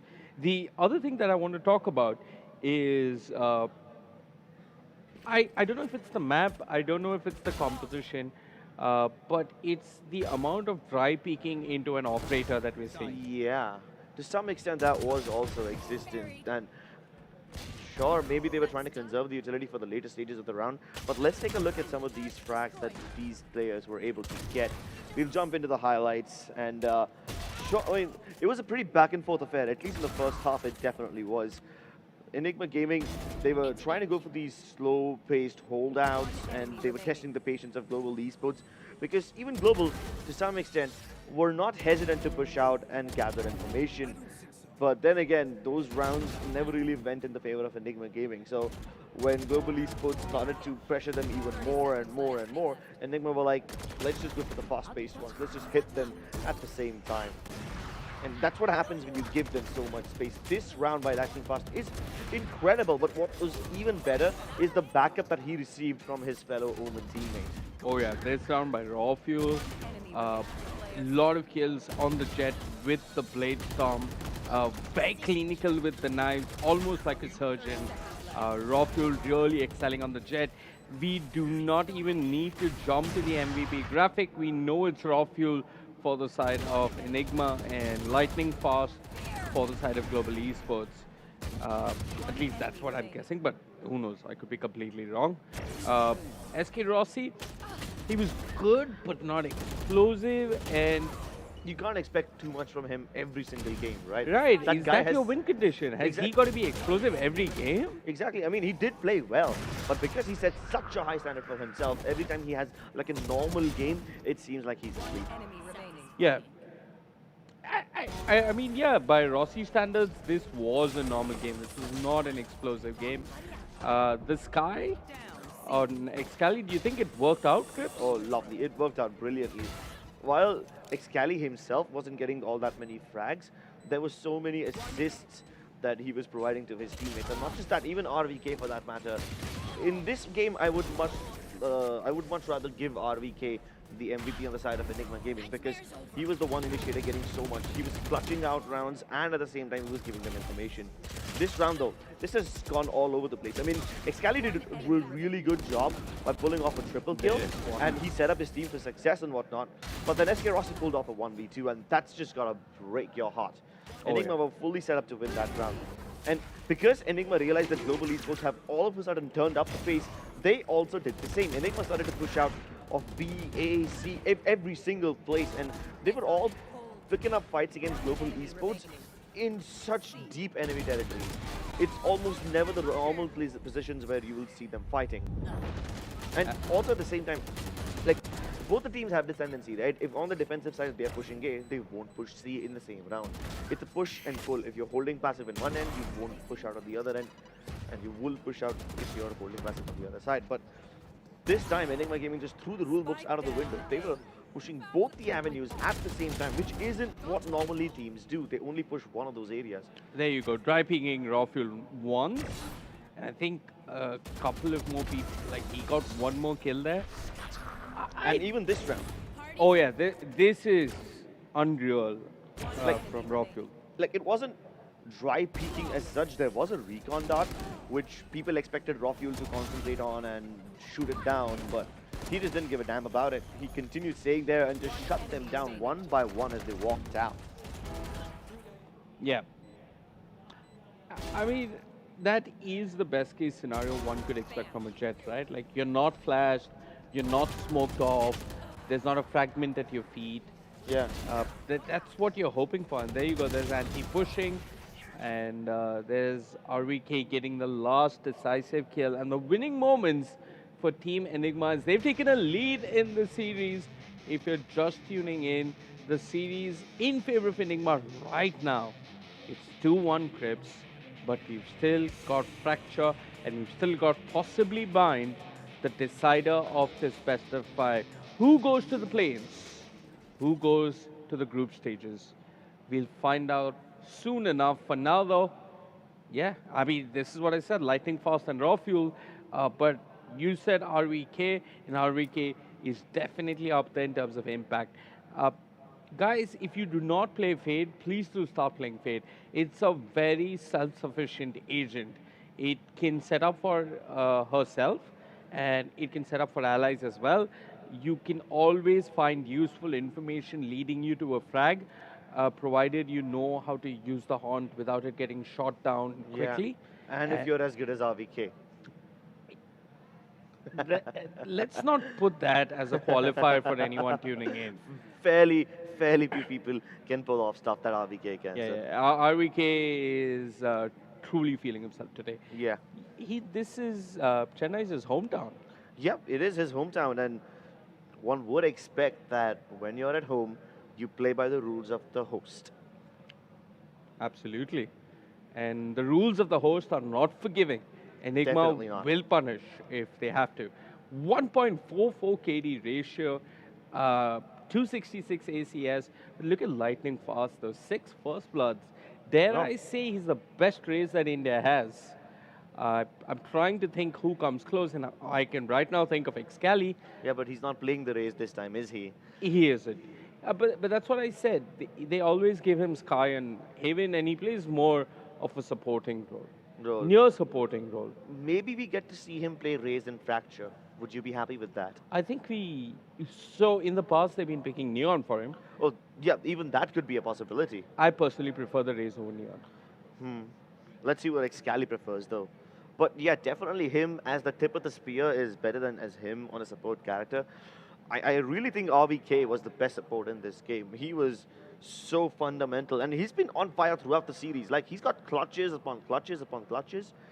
We hold Kappa up to that standard. He's the one initiator that can clutch all the time, but I think after this series, RVK will also be regarded as one of the best clutchers in the country. Yeah, there's no doubting that. He's clutched earlier on in the tournament also. In Ascent, in all the maps he's played so far, even in Split, he was able to pull off some amazing stuff. Yeah, his clutches are insane. Yeah, I mean, you can see the amount of individual skill behind every one of RVK's clutches, and for a moment we almost expected an ace clutch of him. Rossi and RVK tied in terms of frags, a relatively quiet game for Kappa and Scales and Hellranger.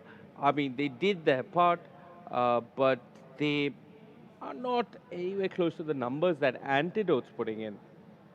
Considering that they play defense on the second half, Anti's put in a lot of work on the Killjoy, and we've got some match statistics coming up soon enough, and almost as if they heard me, production will show us these wonderful numbers that pretty much tell us the bottom line of this best of 5, that there isn't much of a difference between these teams.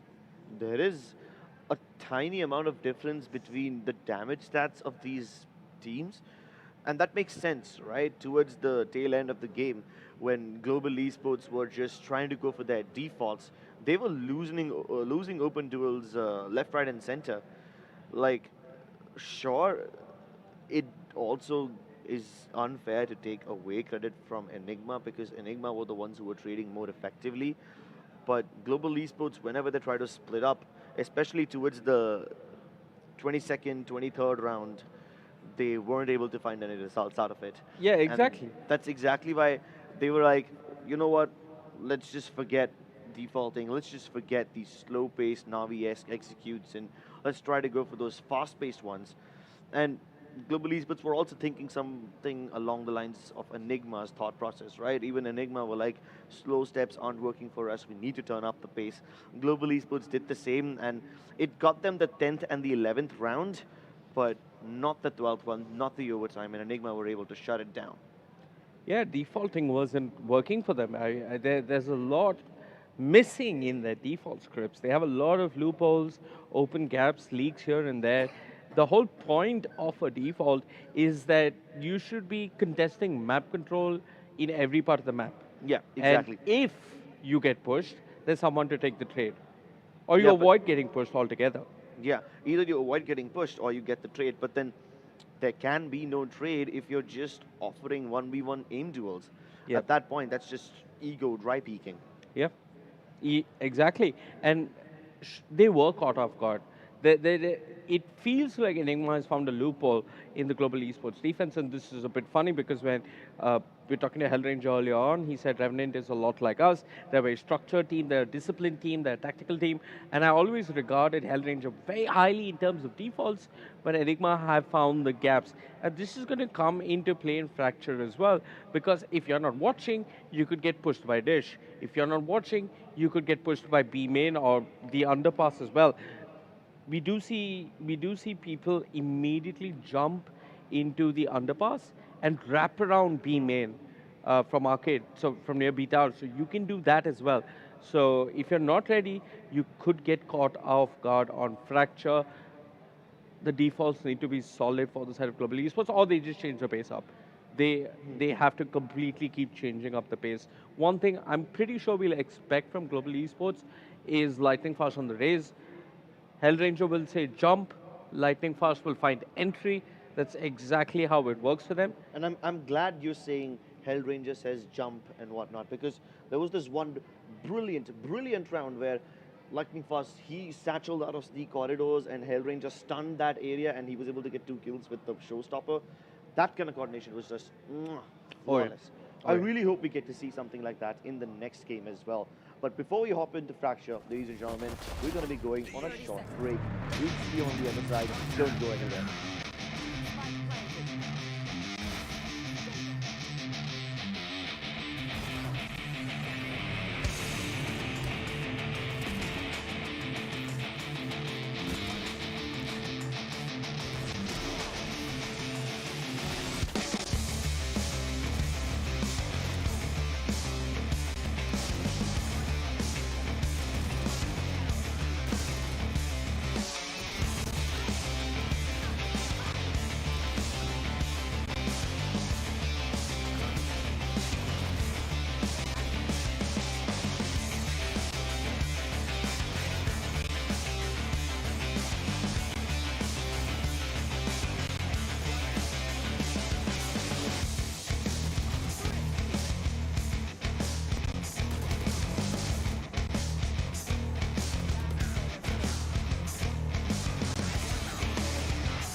Those who know performance know AMD Ryzen.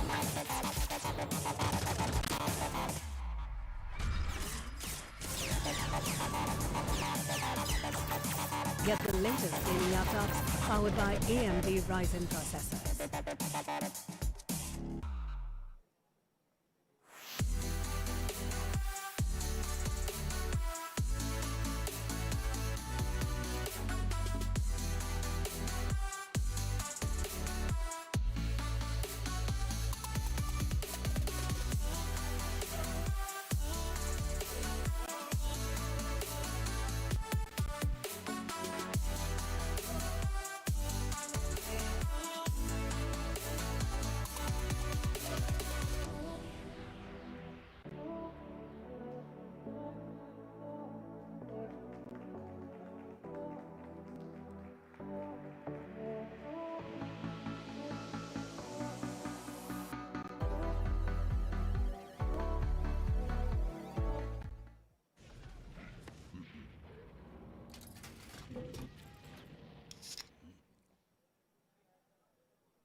Those who know performance know AMD Ryzen.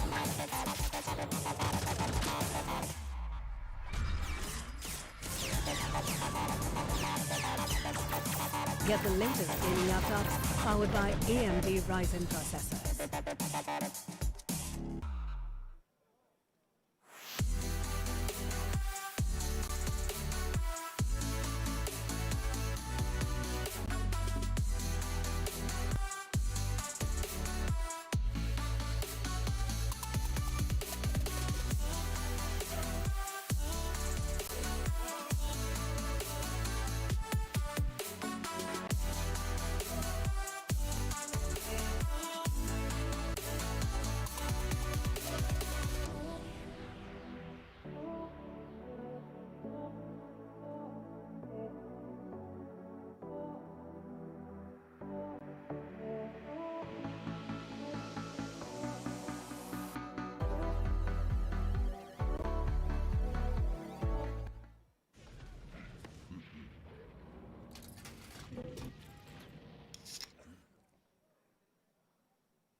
SK Rossi, man, we as much as we love talking about this guy, can't deny the bad performances, man.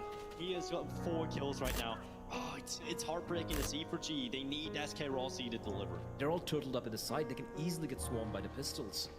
Great at all, but Amaterasu and Deathmaker, they've gotten 2. Still a lot of work to be done for Deathmaker. Let's bring it to a 2v1, but still a little bit too much to ask this time for Deathmaker. It's a great attempt though, but open from heaven. This is just a game that he keeps on giving. He's the one who got headshot. Deathmaker though, juggling the guns! Oh. But eventually the weight of the Vandal will weigh heavy on Jermaine.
It is time to fight back.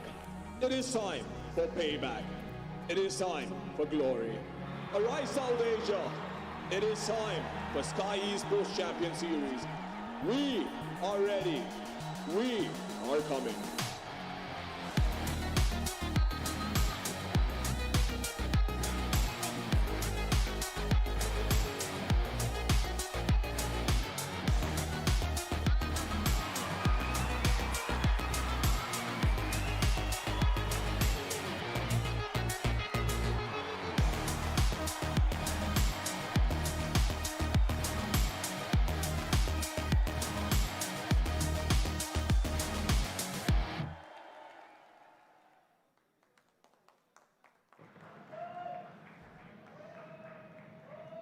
Ladies and gentlemen, we've taken a break. I've gone and gotten myself some Red Bull. You might be tuning in on Router on your AMD laptops for the Skyesports Champions Series. $30,000 at stake, placement at APAC, and more importantly, pride.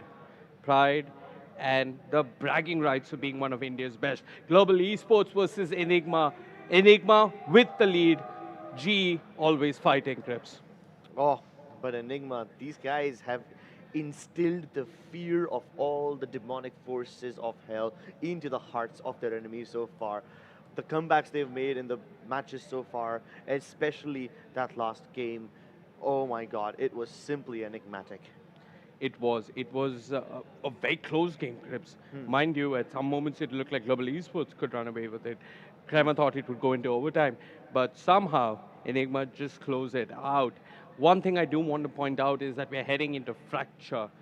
Fracture, Crips, in my opinion, is a good map if you can find order in chaos. That is key. Oh, all these teams so far, at least in the previous matches and previous maps, these guys have tried to go for really structured approaches and they've tried to establish that order like you mentioned. But in chaotic situations, Enigma seems to thrive. And at this moment, I would like to quote a dialogue from the movie Batman, The Dark Knight Rises, that Christopher Nolan directed. And this Nolan was said by Inspector Gordon. There comes a time where structures become shackles. And just like you saw in that video where SK Rossi breaks those shackles and walks ahead and rises up, he will need to pull off something similar in Fracture if he wants to make this series competitive. Otherwise, Enigma Gaming, they are more than happy to run away with the win.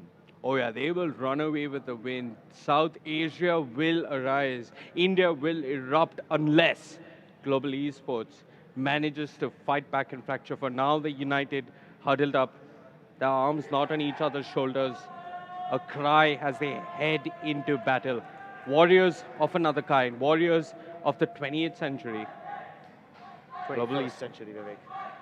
Yeah, Pavlov said something about English education, but I could go on about Indian education. Yeah, you guys should probably have a discussion of your own about that later on. But regardless of the century, regardless of the time that has passed, regardless of the endless heartbreaks and heartaches and sometimes even anxiety attacks that we have faced today, the energy of the fans just doesn't seem to deplete. It's almost like they have Infinity Stones and probably Tesseracts in their throats, channeling all this energy outside. Oh yeah, Crips, I'm sitting right next to you, but I cannot hear you. So I began with oh yeah, Crips, because the crowd is just electric. The atmosphere is electric. Global Esports fighting for their position in VCT APAC. Both teams will go there, but do you really want to be in the play-ins? That is the question. We have a little bit of time before we jump into agent compositions, but for those of you tuning in, I want to take you through what both these teams run on Fracture.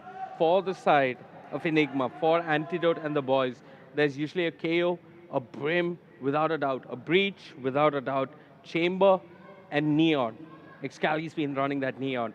For the side of Hellranger and Global Esports, there's Breach, Brim, Chamber, but this is where they take a turn from the usual. They give Lightning Fast the Raze, and they give Kappa the Sage. Yeah, and they did that yesterday. Kappa's walls, the Sage walls, were simply superb, so creative. I would love to see that again. But then again, I'm not sure if they will be going for the same compositions that they did yesterday. I mean, there have been some changes in the Enigma camp. Rexy and Antidote switched roles in the previous match. Usually it's Rexy on the Killjoy and Antidote on the Omen, but in Haven, they switched up those roles. And it worked for them pretty well. I'm not sure if they'll switch roles this time or switch agent compositions altogether, but I am damn excited to find out. Probably not as excited as these guys screaming their lungs out. Absolutely, the interns rejoicing because I believe they've hit 100K subs organically, and I believe those guys are getting iPhones. Ooh.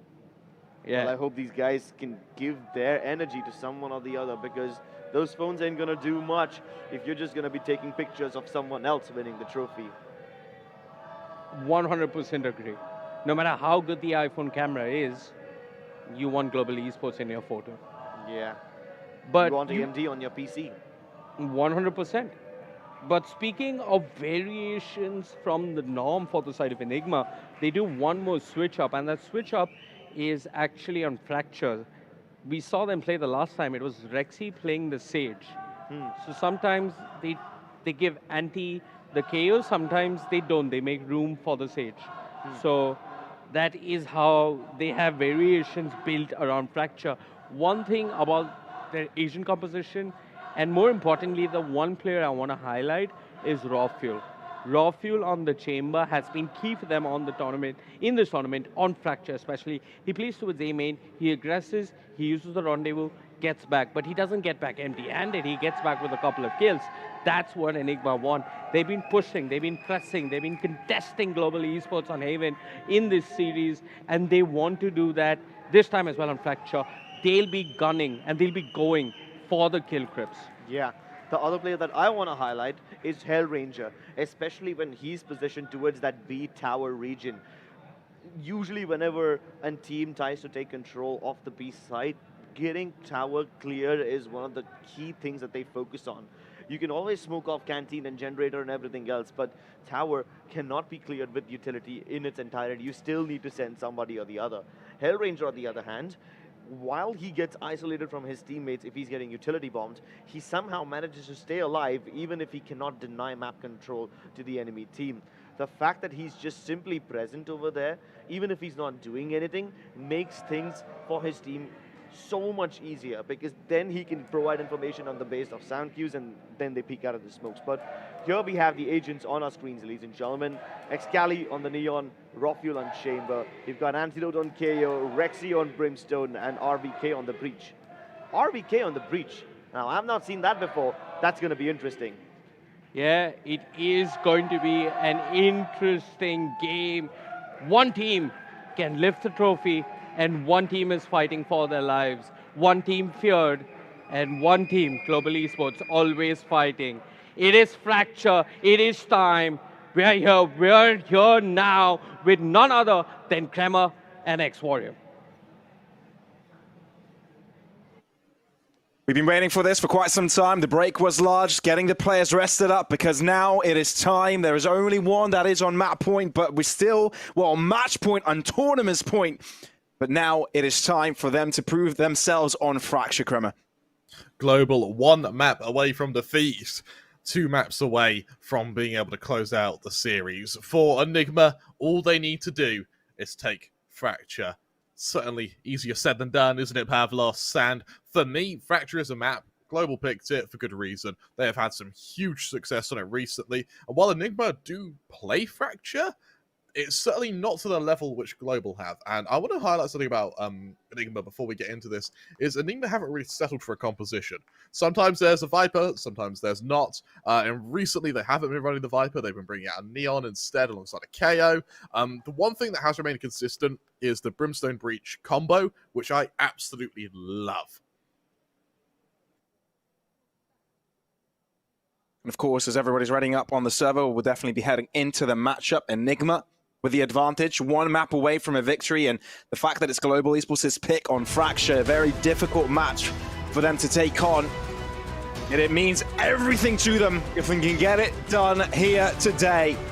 All secrets out of the bag. It's time for them to reveal what they've been preparing for. It is time for the grand finals and what could be the final map of this series. Enigma Gaming, one step away from getting it done. And it's them on the defense side, while Global Esports on the attacking.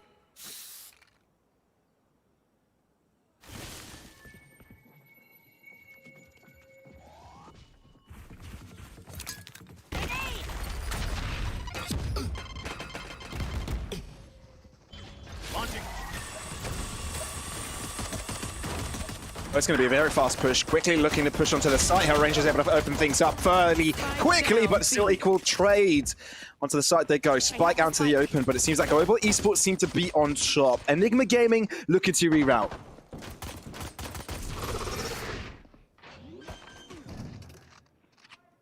Ooh. Spike planted. Oh, they've got no clue. They've got no clue RVK is here. Or do they? They've wrapped around the box. They pushed towards Canteen, and now they're going for a wraparound themselves.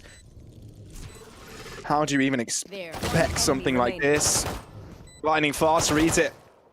And tore down to RVK to find both kills, but Rossi comes in from Generator and closes it out. Global Esports with first blood.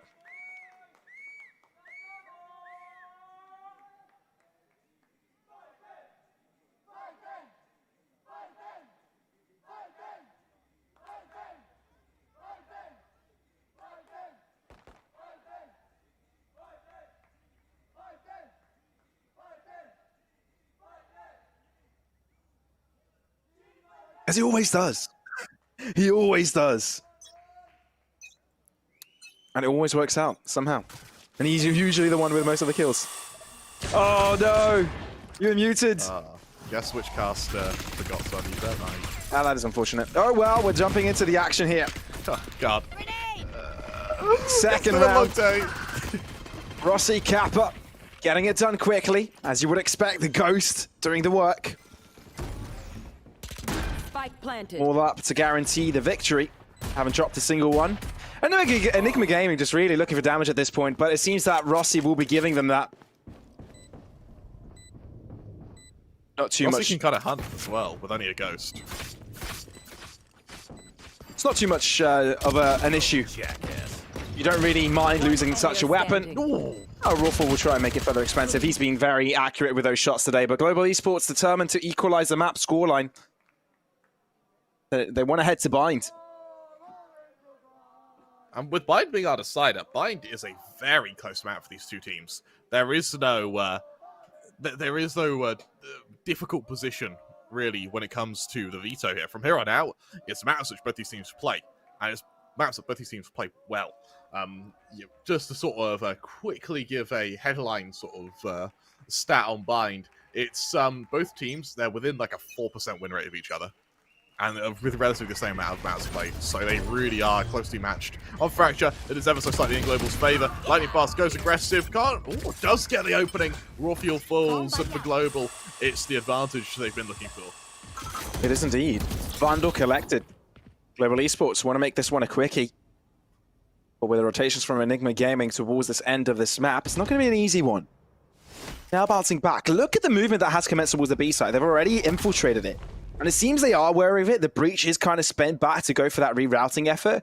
But they already know Rossi has made it into heaven. And you can see that Enigma Gaming will try and take that Neon over towards Dish and try and get to this B site as quickly as possible. RVK looking to interrupt it. He's been able to do it. Will be able to flash another second time. But there's the skills close by and waiting for it. Rossi able to shut him down eventually, but it's taking a while. Still equally traded and Global Esports with the entry. They bought time. That's all that matters here. Spike planted. Sky Smokes giving them angles, but Rexy through the smokes is able to find a kill. Antidote with a follow-up. Incredible things happening now for the Enigma side with things that they've really wanted. They're running out of time, and they will be collecting the spike defusal. No issues there. Switches up the weapon as he runs out of bullets on one of them, but switches back to the Vandal to save that right after. Beautiful win here. Thrust straight to Enigma, who hit them with the rep RT. Now Global realize that, okay, but they're not going to be able to start dominantly like they have for, honestly, the last 3 maps, they've started well. They've started really well. And it's been Enigma who have sort of showed a great recovery as we hit our second halves. Now Enigma are striking back early. Now they're slapping back early. Global maybe tested a little bit here. They do have a very early orbital strike, which we may see brought out this round. It's rifles on rifles. Raw Fuel one away from a tour de force. I doubt we'll see it used this round. The same story for SK Rossi here, as both chambers look to really garner as much control, as much confidence as they can in what is going to be the duel to define the series.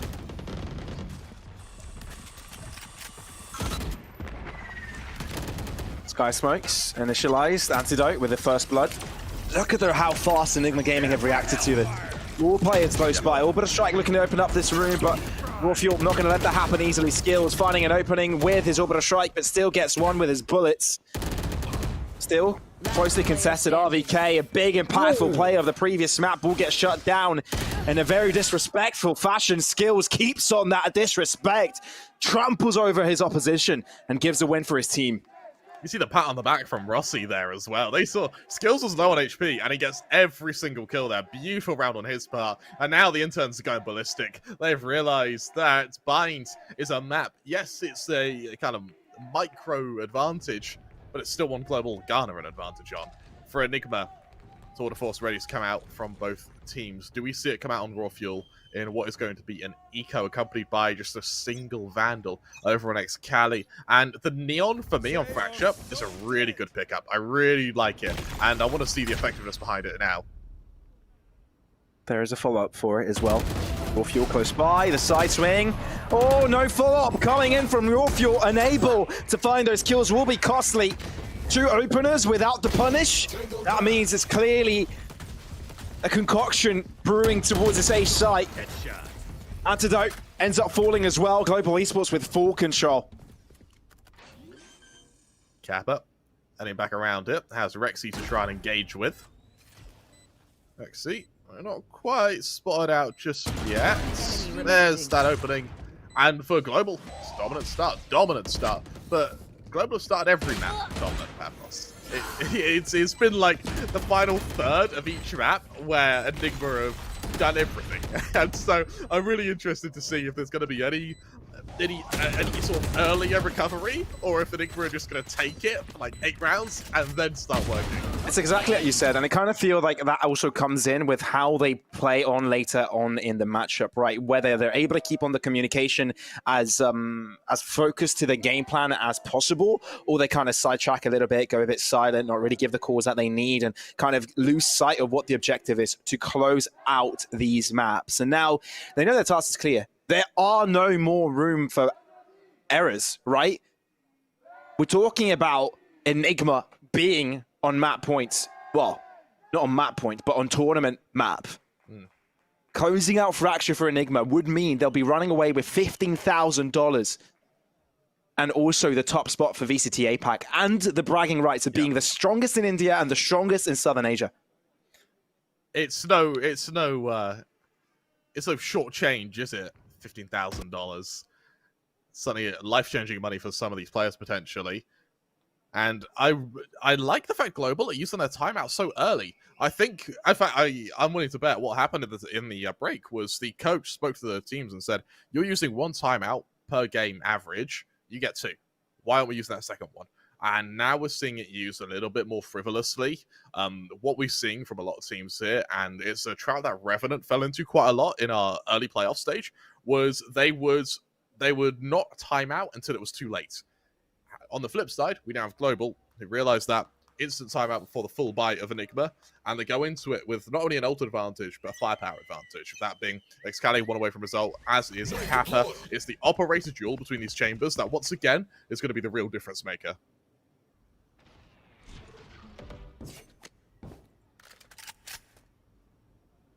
Global Esports now. A difficult endeavor for them to keep on carrying this momentum over. Enigma Gaming not taking too much space early could be costly. They haven't found any information. Now split. Orbital Strike looking to interrupt it, but Lightning Fast able to make it past it nonetheless. Fault line, and that is Rexy finding himself a beautiful kill with a showstopper, finding no avail. Rolling Thunder to interrupt, looking to push past it. Is he concealing himself in the smoke well enough? Fragment into it, looking to spray across it. Hell Ranger does eventually fall. Kills with the upper hand, but it's Enigma on top here. Rossi, you've done so much this tournament. Oh, that could have been it. Won't happen for them this time around. Yorfield shutting him down. And Skills, all he can do is put himself to sleep because Enigma aren't out of this quickly. They absolutely aren't. And Enigma, once again, now looking very bloody strong. Their fans waking up, their fans starting to wave the flags that all but hearken. Fear the Enigma. The global fear it. Are they scared yet? There's only one way to find out. Enigma in Greek basically means something to be solved. Something difficult to come past. And Enigma definitely showing us right now that they aren't easy to solve. They're not easy to get past. Global Esports are heavily struggling to get through them. Absolutely are. Raw Fuel, there's the opening, gets out of there. And Global, they go a man down off the bat. Out of the gate. You will not kill my allies. Resurrection. Oh, I like that. I really like that. Yeah, back online. All 5 players are here. Global, they're in a bit of danger, though. They've done the Resurrection by Dish, and there's been no follow-up whatsoever. RVK's going to peek this, and in fact, you may not even have to. Enigma, they've realized that by what is essentially just almost a false confirmation, no one's made any noises on Dish. They've clearly not gone to Dish. And now, as we're going to see these bounce packs come out, Enigma know where the attack is. The question now is, can they stop it? Null command has been used, which means no more utility. Unless they want to wait it out, but they don't have much time. 30 seconds. They have to pull the trigger on this push. Cavalry starts to arrive from the A site as well. They've realized the push will be commencing. Oh, the Jiggle peeking towards tower. Here comes the flash. Paint shells onto the site. That can find damage. Also giving room for lightning fast to cross by. That's the kill. 13 seconds. Have to get the spike down. Orbital strike falling as well. 10 seconds. On this site they go. They've secured it, and the sky smokes conceal them as well.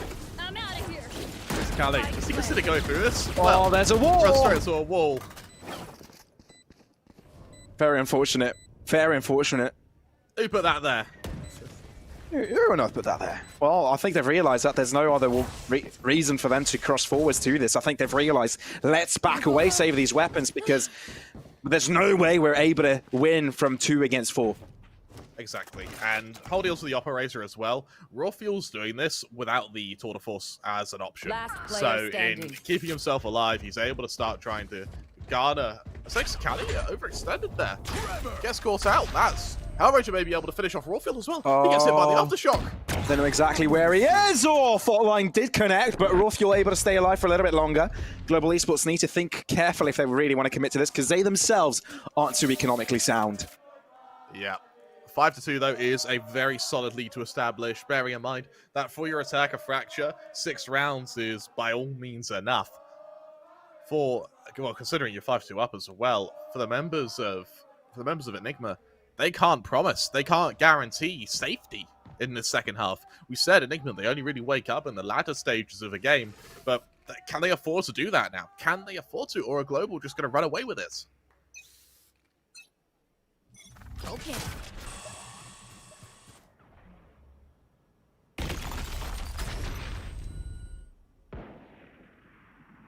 Good fault line there early. Will delay the push. Running fast. Albeit concussed. Looking to push even further. Catches 1, okay. They know where 1 is.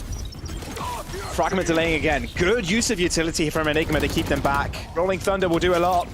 But still, they have no sightlines to take care of this. Oh, damage from Xkali. But eventually gets shut down. Still, Global Esports getting the better end of these trades. Scratch that thought! Raw Fuel turned it around. And now we're down to a 2 versus 2. The wall beneath it. Rossi, he's so accurate when it's required. And he knows this is everything. Test him again, and he'll put you to your grave. Nighty night.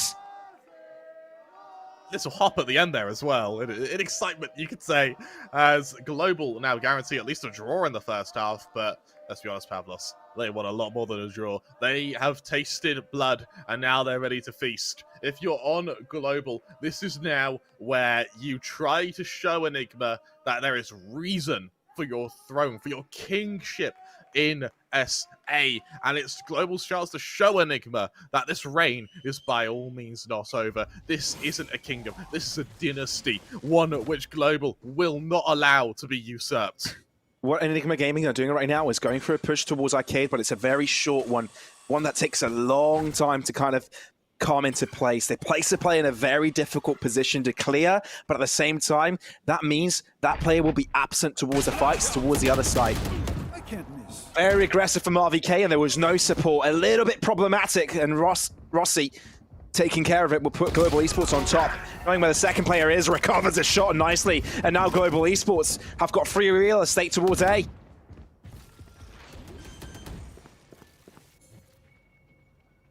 Spike planted. Hoping for an opening.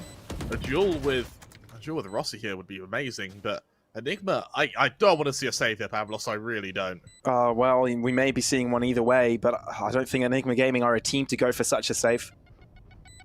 They've got an overdrive available, but without the information, it'll be impossible. Raw fuel is fuel for kills. Excali wanted to push by. Here comes the overdrive, I bet. Oh, Dash through using his weapons instead. It being a distraction to find the information, but they don't have space. The wall is just too difficult to handle. Fault line coming across. Raw fuel staying alive for a little bit longer, but it is to no avail. Global Esports are starting to run away with this. They really are, and it's about this point where Enigma start winning. Right, it's about this point where we go to the end of the first half. Enigma wake up, and all of a sudden we have a game on our hands. Right, it's like Enigma needs time to adapt. They've been given that time. Now, the chat baited me pretty hard. They told me to put score prediction. I said 39 to Enigma because I'm staying to my 3-1 prediction. Do you agree, or do you think this is going to be a global game? Do you think it's going to be closer? What are your thoughts on that, Pavlos? With the way Enigma Gaming have been playing this defense, there's no way they're winning this map, in my opinion. I think they should have already found space. I think they've already should have gone for collaborative pushes towards the extremities. This is not how you play the defense of Fracture.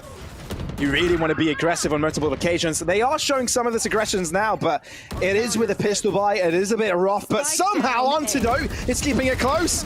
And he's literally putting mud in my mouth. Hellranger will try and equalize against Excali. Was that the overdrive utilized as well? Enigma for so little at the start, but still coming out on top. This is very doable. Antidote's alone here, so rather we do need to see rotation from Enigma, just so they can stack players up. We're hearing a fair bit of utility dropped by Antidote. He is pretty acutely aware that Global still plan on hitting the safe sites, but Raw Fuel needs to make his exodus soon, otherwise Antidote could be caught out. Antidote doesn't miss these, but he will if the wall's in front of him. Spray down across, he has to fend against an extra player. No command. Not close enough to deny it. Antidote! An insane shot. And now as reinforcements, he has to wait for it. Can't get too greedy here. Kappa looking to isolate. So Antidote! An ace to give Enigma the victory and keep them in. Bow to the man! His teammates praising Antidote, the savior, the redeeming messiah for Enigma now. And with the messiah comes the reign. And for Global, this is now where we need to see them hunker down, batten down these hatches, and try to stop Enigma from building momentum. If you have individual performances like that, maybe there is a chance, Krummer. Maybe there bloody well is a chance that Enigma are able to find their way back. Not going to be an easy way, for sure. They need to be consistent like this. And we kind of seen Excali a little bit absent. You can't really afford that on a Neon, I guess. Kind of been utilizing Neon to gain space. But not as much as I would have liked to see. Once again, dish control coming out from Global. It didn't work for them before. Going to attempt to do so again. With the recall from Raw Fuel, all of a sudden there's actually quite a bit of presence here. Excali aggressive, finds Hellranger, and now Enigma know it's a hit through dish. Now they know where the hit's coming from. Oh, but they're backing away from it. At least delayed by the fragment. They're going for it again. Whack-a-mole, Antidote. Spotted ahead, but had no time to react to it. But they know is there someone on the backside of the site. Raw Fuel will be able to find one Hentadder in hand, able to find another, draws out the op, but that's all he's getting. It is Enigma to overwhelm them with firepower. Quick rotations by them and able to shut down Global. What I absolutely love, is the fact that once Enigma realized that it was a hit from Dish, we saw the instant rotation come from Cafe, then there was another player who went onto the flank. What it meant was that even if we did see Global disconnect and leave this position, they still would have had to fight Enigma. Enigma forcing Global to fight on their terms. We then saw the Neon full pelt dash all the way back to that site to take the high ground to support Raw Fuel, who, credit where credit is due, survived way longer than he should have. But by the time he falls, the Neon's already there to trade. Real nice time management from Enigma now. And for Global, the comeback's happening again. What do they do? What do they change? We're about to hit the end of the half as well. Enigma have adapted in time for Global to not have any response.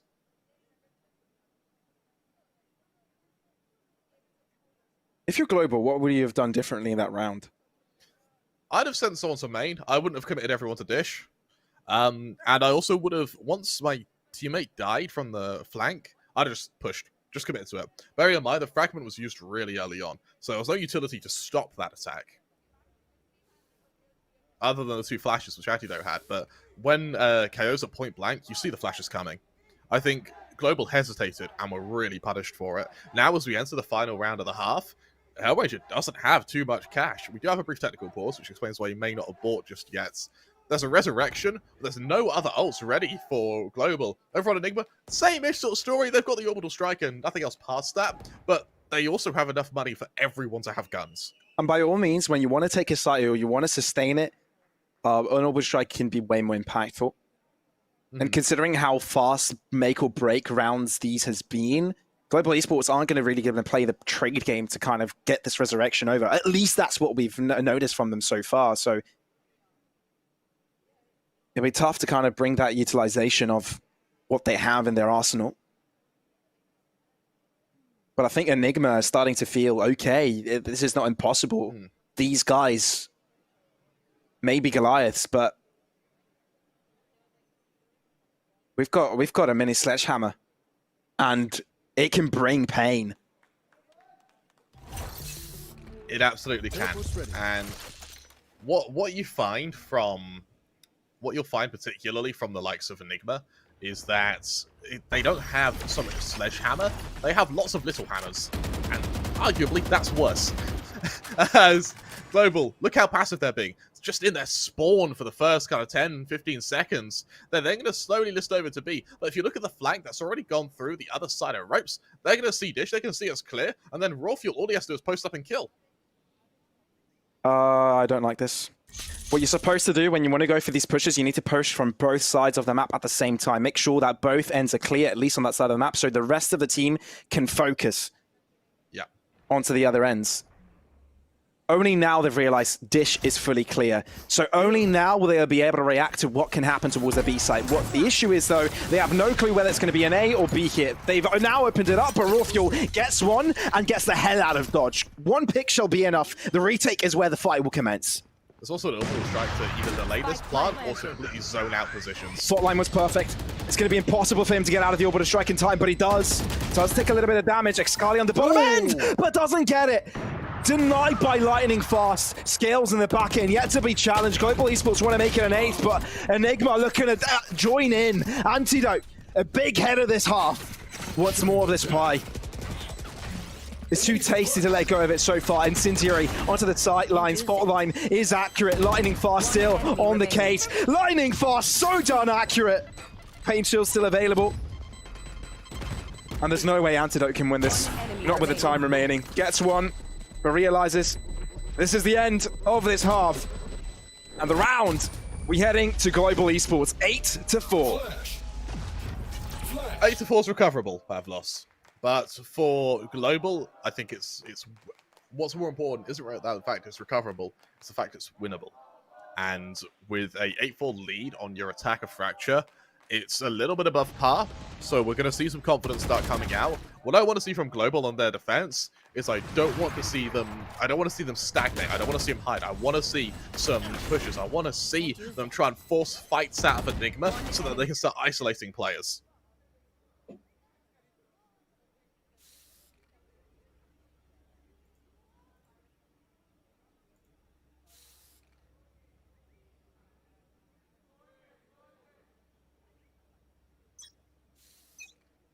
The teams are really going to need their fans right now.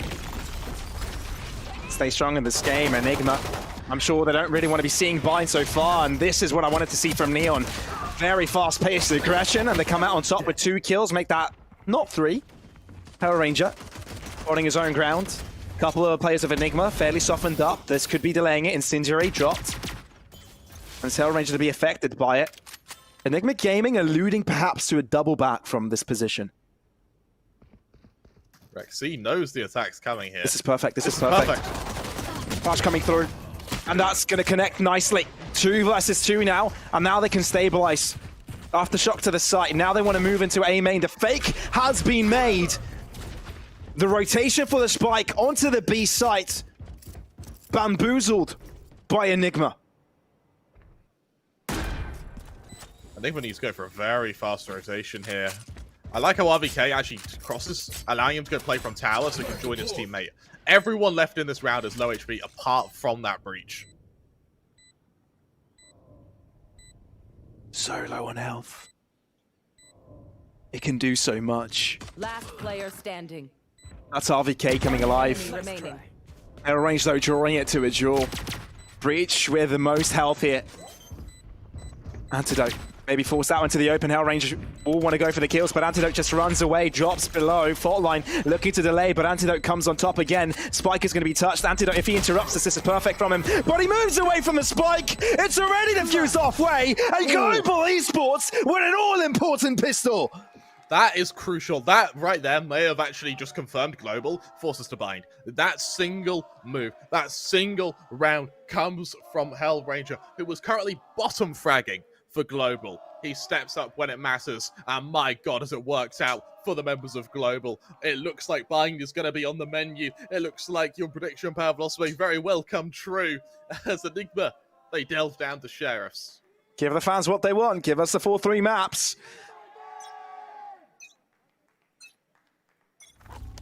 Global Esports. They'll be damn happy about that one, but can they take it over? It's not impossible, not unrecoverable. 5-round differential is quite sizable. But we've seen Enigma come back from worse. We've seen a 7 consecutive, well, correction, 9 rounds in a row to guarantee a victory in overtime. Could happen. It could very well happen. It's happened before. Next. Can they do it a player down? And can they do it without RVK? Definitely not the player you want to lose early. Now, we've seen mistakes from Enigma kind of separating their players on previous maps. Haven, I think, was one of them. Especially what the plays that you kind of need for an execute. Ooh, Xcarly being very sneaky here. Rossi's in so much danger. Such a ninja. Ooh, I don't think Xcarly's even spotted yet. Oh, now he has. Okay, never mind. Well, the alarms aren't ringing anymore. Just shut them down. It's no longer a crisis. 30 seconds Make sure left. this round is quickly closed up. Ruffle down. Last player remaining. Very, very low. But hopes in Rex's eyes. Trying to see if he can get the spike down. There's always a chance, Pavlos. Always a chance. Nope, not today. Not if you're Rexy. 10-4 now, and for Global, this is turning into a very convincing performance. I really, really want to see Enigma adapt, because if they lose this buy round, it's over. Period.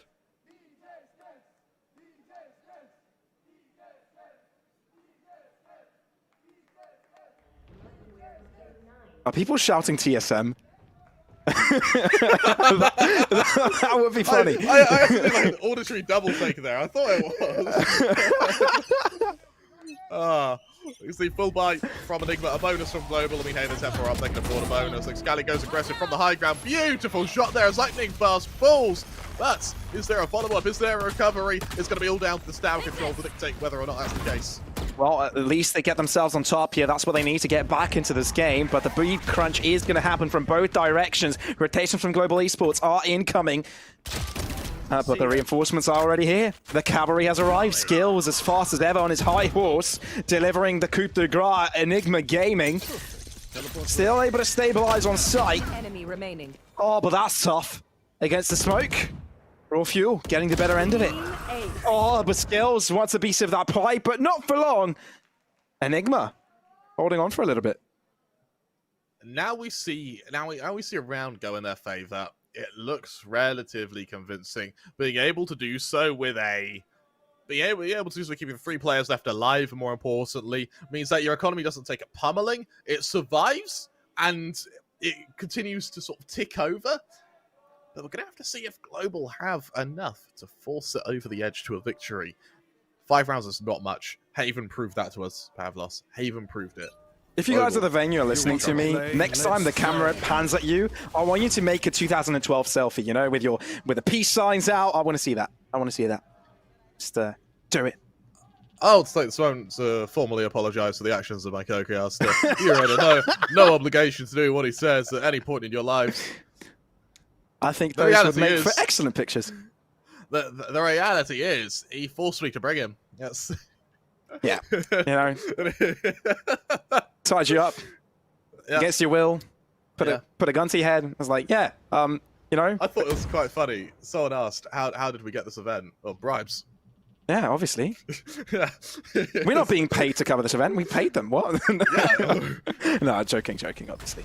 Obviously. No jokes. All right. Rexy. Very nicely done.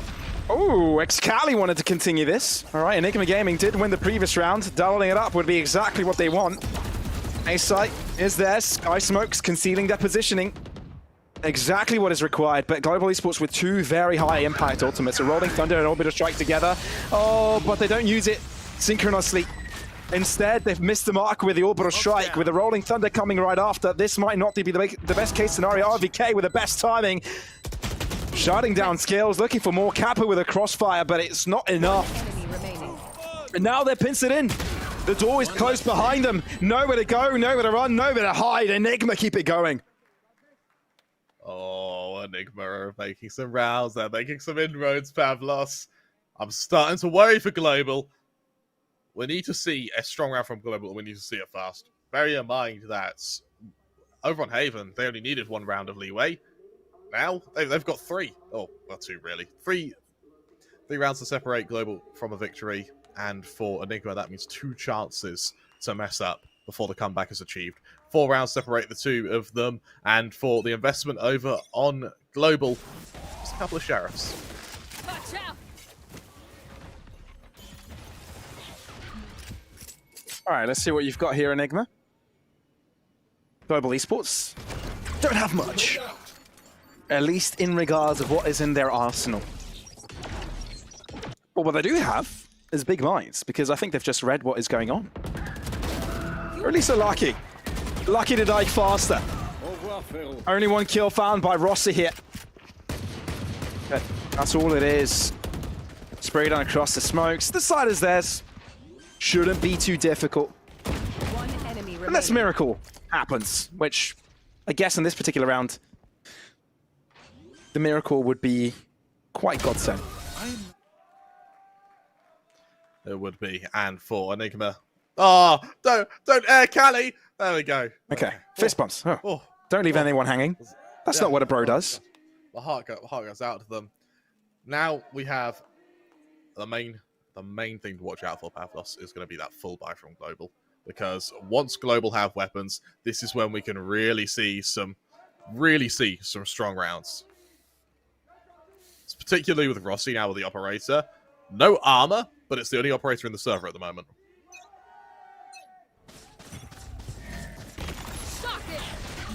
Excali, dash in, he wants the kill. Oh, he's also concussed, but still gets it done. Doesn't even take a lot of damage out of that. I thought he did. All right, Enigma. They're definitely troubling the global esports side towards this A site, leaving one only remaining onto B, but I do like their response, looking to take control themselves, but it's done nothing apart from clearing out the A main position and maybe alluding to the idea that Enigma are heading elsewhere. Kali is going to try and cut out some rotations. He's heard every player leave the site. I really want to see Enigma actually just turn around and head back to A here. Lightning fast shuts down Antidote. But no, they commit to it. Actually, Global have backed off. They're playing retake now, so I mean, left both sites. That's very surprising.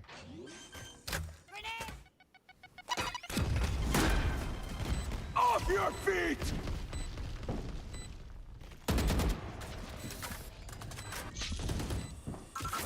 My co-cast is kind of using it at the moment as well. Oh, does happen. RVK, close by. Oh, Skills gets it done. There's an orbital strike that can deny the defusal. Overdrive enabled here from Xkali, getting it done. Skills, stunned up. No, having to fall back, 2v3. All they have to do is keep the Brimstone alive. Last player standing. Rexy getting one, doesn't even want to use his ultimate, doesn't even need to. Enigma, very nicely, is able to get the win and close up the gap to its 2 only rounds. Oh no, Enigma, they're 8-0 down. Well, Pavlos, that's when they're most comfortable, apparently. They say comeback incoming for Enigma, but that's default for Enigma. It's like every game, every map is lulling them into their opponents into a false sense of security, and then they just wake up. Like, I told you. Third of the game in, 2/3 of the game in, Enigma turn into Enigma, and then they actually play. And I don't know why those are the laws, but I don't challenge the rules of nature. I just observe them. And for Global, calling a tactical timeout here, I really like. They've realized that's some momentum seriously building for Enigma. They realize they need to find a way to mitigate that. A timeout's a great way to do so.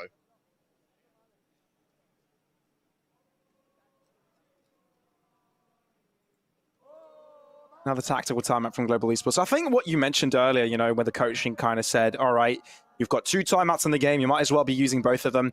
I think it's a perfect time for them to use it because they've completely lost tempo, completely lost track of their advantage. And with the pace Enigma have, it could clearly be a turnaround.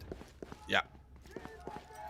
What I'm interested to see is how Global fare on their next buy round, because just an eco now, probably going to stack a site. Enigma, they go 10-9. What is going to really be interesting is when Global hits their full buy with an ultimate advantage, with a showstopper, with that resurrection, and I believe they're also going to be able to get an orbital strike as well. Yeah, it was a gamble stack from Global Esports, you know, lower weapons, they needed to make something work, and I think Enigma Gaming were very lucky to be that A site that was open for them, because that was their initial plan. So they guarantee the spike plant, and it seems they've guaranteed themselves very, very good position. Very late flashpoint to come through, showstopper. They're going for it. They're committing a lot to it, and they've been able to split some of the defenders out. Oh, and they're even able to find more damage. Maybe this is doable for Global. This is more than doable. RVK locked to the other side of it. Now wants to use his positioning towards this. They're starting to get themselves into the spike. Lightning fast finds a dink, but it's not good enough. They had to move away from the spike defusal now. Kappa with another kill. Global Esports have the numbers. No way they turn it around. Raw Fuel brings it back, and now they need to fend off against the Heaven play. Headhunter not finding the damage. Rossi finds it. Raw misses the mark, and the defusal is a second away. And Global Esports get the thrifty turnaround. What a round from Global, and that split-second decision-making from the Sage was just breathtaking. To be able to outflank one of those players, go for that wall, which completely cuts off, it punishes the overextension of Enigma, and to read that within a split-second moment of reaction is just perfect. And for Global, sure, their weapons aren't great, but when the weapons fail, the abilities, they most certainly don't. What a round from Kappa there, and more importantly, what a round from Hellranger to buy that space, to buy that time. Tour de Force comes out from Global now. Enigma, they reinvest, they set their gauge to B, they realize, all right, A's off the menu, clearly isn't working, let's try elsewhere, let's try something else. Maybe, just maybe, Global got lucky. Maybe they did. Rossi, very nicely done. Rossi carrying it onwards. They want to close this right here, right now. Orbital strike enabled. That's finding a kill for the Enigma side, but Rossi doesn't want to get challenged any further. He wants the ace. Rossi wants the bloody ace. Give it to him. Hellranger steals it away, but fist bumps all around. They got what they wanted. They are on map points, ready to take us to bind. Rossi doesn't get a lucky Pavlos, he just gets opportunities, and my God, does he capitalize upon them. Tour de Force comes out, and Enigma find themselves pummeled, wiped, and now sure, they are pretty close, they're fairly evenly matched, but can they find the remaining rounds on the bounce to try and keep themselves alive in this, or trying to keep themselves with the possibility of closing these grand finals out in just 4 maps? It's got to be tough for Enigma.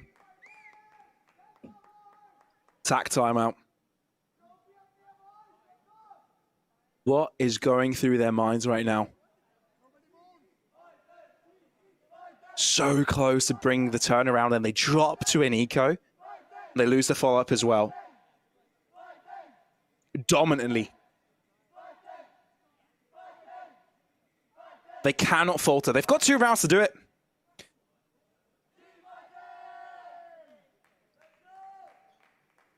Do you think it's happening? Do you think it happens, Pavlos? Do you think we're seeing a 5th map?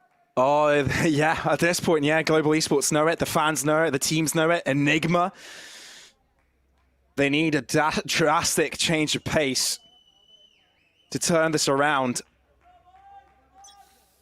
Who steps it up? RVK a little bit absent from this particular matchup, playing the support. Mostly they would like him to play on that more impactful role. Excali aggressing. Not really expecting that off angle. And it's Global Esports to start things off with a bang on a round that could take us to a final map of this series. Rossi aggressing to main here. There's no one to hunt just yet because Enigma are they're disconnecting from this position. They're setting their gaze over to B. RVK now. This duel with Hellranger is going to dictate so much. Puts out the aftershocks. Won't do too much. Maybe the flashes will help in any way, shape, or form. Enigma, they need to garner some advantage, some way, somehow.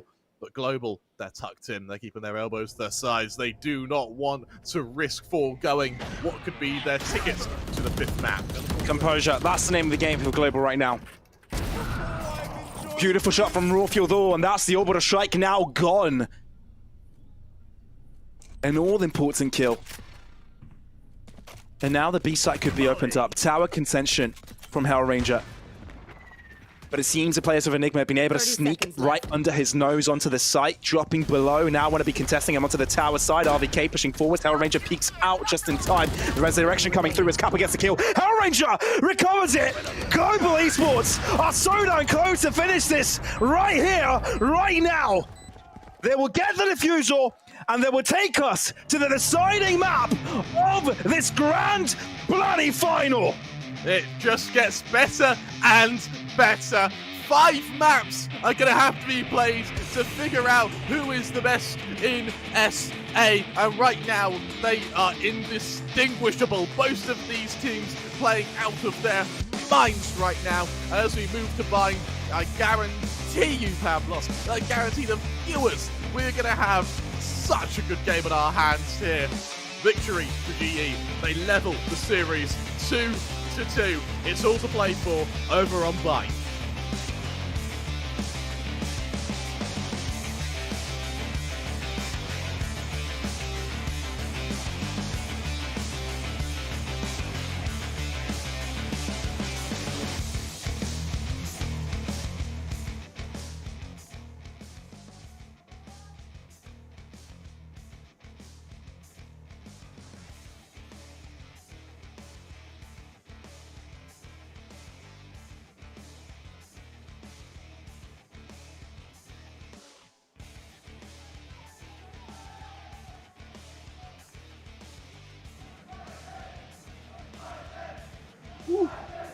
My goodness, seems like we are gonna go the distance.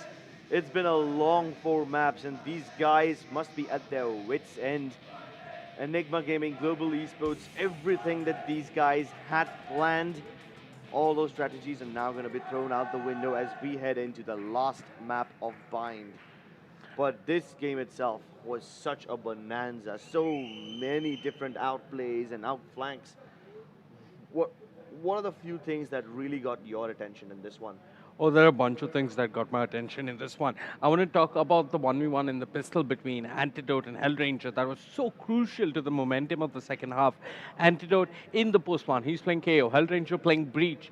Hellranger knows where he is towards BTR. They peak, they flirt with each other a little bit, but Antidote's smart enough to know that, hey, he was my teammate, we're no longer on the same team, I'm not playing games with you. He runs away, he disengages, he loops back. He climbs the rope again, wants to peek Hellranger, but it boiled down to a 1v1 aim duel at the end of it. Pistol versus pistol, mano a mano. And Antidote ended up losing. Hellranger won a crucial pistol despite not getting many kills before that. That was pure mind games. Then Antidote as an IGL leading by example. He's 1v2.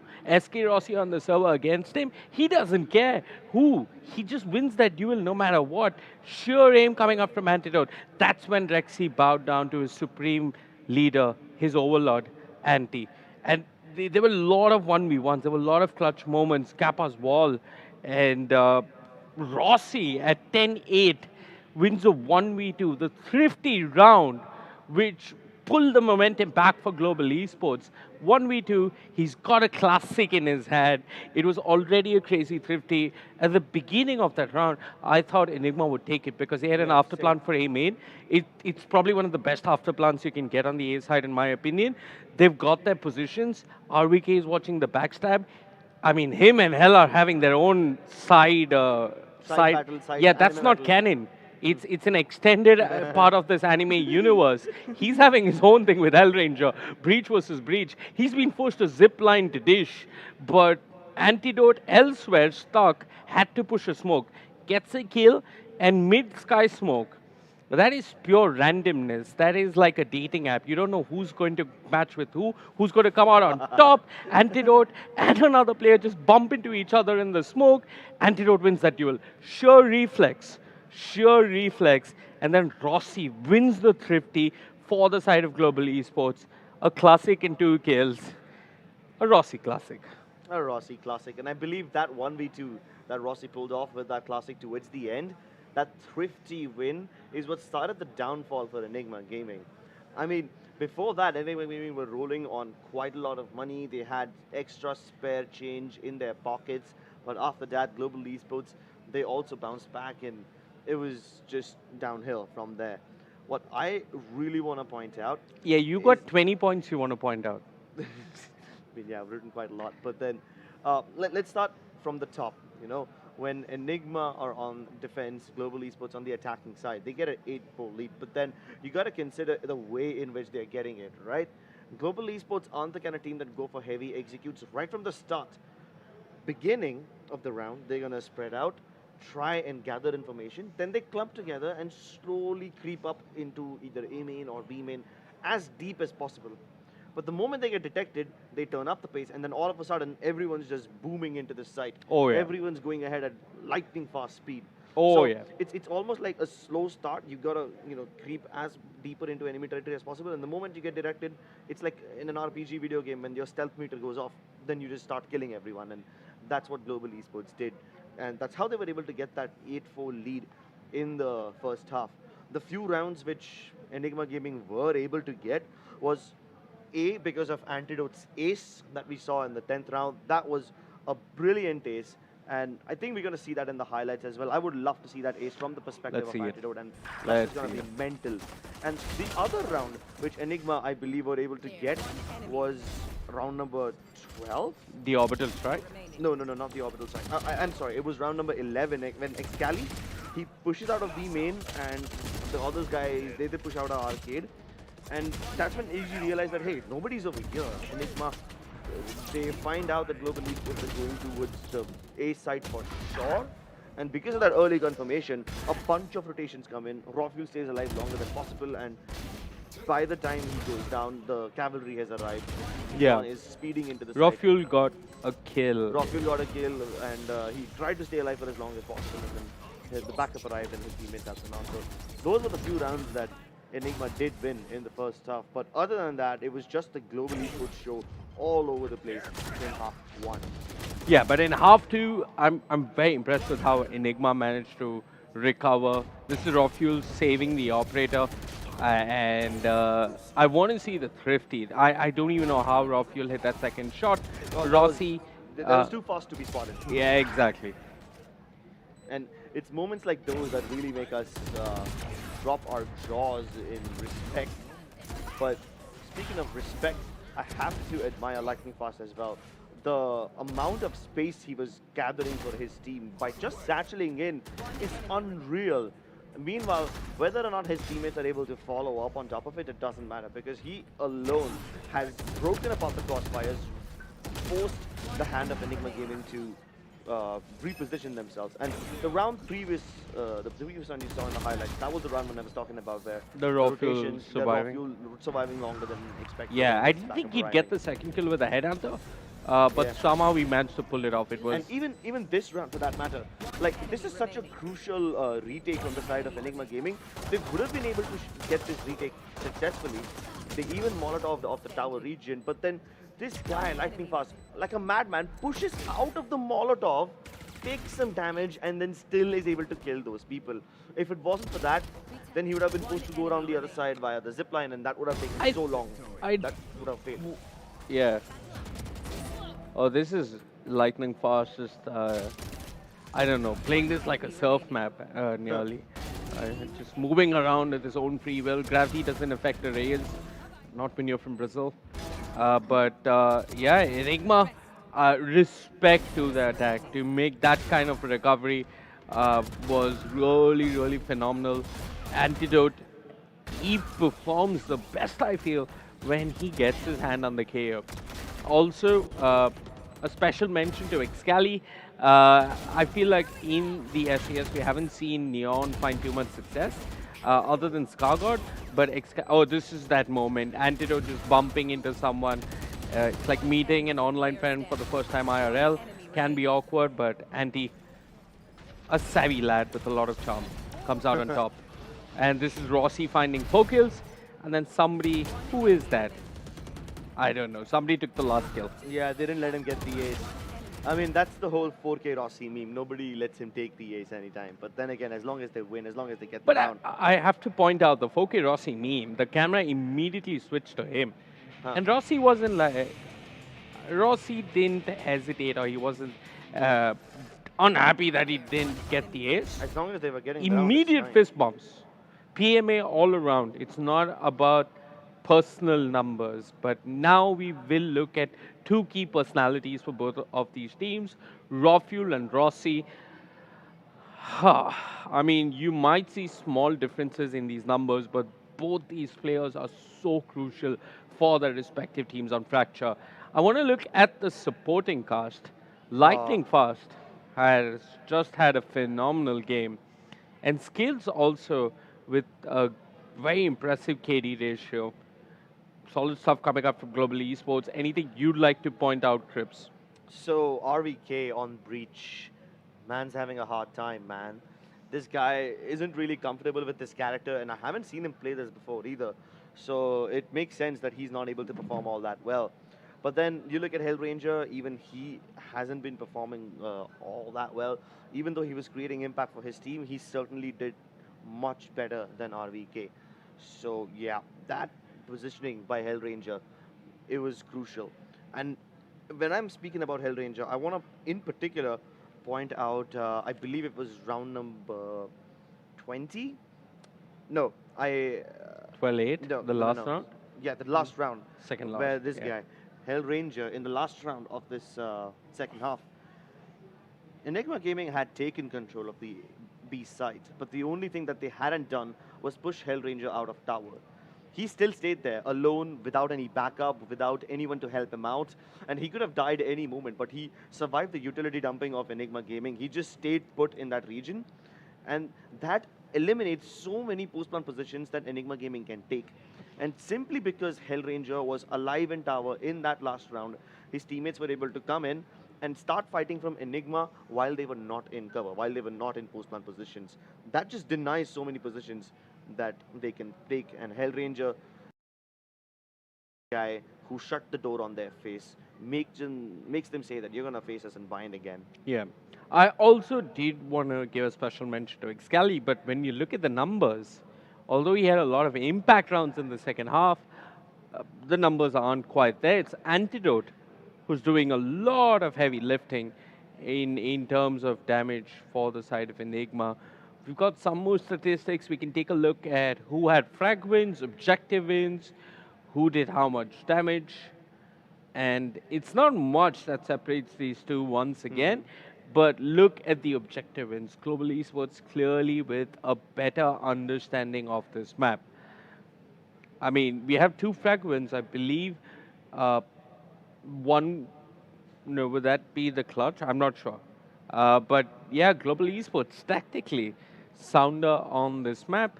And Enigma, there is definitely room for improvement in how they play this map. Some of those after plans look so good for Enigma, but all said and done, it's Global Esports that walk away with the map and have a higher number of objective wins. Now, what I really would like for the stats to show is the number of eco wins that a team was able to get, or thrifty wins that they were able to get. I believe that the round that broke Enigma's momentum was the penultimate round of the tournament, of this map. And this pattern has been repeating itself since the start, right? Every map we see, Global Esports start off really well. Enigma, towards the later end of the game, towards the third half of the game, I'm sorry, not the third half, the third quarter of the game, they start coming back. That's when they start putting up more rounds. And that's when Global Esports start to look a little nervous, because Enigma has come back several times. And the comeback would have been successful if it wasn't for that one thrifty round that Global Esports were able to win. I believe that was the round where they were able to get that double classic pistol, and that SK Rossi was able to do it. But another important thing about that round that I want to really point out is how the fast plan from Enigma Gaming was great, but instead of facing Global Esports on their own turf, Global Esports decided to push out of door. They wall off the right-hand side, the mouth of Emain, and then they continue moving towards the side from that region. And that kind of screwed over all the plans that Global Esports had. And while that thrifty round did give Global the final win, we talk about all the kills that SK Rossi took, we talk about the flanks that Hellranger made. We do have to point out that even Kappa's contribution in that thrifty was super, super important. If it wasn't for his barrier up, then Global Esports wouldn't have had the land grab that they required to finish off that thrifty. Oh yeah, I know there are a bunch of content creators in the community who love putting out analytical content. That one round is worth studying because there are 4 storylines. Yeah, there's 4 storylines in there. It's like one of those shows which has multiple endings. You can pick any ending, and they're all equally devastating depending on which side you support here. We're moving on to our next map, Crips. It's going to be the decider. The series tied at 2-2, and we are going to be heading into bind. 2-2, bind. Scally plays Yoru. But what I was doing is, you made 20 points about this map, but I was looking at the future. And the future, well, I'm going to get to the statistics about bind, but for now, I want to talk about Hellranger and his stats, his impact in this tournament, an impressive KDR when you consider he's a captain. His headshot percentage is insane. 32 first bloods. I think we saw somebody else's play stats earlier. They had about 48. So that is mighty impressive. And you know, I was talking to him yesterday about this at the hotel, and he said, Vivek, I don't look at it as fragging. I just do what my team needs me to do. Just filling in the gaps, filling in the roles. And no matter how many kills and headshots he gets, the stats will never do justice to the amount of map control that he takes for his team. Like I said, in that last round, if it wasn't for Hellranger staying alive in tower, his team would have simply not been able to go for the defuse, to go for the retake. What is this? Hellranger has as many or more first bloods than Excali? Oh, that tells you everything you need to know now, doesn't it? Excali also being such a massive force for his team. It was his land grab that gave Enigma Gaming the space that needed in the first place. Oh, yeah. But it's so sad that whatever Excali does, Global Esports just turn it around because his teammates are not able to support him that way. These stats are very interesting. I mean, he was playing Neon today, and we were having dinner. You were there briefly. Rexy was sitting next to us, and I asked Rexy, uh, those, I'm not convinced about Neon on Fracture. Is it really a thing? I mean, I can see how the wall is useful, all of that. But he said, yeah, Vivek, it is tricky. Uh, we also have questions about it because the issue with it is the other teams, the other players in the team cannot match up with Neon's pace. Yeah. So yeah, that tells you everything you need to know, right? Scally going too fast, teammates not able to keep up with him. But you know who else exists that people cannot keep up with in general? It's these two players. Of course, they've been instrumental in their team's success, and sure, they are the best chambers that exist in this country. But despite the stats, it wasn't their show today. Sure, they were getting the frags.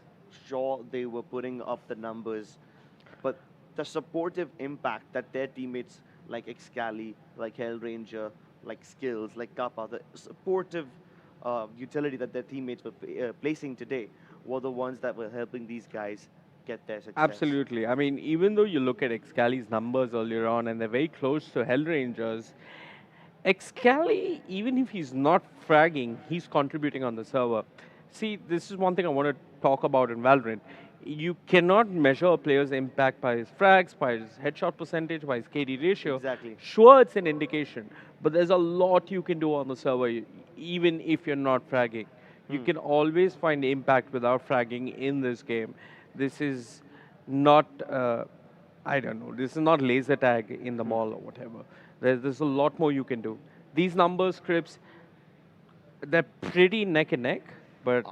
No, except for the damage, I Oh, think geez. everything else is neck. I mean, sure, you got to consider that SK Rossi has more inflated numbers because he's played more games than Rafuel, but SK Rossi was the first person today to get 1,000 first bloods.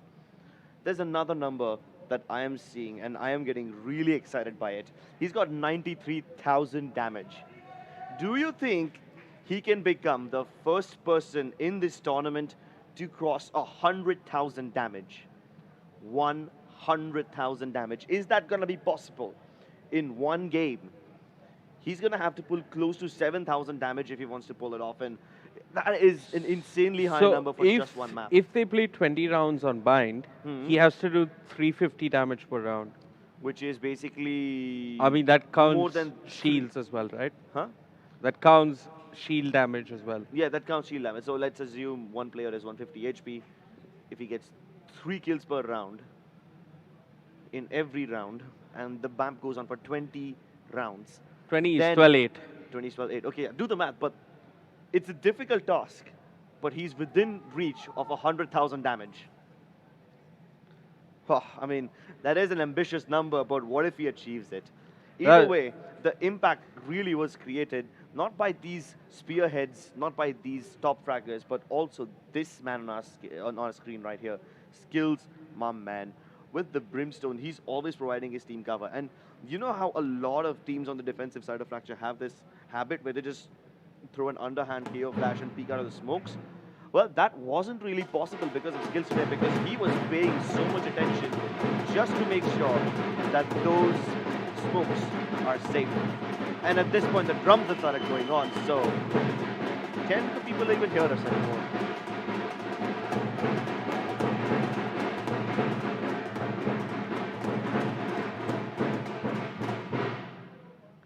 Okay, guys, for a moment we were silent because the hashtag Dhol or drum, whatever you want to call it, is in the auditorium and it's just starting to kick in. I can barely hear Crips, but I can hear the crowd, I can hear the Dhol, and I can hear all of you excited with bated breath for the next game. In the Skyesports Souvenir LAN in Mumbai, I believe over there as well, Global Esports they got one drum into the auditorium. I heard 2 drums over here. One with a deeper bass, the other one with a shallower treble. do they have 2 drums instead of just one? I would really love to see it. If we can just show what the band setup is like. Absolutely. If production is listening, I would love to see what the band setup is, and maybe we can get some noise from the band. Then now all we're missing is a bass guitarist, a trumpet. I can do the pianos if needed. And then we have a full-on band. We can have a concert right here and now. Okay. And we've got DJ skills as well. And we got DJ skills to lead that concert, of course. Absolutely. It's going to be a fun one.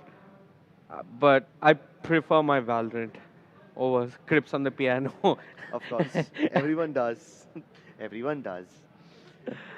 Anyway, I want to talk about Bind Crips. Yeah. Because Bind is going to be the decider. So there are a bunch of statistics between these teams. The last time these two teams played Bind was in Mumbai at Souvenir.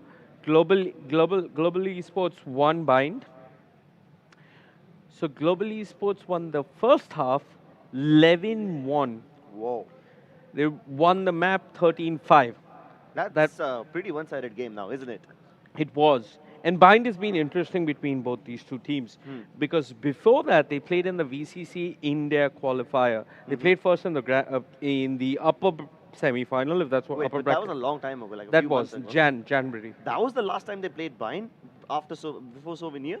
I mean, my data jumps a bit. I was Wow, doing it damn. with poor network, so They've faced each other, but I don't think they've played Bind in all the times they yeah, faced each yeah, other between VCC and the current I SCS. yes, I could be wrong, but I can tell you about what happened at VCC. Go ahead. Or we could just listen to that. Can we show what it's like out there? I mean, I can't see what's happening. I cannot hear Crips. Crips is talking. He cannot hear me.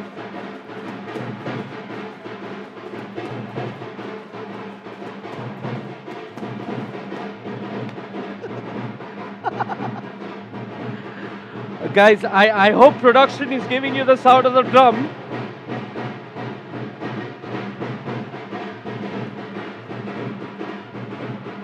Can they even hear us? Can they even hear the drums? I hope the people can figure out what's happening in the drums. Meanwhile, you got a bunch of stats to look at over here. You can read them out after all of this. I have no idea what he's saying. How do we do this, Crips? Can you? I cannot. I wasn't saying anything. I know. At this point, you're just pretending. At this point, you're really just pretending. But Okay. I badly want to go and dance right now. And they're getting faster now. The drum's getting faster. I want to see who else is dancing over here. I'm not even sure What? if you can hear us anymore. Vivek One sec, definitely one can hear me, for sure.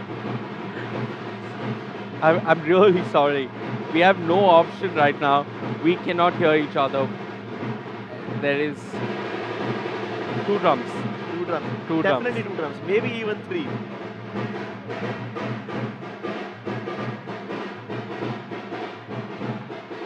Oh, there you go. Finally.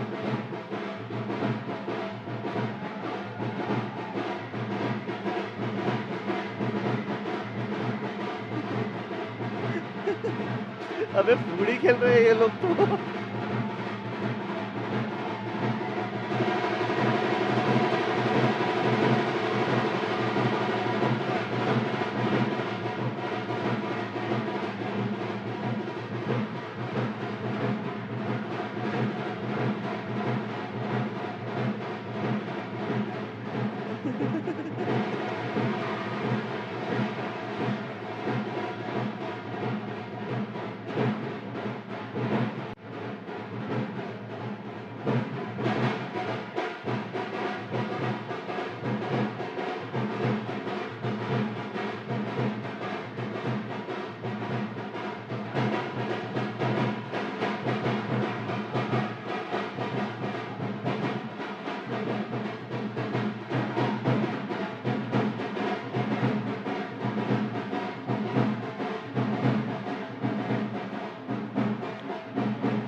This kind of feels like one of those shadis where all your relatives are just forcing you to come and join and dance along with them, even though you have absolutely no intention to.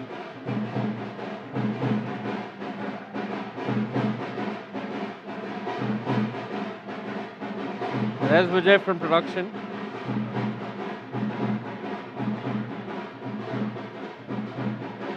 And he's gone to get the players. What a vibe. What an absolute vibe.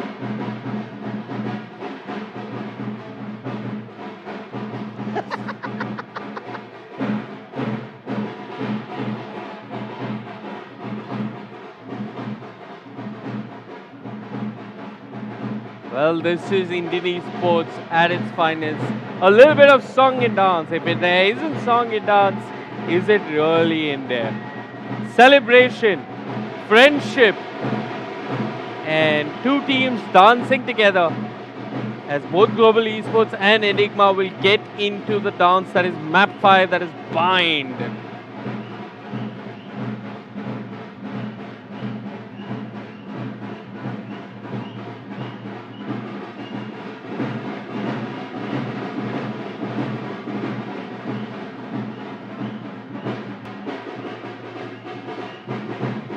I kind of want to join them there.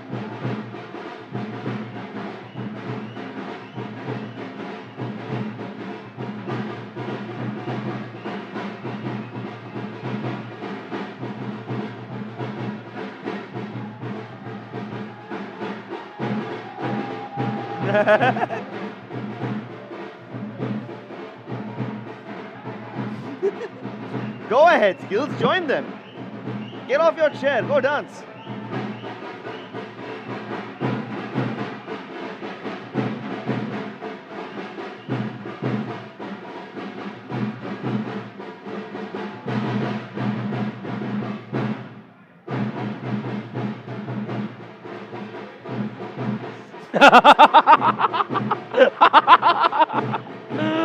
Oh my god.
Nothing like a good old dance-off, isn't it?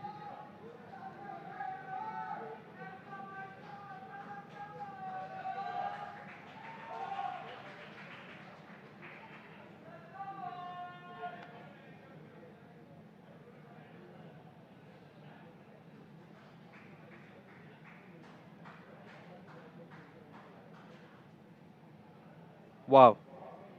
I am crying tears of joy, Crips. That was a moment like none other in Indian esports. What is India without song and dance and celebration, even if your series is tied at 2-2? Exactly. And I really thought that maybe these guys are celebrating this victory a little too early, even though the games aren't over yet. But then I saw all the members of Global Esports and Enigma Gaming just dancing together. I mean, both of them have qualified for APAC, so I guess that is one reason to celebrate, and that is the reason to bring out the drums, but this is something else. Absolutely. The interns from Global Esports having a fun time. Everyone, the not just owner them. of Global Esports, the players from Enigma at Global Esports, the content creators, production, the founder of Skyesports, YB's girlfriend, and YB looking puzzled as heck. He's like, guys, I came here to coach. Tum choti bachchi ho kya? What? That's No. He's going to be like, that's not how you bust a move. I mean, we've seen some amazing movement from all these Neon and Raised players, but those drumming and those dancing sessions are how you really bust a move. And DJ skills looking in appreciation. That is the kind of party this DJ does show up to. Hellranger, at some point got up, went over to Rexy, and he's like, bro, we have to play. We have to play. We can't keep doing this the whole night. But both players rejuvenated, the audience hyped. We're jumping into map number 5. It's going to be Bind, the decider. Which team will go to the play-ins? Which team will go to the groups? Which team will represent India at the higher level in APAC? Which team will take away that $30,000 prize pool? All this and more in our final map. And Crema, Pavlos, I can hear you guys. Are you ready? They are ready. Well, G is fighting. I'm ready. Enigma's there as well. Ready. Pavlos and Crema, it's all yours, boys. Take it away for one last time. The last map, one map remaining to decide it all, Crema. This is it, Bind. Players getting ready, players putting their headsets on, players getting in the servers. It's time. It absolutely is. Welcome to Bind, the only map which separates one of these teams from $15,000. That is a lot of money. That is a lot of smackaroonies. And I tell you what, Pavlos, if I was any of these players, I'd be ready to play my absolute heart out. Particularly after the little song and dance we had just now. Bear in mind, we come from European events, don't we, Pavlos? So that was that was incredible. That was intense. That was a lot of fun. It looked like a lot of fun. I wish I was there to start dancing along with everybody. I can't dance. I can't dance if my life depended on it. It looked like a type of dance that it doesn't matter how you move, as long as you move and get into the rhythm of it. You see, that's the problem. I can't do that. The guy from Global who was like picking people out the chairs, I love to it. get them to dance. Legends. As amazing as he is, I sat there and sobbed at him. Like, I really can't dance.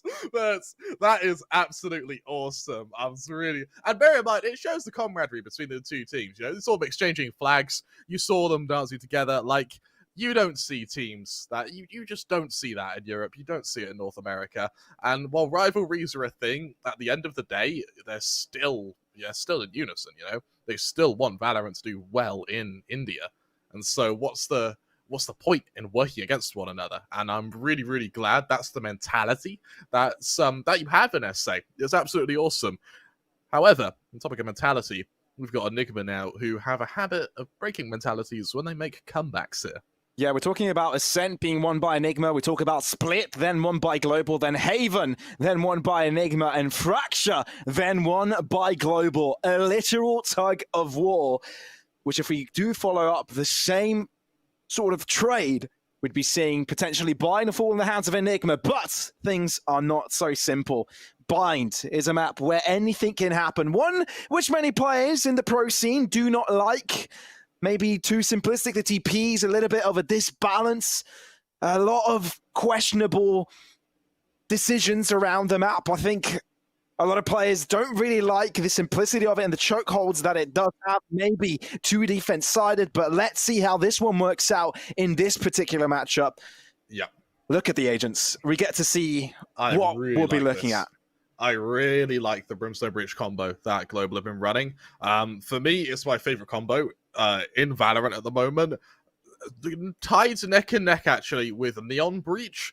But the fact we get to see at least one of those combos on Global makes me very, very happy. Also, we get to see the Lightning Fast Razor make a return, which in itself is very scary for Enigma. However, for Enigma, it's going to be the old reliable. This time, though, with a Fade in the mix. Now, something to mention as well is playing with Fade, they've only played on Bind once, and that was against Kumbu Esports in the absolute starting group stage of this tournament. I think it was towards the end, I think day 6, and they decimated Kumbu, 13-6.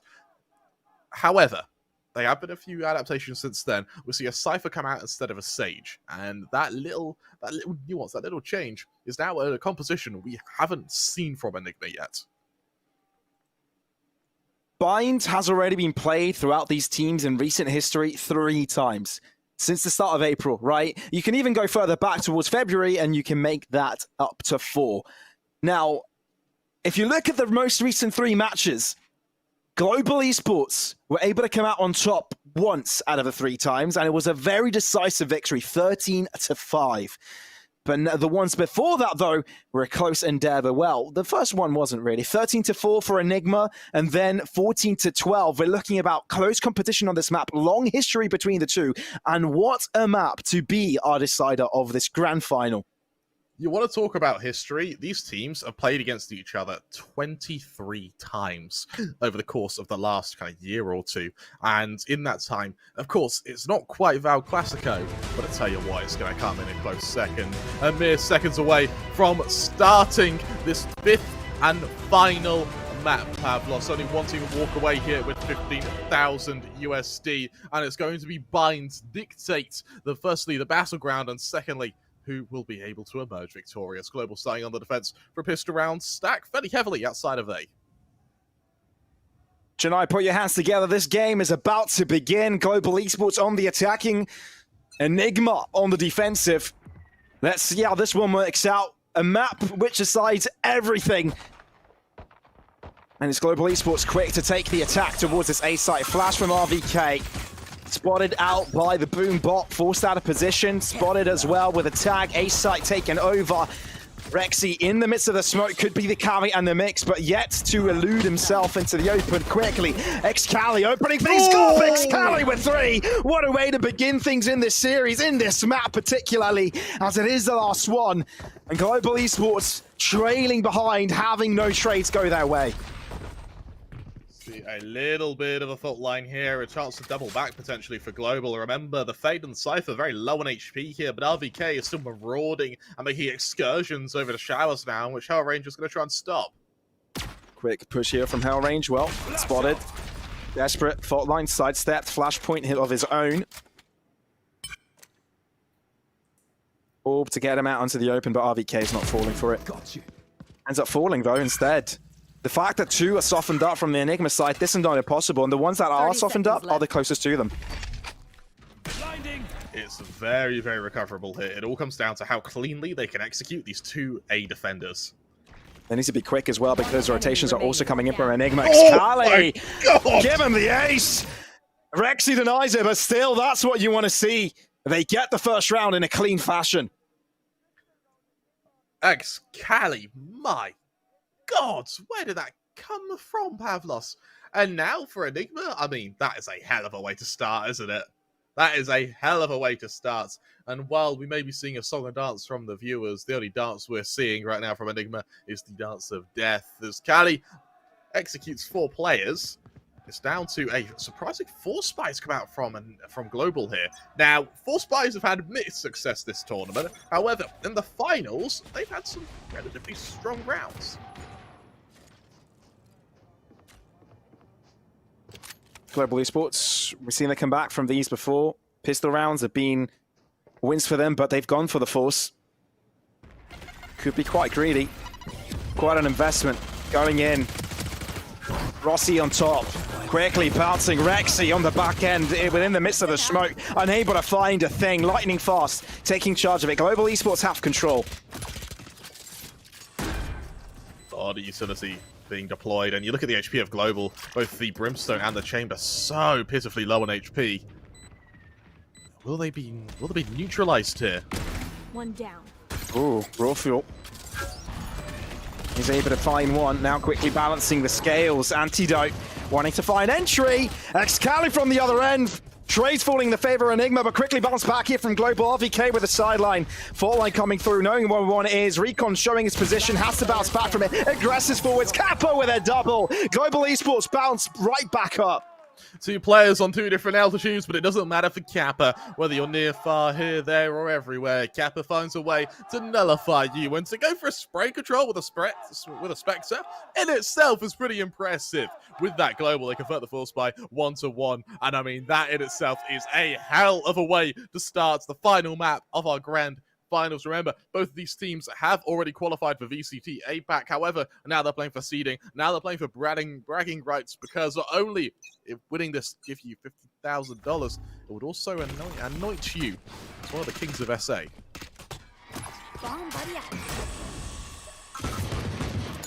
Global Esports made a risky investment earlier, and this is paying dividends now. Hell Range off to the side. It seems like Enigma, they're fancying a push. RVK ready with a flashpoint.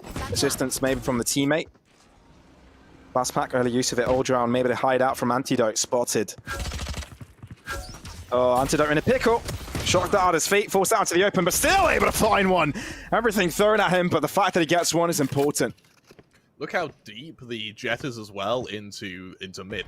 Now, with that much information, Enigma, they just stack safe site and wait for the attack. Beautiful pit swing here from Lightning Fast. Doubles it up, just like that. Global Esports have control. Rex never stood a freaking chance. Enigma only left with one, and it's just a matter of time until Raw Fuel ends up falling and has the same fate as his own teammates.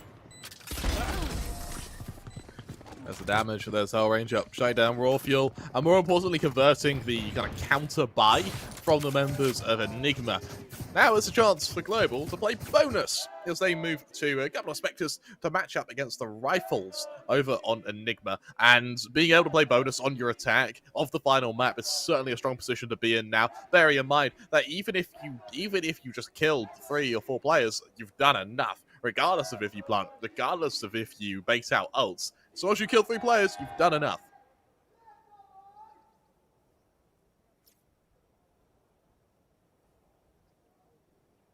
Now the break may be all fun and games, but on the server, the attitude switches up completely. They instantly become rivals. And I'm reminded of the past now. We don't see many games where teams just want to have guns in the game every single round. Well, Spectres will be brought out for a soft buy here for Global Esports. They will have enough for the next round. But if they're able to keep this momentum going, wouldn't be too shabby for them. Found you. Certainly wouldn't be. I like how we see the drone intentionally set off the tripwire, which allows Global to make a faster push here. Oh, Rexy taking a lot of damage. Oh, he was stand up at the start, but still goes for it. Shot dart in, does make sure he doesn't over-aggress. I like that. Global Esports, though, trailing behind when it comes to the numbers. Rossi finishes off Cali. 4-on-4 now, and for Raw Fuel, he's going to have to defend the safe site pretty much solo here as all the teleports come through. Oh, he's able to find one, though. Rossi is no more, and now turns his attention towards the site. Neural theft is perfect. They know exactly where they're coming from. Both from showers, and Rufro has repositioned. Damage onto one, looking for the headshot to the second, unable to find it. Kappa keeps it going, and Kappa's the only survivor. RVK will try to spot it, waiting for reinforcements, but Kappa repositions. No way you expect this. But now, telegraphed, 70 points of health. Close by, checks his back line, but it's RVK to find it. Another strong round here, and it's also the road to recovery for Enigma. Bearing in mind as well that this defense, it was kind of caught off guard by the force buy. Now that they've got their full buy, they've restored order. But as we mentioned, as I told you, Pavlos, you only need 3 kills on your bonus, and that's exactly what Global can achieve. You look at the damage done to the economy now. If Enigma lose this, straight back down to an eco, or they go for one of these really messy buys that we've been seeing sort of develop throughout the series. There's ult management as well over on Global. That's a 4 online once Rossi gets an extra point. For Enigma, you've got your Nightfall, you've got your Orbital Strike, and that's it. You really need to get some mileage from these abilities to mitigate what is going to be Global's myriad of kind of spots of utility to chuck your way. RVK is really trying to hold them back at this point. But he's expended one of his 2 flashes. Fault line, he's gonna have to wait for that a little bit longer. 3 TPs, we've seen that in the previous round, but it seems Enigma aren't budging.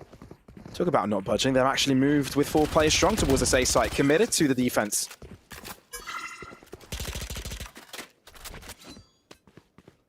So they back off. Enigma, look how they've staged their defense. They haven't really moved. I really, really like that. Now, for me, Enigma's biggest problem is going to be info gather this game. That Cypher, he's been putting his cameras very, very far back onto sites. They've been very passive, and it means that in order to ascertain information, Enigma have to push. Antidote may be in trouble, though. Call an ambulance, but not for me. Quickly traded. 4v4. But still, Enigma not budging, unsure of the positioning of their opponents. Raw Fuel swings out. All-important kill to put Enigma on top here. Lightning Fast unable to hit. Running out of time. They need to start pushing forwards. Push commences. Raw Fuel just stops them in their tracks once more. Ultra for Raw Fuel. A deadly force into the camp. What a round from Rawfuel once again, really waking up. And I want to highlight Rawfuel, he was very quiet on Fracture. He did not have a pretty game. The same goes out for Cali. Cali was doing a little bit more damage. He was sort of there, but we weren't seeing hero plays. Rawfuel, really uncharacteristic map. But now that we hit this final map, Rawfuel's here, Cali's here, and now for Global, the questioning is, will Rossi be here? Will Lightning Fast be here? If they can step up, if they can match this performance, then we could have a very, very good game on our hands. Could be very close. Really could. Rawfuel just feels unable on the jet, and you can tell every time he is on that jet, he's unstoppable. He just feels it. Neon? Nah. Chamber? Nah. Not doing it for him. Jet, on the other hand, it's a completely different ballpark. Yeah, it truly is. And once again, we're seeing the global sort of early timeout, which I really like. I really like the fact these are instant timeouts. It also means that come the second half, you can break up the momentum once again, right, without feeling like you've wasted one. And you see the interns from Global hyping everyone up. God, that guy's poor voice, man. His voice is going to be more damage than ours. So you see Enigma now. Hey, I'm going to respond to this force fight. I would actually like to see Enigma respond to the pause with a push, with some aggression to try and catch Global off guard here. Bear in mind, Global have all 5 ults available. So wherever they go, they're going to have the utility to just assault that site and just bombard it. I want to see Enigma push and take fights before Global can get comfortable and before Global can set up for these elaborate executions. Sword of Force comes out. Don't quite taste blood yet, though.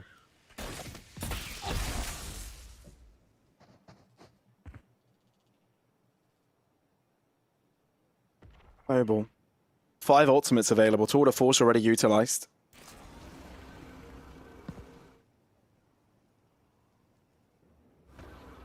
If they don't win this one, this is going to be a big blow. Good positioning of the Cypher, though, onto the A site. Tripwise, fairly far back, knowing that Global Esports do tend to put the Raze aggression on towards them. So comfortable, Really it's not a shower's position. Absolutely, and that was such a strong fault line as well from the breach. That fault line alone has stopped Global pushing. One ability keeps Global back, and now all of them rotate, all of them make the exodus through Link, and they get ready to go and kind of stage an attack through Hookah, but Rawfuel, he hasn't moved, he's still ready for this. Fault line showstopper looking for someone in, but a strike will be interrupting it. Rawfuel! This guy can shoot! And now is looking for even more. Antidote out into the open, still able to find more. Rawfuel ends up falling. Stim Beacon by the feet of Antidote, enabling him to move out of position. Rolling Thunder, though, does cause him to jump up into the air, and Global Esports are taking charge of this round. They had 5 ultimates, and they've used 4. And if it didn't mean a victory, they'd be really hurt by it, but they do guarantee it. My biggest worry and my biggest question now is, can that be repeated? Because it took 4 ults to win that round from Global, and even with 4 ults, they went into it with a disadvantage. Now they've at least beat Enigma once. How do they do it without these big abilities, without these kind of tour de forces, these rolling thunders, these orbital strikes? Bearing in mind that Enigma only used 1 that round. They only used 1, and that was purely to delay the attack, and it almost worked. For Enigma, though, the saving grace for Global is that Enigma dropped down to an eco. Sheriffs come out. We're going to see a Blade Storm to try and make it look a little bit stronger, but it is still Marshall's Sheriffs. Not what you want when you're level-headed with what is currently the King of SA.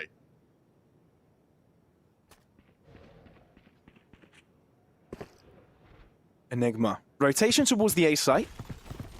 Strong rotation, and there's also backstab in the mix. Rexy, Marshall at hand, still finding damage. Aftershock into U-Haul. And that is lightning fast, yet again finding the kills. Quick trades, though. No smokes falling from the Global Esports side towards this A site. And now they do cross forwards. Seems like they know it's beneath them, though. Lightning Fast just jumps on top of his head and squashes it as if it's Super Mario jumping on a turtle.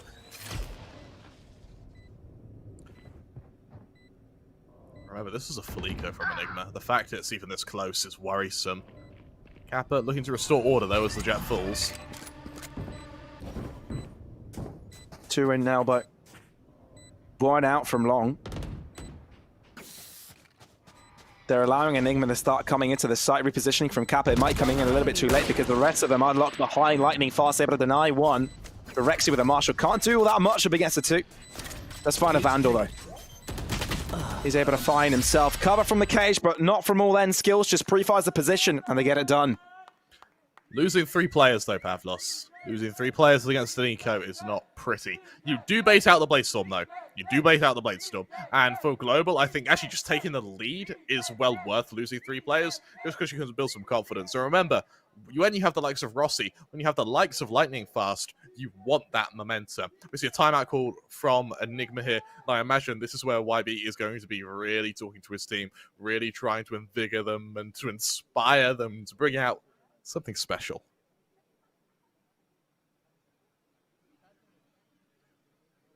How do you draw out something special out of this one, though?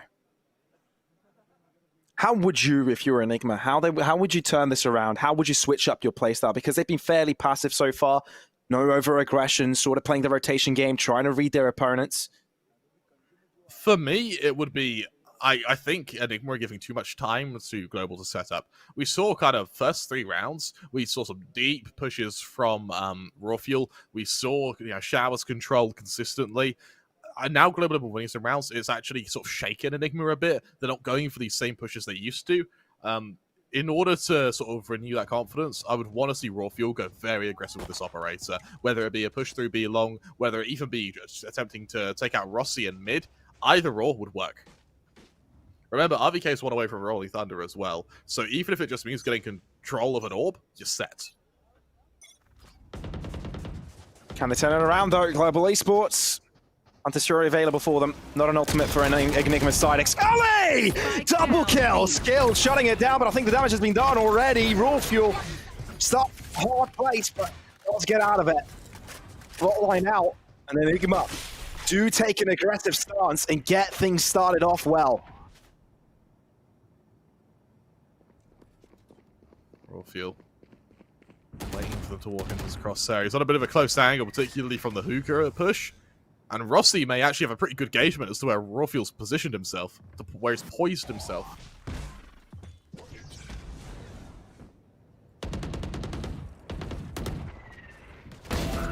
Two on site. Ooh, Rossi. Quick to react to that. It's Antidote.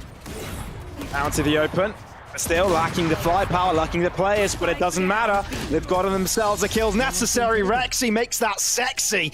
And we're talking about a quad round now for both sides. Full pegging once again. Pavlos, I actually think this game's going to overtime.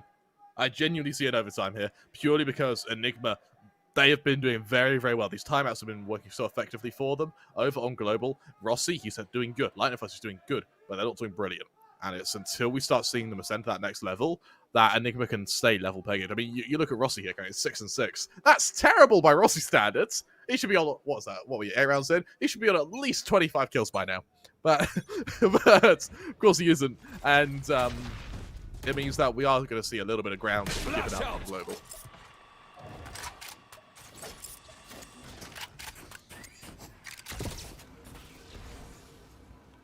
Global Esports now. They are starting things off a little bit strong towards this B site. Quite a slow approach, but obviously it's down to Enigma to read it. And again, they seem to have the right read. Montessori enabling them. Quick trade. Rexy unable to find the players that he would have liked to find. Antidote only finding one in that issue. Orbital Strike. Very preemptive. There was no information, no one's lying very close there, but I guess they want the safety to get the spike down. Incendiary as a follow-up. And now they may be able to put that big explosive spike onto the site. I have a question about how abilities work in Valorant and Pavlos, which I'll be able to answer in just a second, because it's down to the 2-on-2. It's really close. Can touch the spike, put pressure on Global to peek it. They are shooting across the cloud burst, and they get it done. Kappa as well. As quickly as that, Global Esports take charge. When you get concussed in Valorant, so whether it be like a fault line, or when the Seekers get to you, or by fade abilities, why do you shoot slower? Because you're damaged up. Because your head is just shaking, I guess. I don't know. Surely it would make... Should it make you shoot longer? Because if you're concussed, you would know that you're squeezing the trigger, but you wouldn't be, like, conscious of, like, ammo conservation or burst fire or anything like that. True, true. I guess it would make sense if it would just... The bullets just became a lot more inaccurate. Yeah, that would make sense. That would really make sense. Rito, fix it. Lightning Buzz goes very aggressive. Hit by the fault line, forced off the angle. I love the aggression from Enigma here. It doesn't bear any fruit, but it's got a lot of info.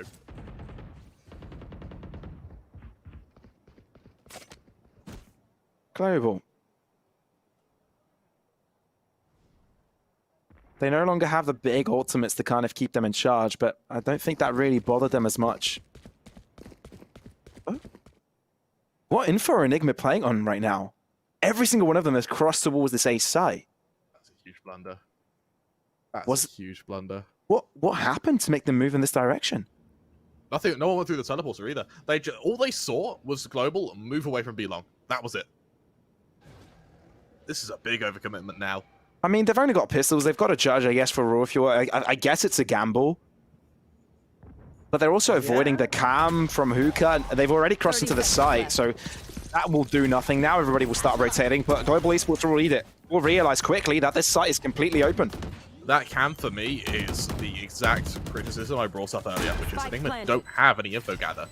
You've got your camera, but we're seeing how passively it's being placed. It means that by the time they know Global's pushing to a site, they're already on it. And it means you have to peek with your shoulders. So by playing without a Sova, or playing without a Sky and a Cypher, can be really, really difficult. Ooh, lightning fast. That hasn't been spotted here, which means he can start shooting without being punished. Dash coming through from your fuel, allowing him to find a cross angle. Oh, they are keeping it fairly expensive, but it's not going to matter by the end of the day. Skills gets the job done. That is Global. Just carried it on, increasing that advantage. They also guarantee at least a draw in the half. For Enigma now, we're going to have to see what the solution is, particularly when it comes down to the fact that they're being faked. And Hellranger's a really smart IGL. He's a really smart IGL. But he's not actually selling fakes. He's just telling his team to back off. And that in itself is causing Enigma to almost panic. We go into the final round, or the penultimate round of this first half here, and look at the ults available for Enigma. Everything online, apart from the Blaze Storm, which is only one away from coming up. For Global, it's a Showstopper, it's a Rolling Thunder. That Rolling Thunder's already primed and ready.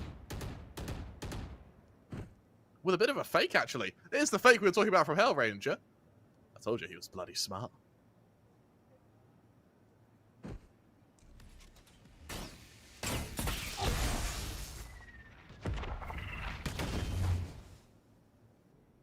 Fairly passive from Global. Big switch of pace. Anticipating maybe Enigma to play aggressive.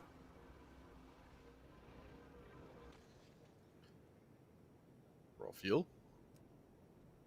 Hiding for the time being. Wary of the fact that Global are trying to make an inroad here. Oh, this could be where he can become impactful. Rolling Thunder. No way of running away from that one. Showstopper. Raw fuel, you're dead. Out in U-Haul though. Excali somehow finding a lightning fast. Also concussed. Not what he would have liked. Oh, but a strike to delay. Rotations coming in from Enigma, but not all of them committing. They kind of think it's still going to be the B site. Now they start to push even further. 30 seconds. They're running out of time. Starting to cross forwards. Getting control of lamps. Still, Sky Smoke's no longer there, which means the bullets can come through from Rossi. Up in heaven, what a flick from Rossi. Keeping Global Esports in charge, having the numbers. They can safely stay in control of the site.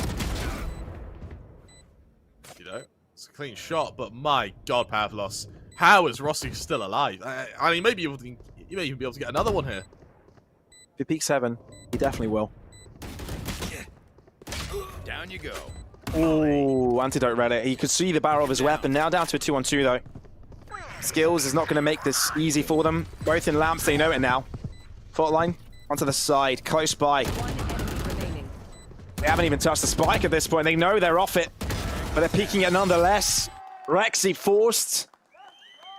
And just like that, Global Did I just call them global elite? They might be elite at this point. They're definitely elite, that's for sure. I want to highlight for global the fact that this is actually a good global showcase. Not because Rossi is doing well. You know, sometimes watching global is just like watching a Rossi frag movie. But when you do that, there's nothing to. He doesn't test global. It actually makes it makes performing for global really hard. Because if Rossi goes to kill everyone, then your IGLs are never tested, your supports are never tested. Let's play. Now Enigma are doing just that, 7-4, and I mean, while Rossi's playing good, the whole team is doing good. What they want to make sure is that Enigma aren't close to them because they've struggled closing out maps before. So they want as sizable lead as possible.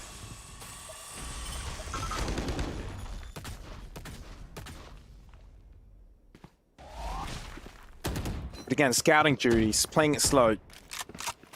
Making sure they've got the right idea in this.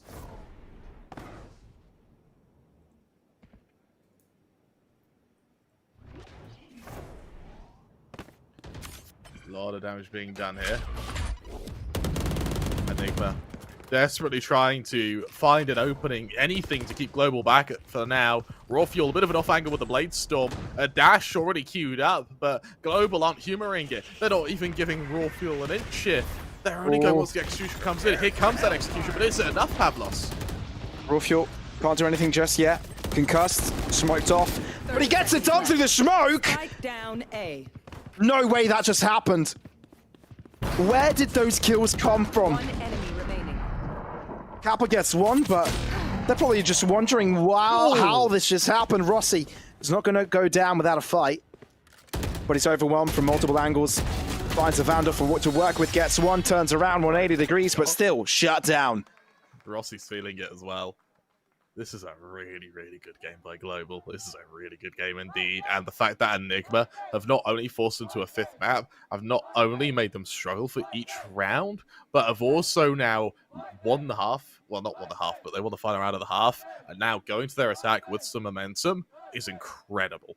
Remember, Global are the deities here. They're the ones who rule SA. Enigma are the challengers. They're the young guns, and while they're trying to keep this bloodline pure, Pavlos, I won't lie, mate. Enigma are pulling in some pretty cool strats.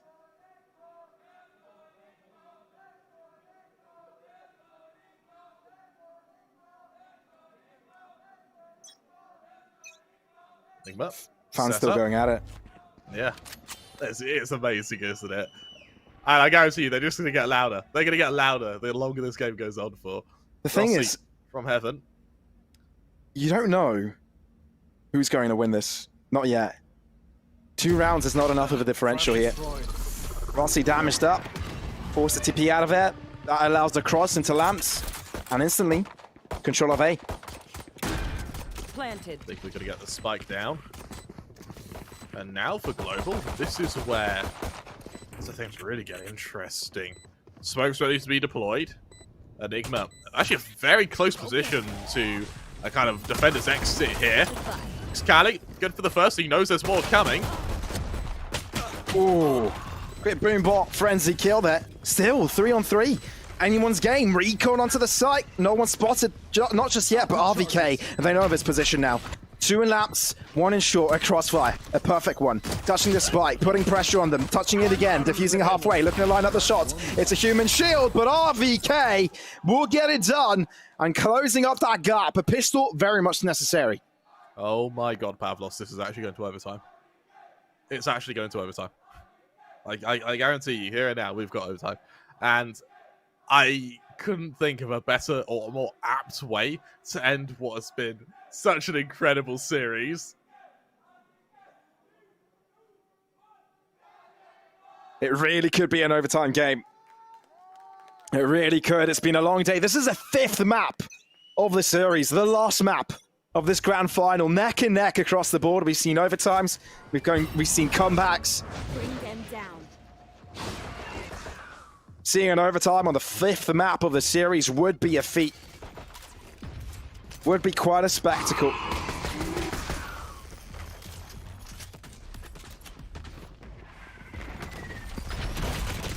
Spike deployed. Raw Fuel able to assist with the kill onto Hellranger.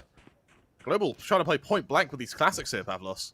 They really are. Could be very interesting here, but Excali might be able to find a better end to this. Oh, he realized he's just bumped into them. Couldn't understand why he wasn't going forward.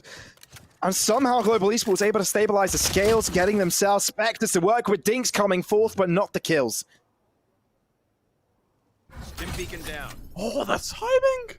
Oh, Antidote. And that means Kappa's behind them. Finds one, maybe even more. Global Esports, if they get this, that is completely going to disrupt Antidote's buy, disrupt everything they bought for. Kappa rotates around, it's the best decision for him. And there's even a player left onto the A site. That is perfect. 30 seconds left. This is phenomenal. This is absolutely mind-blowing from Rossi. He just needs to hide. But there's still room for them to get the TP to move onto the B site. That's exactly what they might do.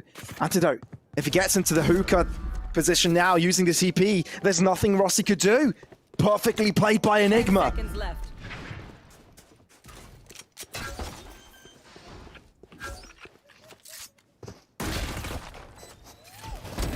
And there's nothing Rossi could do about that one.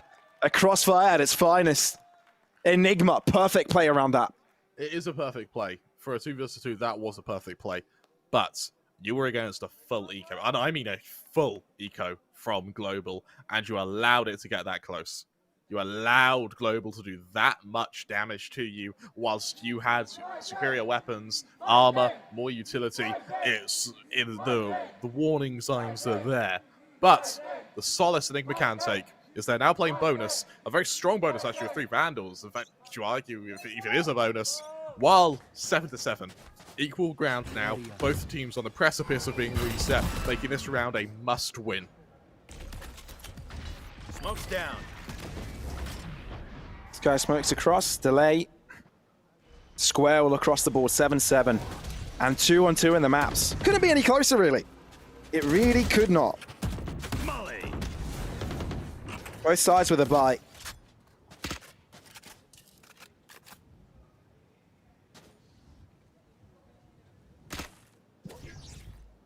You see Global, for the time being, look how passive they're being. And it's because they can be. With the Sova, the info gather is so effective that they don't actually need to risk doing these shoulder peeks, which is what we saw Enigma doing, but particularly on B long.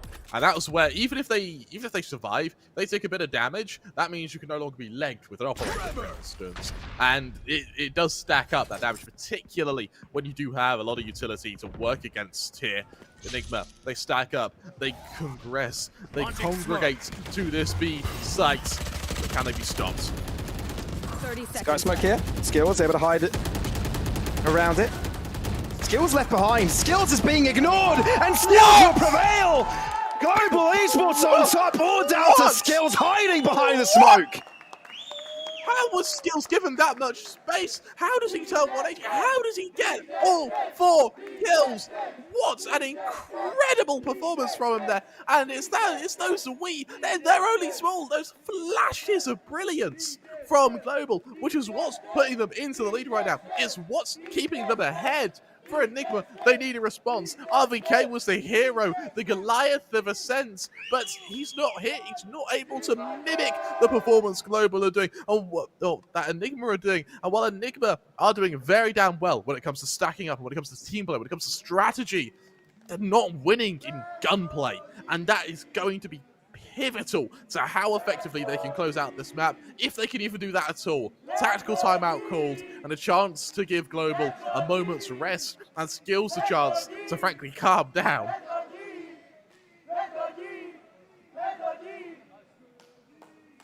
It's just the most minute of things. Hiding within smokes, right? Is that what we're left with?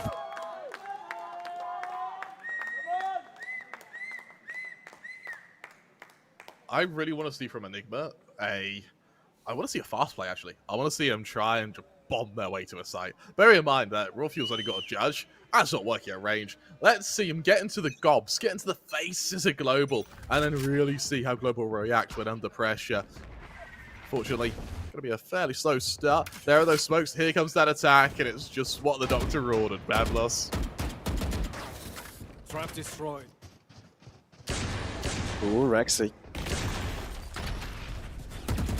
very outrageous with his position. They can't afford to lose this round. We're up against Sheriffs here, so, you know, at this point, One enemy remaining. a mistake like this would be detrimental. So Global Esports really taking charge of this, really making sure the advantage is stuck with them. Want to make sure they get closer to that all-elusive final score. There's 13 points.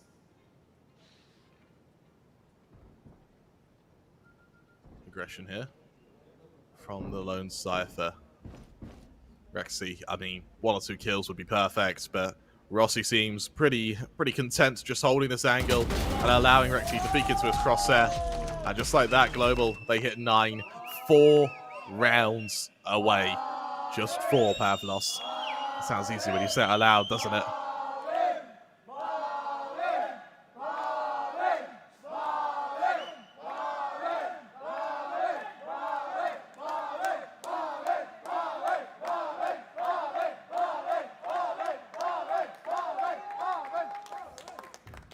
You love to hear it. You love to see it. The fans are pumped. Global Esports with the support behind them could be on the highway to victory. Unless Enigma can do anything about it, they'll need support from their fans, and they've been having it. Not only is it a battle of the teams, but it's a battle of who is the loudest in the stadium. Which fan base is the strongest? Look at the ult management for Enigma as well. All 3 of their players currently 1 away from bringing it online. Save for Global, it's all 6s! Number of the devil here, and on the topic of devil, SK Rossi's waking up. He's currently top fragging, and he is ready to take some heads off of Enigma. I know that sometimes Rossi with a Vandal can be a bit hit or miss. Unfortunately for Enigma, at the moment, he is hitting, and he is hitting consistently. On the topic of hitting skills, with 13 assists right now, his usages of these fault lines have been absolutely perfect. And from Enigma, their util usage has been a little more disjointed. And Neural Theft is still available, and we may see it used fairly early on, just to get engagement as to how Global have positioned their defense. But with that, util usage, skills, oh, what insane. What a read from Rexy there. That's Rexy so perfect. More than perfect. Neural Theft now enabled, giving them more information of the whereabouts of each player of Global Esports, but they know they're polarized across the site, lightning fast forwards, and that's the opening they need. But instead, they turn their attention towards the B side. No rotations from there. Global Esports now trying to hide it on, but there's only one defender towards the A side, and that is Hellranger, and he's able to hold it down himself. No more defenders of the B side, though. Antidote finds himself the final kill, and squared up now. We see them absolutely collapse onto Global there, and now Enigma wake up. Now the fans wake up. Remember, Pavlos, there is no draws here.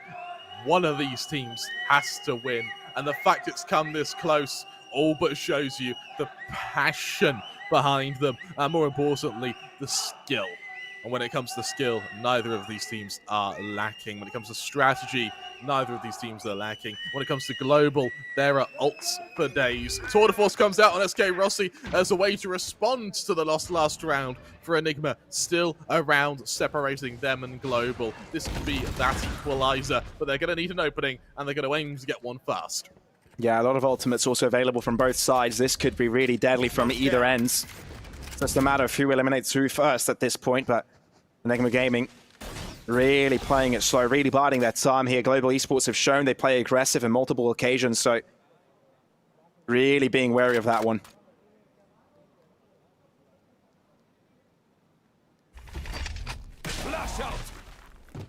First point. They're being really passive at the moment, aren't they? Where are you? No one spotted so far towards that end, but fairly passive, you're right. Global Esports 3 onto the back end of the B side, 1 elbow hold, but putting faith a lot onto Rossi over to the A site. But Enigma starting to run out of time and start to make decisions rapidly. 30 seconds, approach the site. Rolling Thunder, the first of the ultimates to be utilized. Orbital strike now towards the elbow side. Hellranger the first kill though, and it means that Global will be ahead at least from the start of VK. Still trading it backwards. Lightning Fast not going to give away on Lamps control anytime soon. Both sides still under the wraps of Global Esports, and Enigma in the struggle to find their way in will get shut down one by one. 8 seconds, need to get the spike onto the site, need to find the safety of this position. Recombot will show the positions, but they have no time to get the spike down. They just simply run out of time, and all Global Esports need to do is just hide away and win this round. 3 rounds, they're just inching closer, slowly but surely. And for Enigma, bear in mind, these have been some very hit or miss rounds. Their economy, it is not lasting.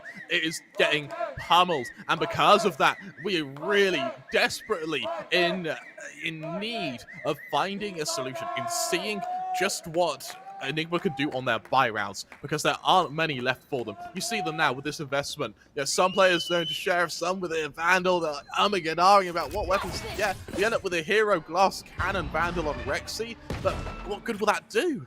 And a lot was expended there, Kremer. A lot of ultimates from the Enigma side, and you can see their coach starting to facepalm a little bit, starting to get a little bit worried about what is to come. Rawfuel placed him out, unable to find anything. He got so close to getting it, but Rossi switches out his positioning onto the other side, and the ace side now, maybe of contention, the Lightning Fast, the only defender to be there, and that is where Enigma seem to be infiltrating. Lightning Fast. Oh, beautiful timing on those paint shells. Look at that! Just incredible. So accurate with it, but Lightning Fast isn't going to give away on this that easily. Rawfuel hiding Lamps, but he's the only defender, has to come up with a marvelous play here, but won't be able to do it. It's Rossi. Who else? Rossi, another strong round and another chance to show exactly why he is the poster boy of Indian Valorant, and for good reason. But he may be doing well, but the rest of the team by no means are they a supporting act. Lightning Fast also having a killer round there, and now for Enigma, their economy, it's really looking shaky. It can justify an investment. You've got about 2 left before the end of the game, which does give you breathing room, but you need some instant success if you're Enigma, and you need to find a way to get it as soon as humanly possible. The attack just isn't going their way, and with Vandals around the board, look at the ult management. There isn't any. If this fails, Global, they hit match, series, tournament points while simultaneously resetting Enigma. Enigma need a little bit of that magic right now. Lightning Fast, not really giving them the opportunity to.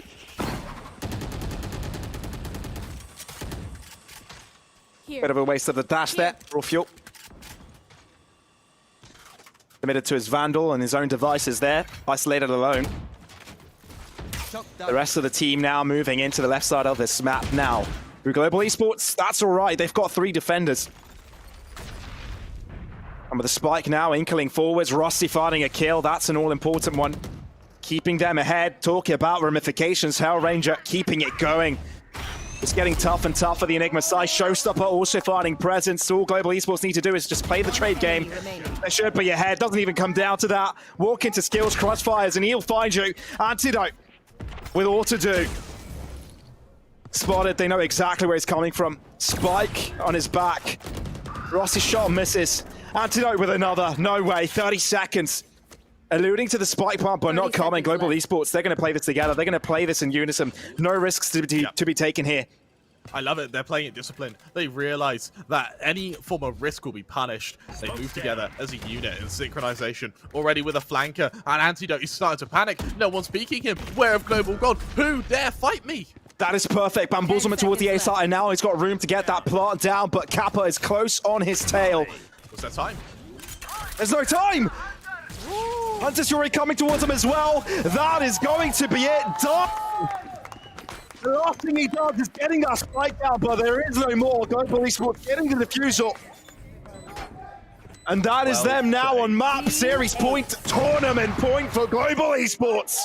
Global find themselves on the absolute precipice of victory, and it's all thanks to some magnanimous teamwork, some incredible stuff, and it's, you know, it's no sickness of brain or body and pain that keeps them away from this. And you look to Enigma, who, don't get me wrong, it's not that Enigma are playing badly.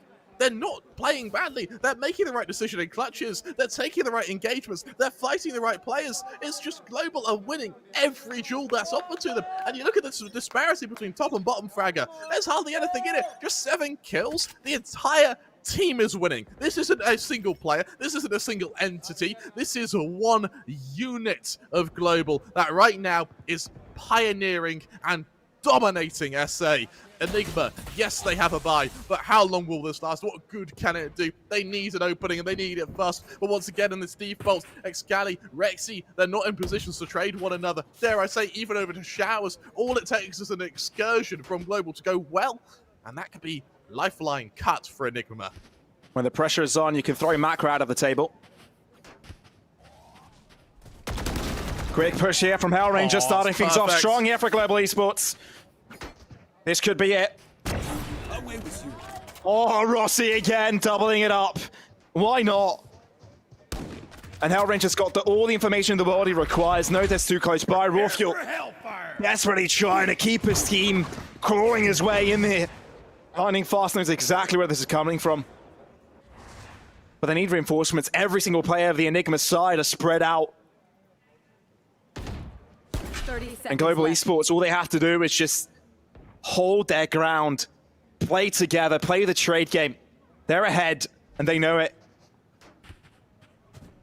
RVK, though. From RVK. He's going for a walk here. A good little spray down, maybe to keep his team in the game. RVK! 14 seconds to go, and he's baited it out. Now to the A side, but Lightning Fast could be denying this. No, or not! Rawfuel staying in charge. And now we're down to a 1-on-2 where Enigma may still have an opportunity to stay in this game. Rossi. Timing is everything. And Rawfuel's got an off angle. Oh, Rawfuel. Nothing you can do here, Rossi! Enigma still in this. That's round, it's all RVK. All RVK. He sends solo into 3 players. You die when you do that, Pavlos. You die! But RVK is able to take 2 people with him. That cuts off any rotation. It means that it needs to be a solo play from Lightning Fast. And he goes through that smoke, only to await his death. Enigma, with bated breath, stay alive, stay within this. And if anyone can mount comebacks, even in this series we've seen comebacks, Enigma can do it. Just 3 rounds. Tour de Force comes out from Global, but look at the ult management, Pavlos. Outside of that big French gun, there is nothing for either team. Live by the blade, die by the blade. Both teams know this. Friends off game, rivals in game. Let's see how this one works out. Hellranger below, all the action walked over, but Rawfuel has to die. Antidote with a trade onto this side. Hellranger gets it done, down to a 4v2. Global Esports with control. Orbital Strike trying to blockade this entry. Spike by their feet. Enigma Gaming with 2, with all to do. Antidote, maybe to hold it in. 3 onto the side. Rossi taking care of RVK, and that is the final thing he will be doing. Global, they get it done! The new victors of the Sky Championship! The victors of Southern Asia! It was not without hardship. My God, was it not? The lower brackets run from Global. They had to drag and slog their way here, but they were finally, in the grand finals, able to get that shot at redemption, toppling Enigma and keeping and maintaining their throne and their grip over South Asia. What a performance, what a game, and more importantly, what a showcase to the rest of APAC. What's to come?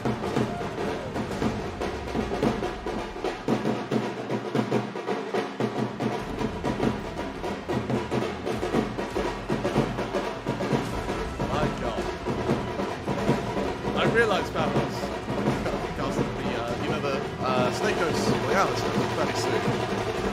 But before we do, we're going to say to those in the chat, those in the audience, thank you so much for accepting both myself, Pavlos, Legday, all those all these, foreigners who have come to Castle's event. Thank you so much for embracing us with open arms. You guys have been absolutely incredible. With that, I was told to read some Hindi. I don't speak Hindi, so I'm going to back this up. But Maitam Si Pyar Kata Hu, Bahai, you guys are all amazing. Thank you so, so much. I'm Newcastle Crab 3. I'm joined by the wonderful Powerhouse. Have a wonderful evening. See you in the next one. Bye-bye.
matchup, a 5-mapper. Nobody would have thought, but of course a lot of action was expected.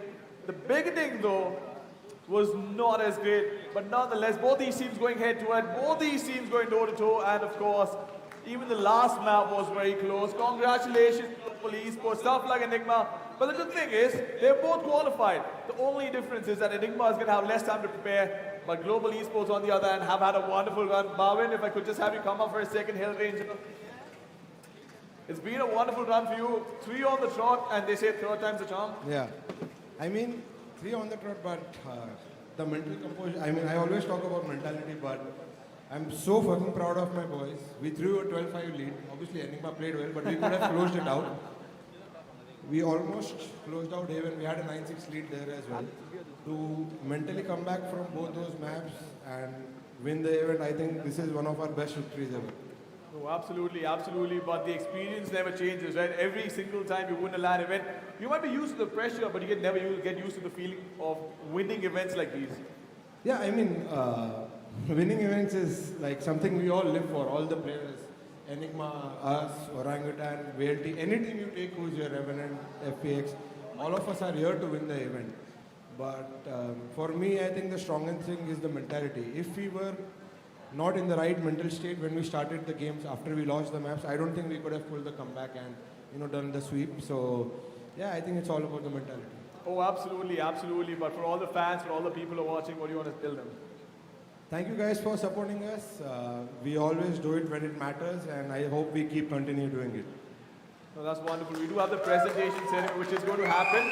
But I'm going to let you and the team have the moment with the trophy. But there's a catch. You cannot walk off with this because we still have the presentation ceremony. But you can still have the moment. Ladies and gentlemen, give it up for Global Esports!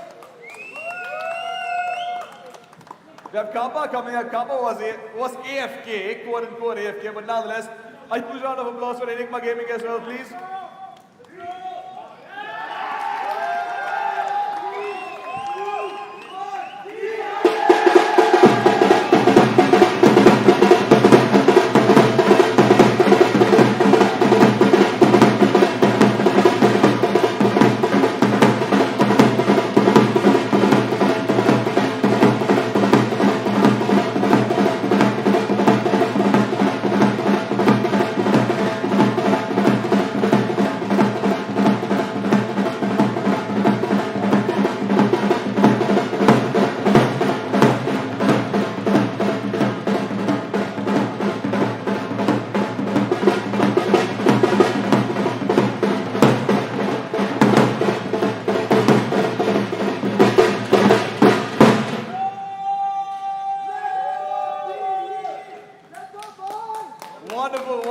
Wonderful. But now I'd like to invite upon the stage Mr. Shivanani from Skyesports and Mr. Paramit Parmar from Judgement. This is for the presentation ceremony. Of course, we're going to start off with Global Esports, but Shiva, if we could just have you come up on the stage, and Mr. Parmar as well. And if we could get the medals and the checks come up on the stage, Global Esports, could we have you come up, please, on the stage? Just rally the troops up here. We have the checks and the medals coming in. Rossi, we need the entire team up here. We need the entire team for the presentation ceremony. Bhavin, Kappa, we have the presentation ceremony happening right now. We have the check coming in, and of course the medals. So we need everybody to step up, come up.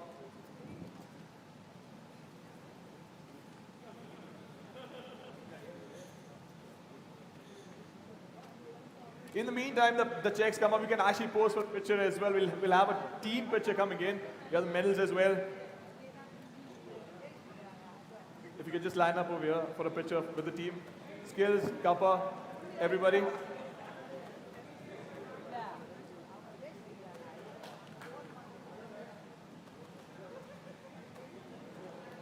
Ladies and gentlemen, make some noise for Global Esports!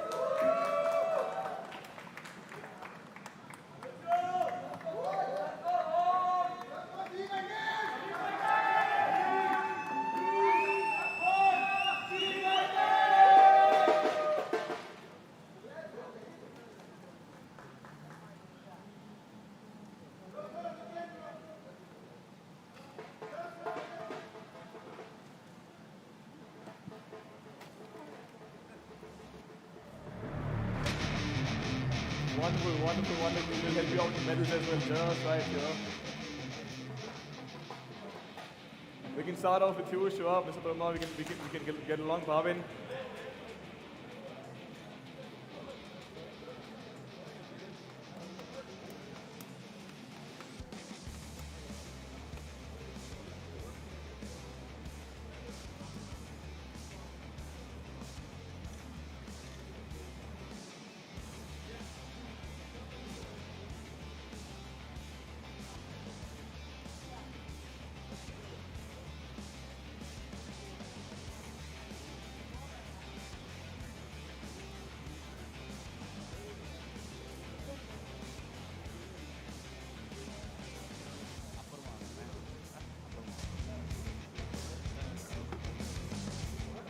The team has toiled hard, worked hard, and at last they get what they deserve. Well, of course, they're going to go to APAC, and I hope both these teams, not just you, both these teams perform well, and hopefully you guys get to Copenhagen. But, Shiva, Mr. Parma, thank you so much for coming up. But now for the runners, we're going to call up Enigma Gaming. If we could have you come up on the stage, please.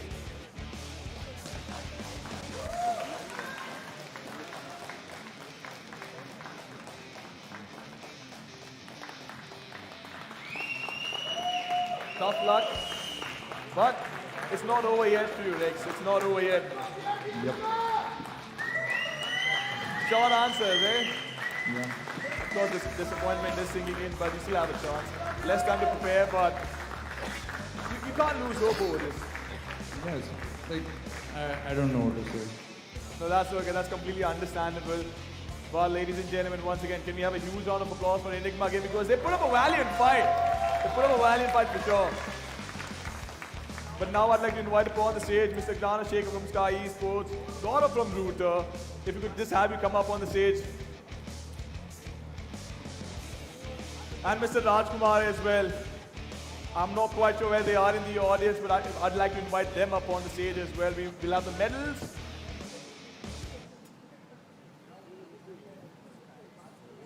Hi. And the medals, you can start off with Rex here itself.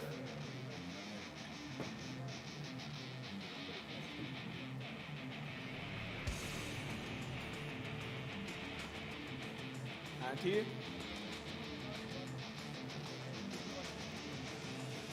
Lucy.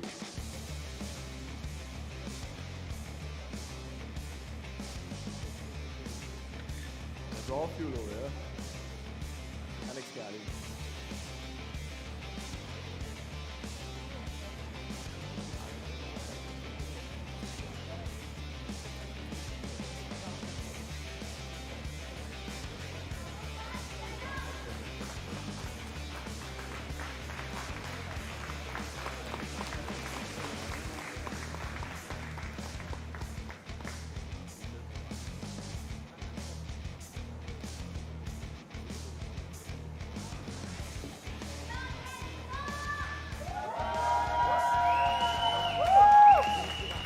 None. If we could just have you come up, hand them over the trophy as well, please. There you go.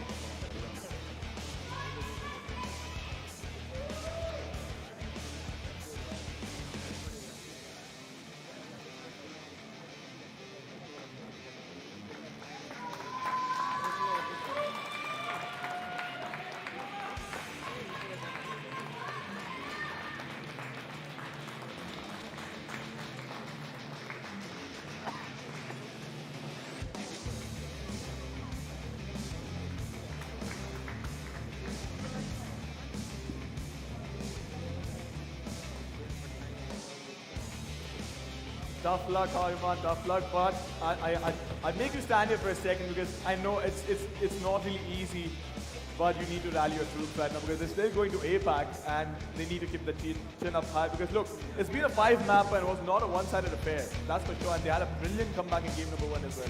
Yeah, you kind of stole the words out of my mouth. They played phenomenally throughout the tournament. It took getting to the finals to finally break the unbeaten streak these guys have going for like more than a month, 8 or 9 games since they haven't lost a single match. So I mean, it's been absolutely phenomenal. This also went neck and neck. And you have to just give it up to Global Esports. They were the better team on the day, and we will continue fighting, and we will do some damage in APAC. Oh, absolutely, absolutely. Even on this LAN as well, and before the grand finals, only lost one map, that too in overtime. So that shows a lot of caliber that the team has. So of course, it's tough being on the other side, but I hope you do well in APAC, and I wish you all the best. Thank you so much, and thank you so much for coming and supporting us, and thank you Skyesports for organizing such an amazing tournament. Thank you guys. Wonderful. Good luck. Now for the MVP, ladies and gentlemen, once again, I'd like to invite Mr. Shivanandi on the stage along with his lovely wife, Ms. Kritika. And I would like to invite Mr. Naveen Prakash as well. I'm not sure if he's backstage or is in front of us. But Naveen, oh, he's right here. The man behind the screens does not get a lot of recognition. But ladies and gentlemen, can we have a huge round of applause for them, please?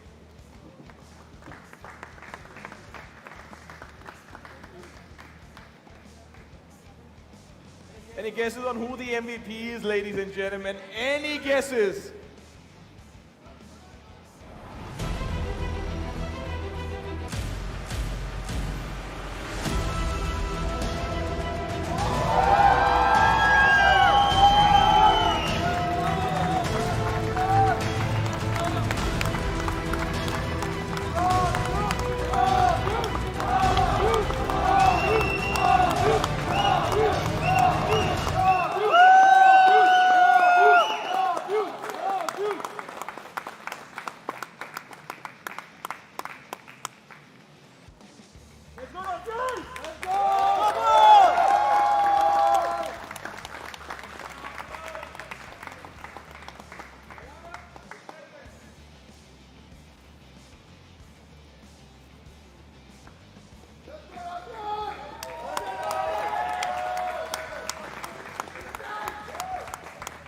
And last but not the least, we talked about all these teams, the professional matches that were played here, but we had our lovely content creators show up, entertain us in the grand finals. We had two teams, they went up against each other. It was a three-mapper as well. I'd like to invite all the content creators up on the stage.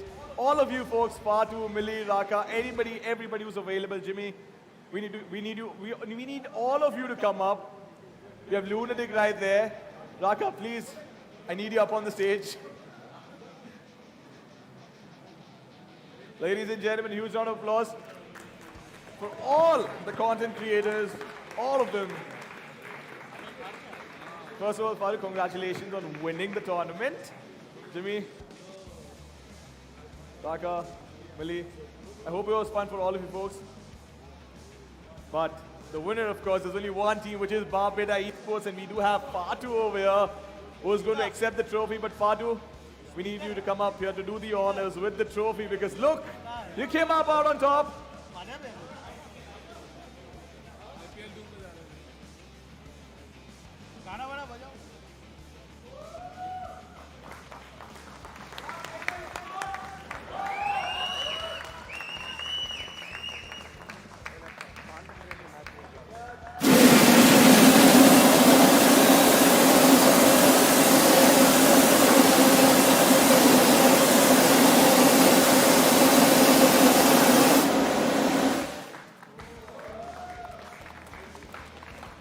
Wonderful, wonderful.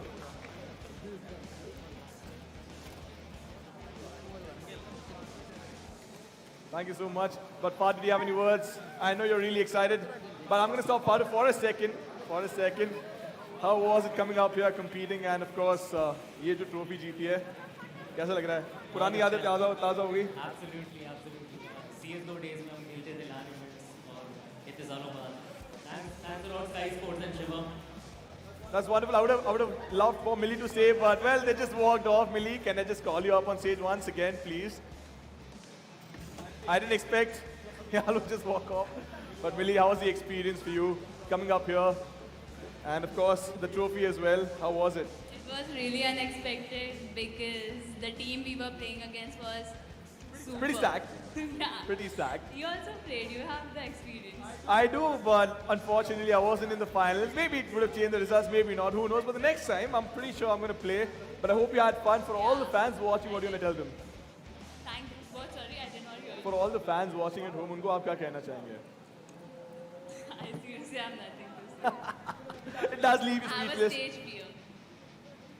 But here's the thing, that when you win on LAN, it's always a very special emotion. I hope we get to see you around, and I hope you all the best for all your future endeavors as well.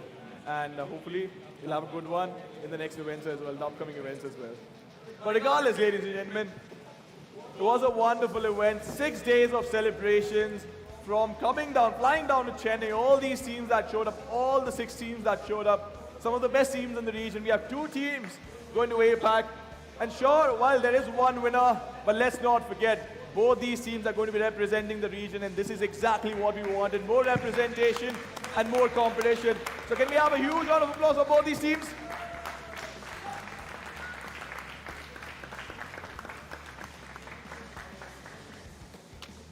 But, Shiva, if I could just have you come up, please. Mr. Parmar.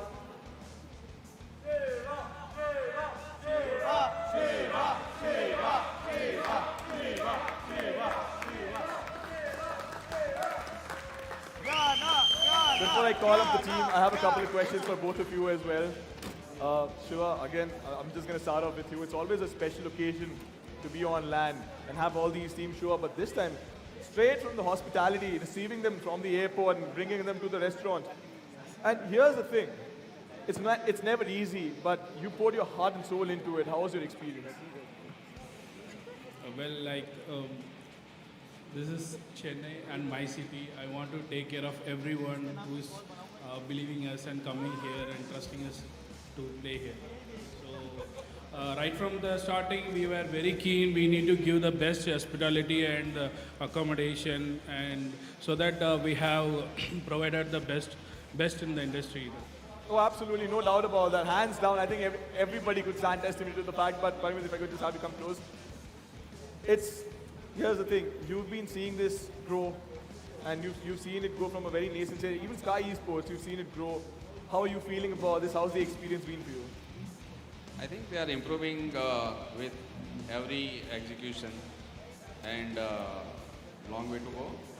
But yeah, long way to go for sure. Yeah, we are pretty confident about, we are number 1 and they will stay number 1 when it comes to organizing it. Oh, absolutely. But now again, Mohit, and if you just wait on for a second, I think the team's really busy, but we need the entire team to come up again because we're going to have Shiva and Parmit hand the trophy over to you formally as well. So you can just have the entire team come up on stage, please. Rossi, we need all of you on the stage. Bhavin, you can just line up right here. Yeah, you can tag along as well. You're the team as well. It doesn't matter who. As long as you have a global jersey. Interns are allowed. Yes, interns are absolutely allowed. There's no doubt about that. But ladies and gentlemen, once again, Global Esports, a huge round of applause for them.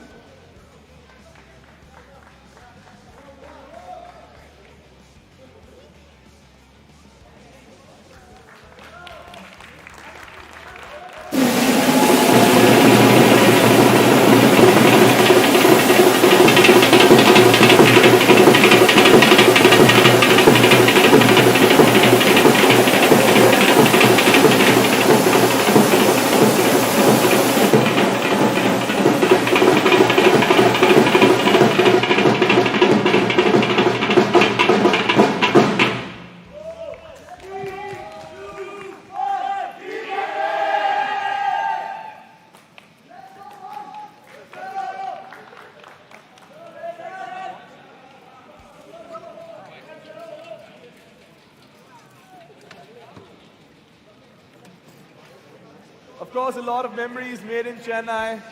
Hopefully, a lot of memories being made in the APAC Challengers, and hopefully Copenhagen as well. But to both these teams, I say good luck.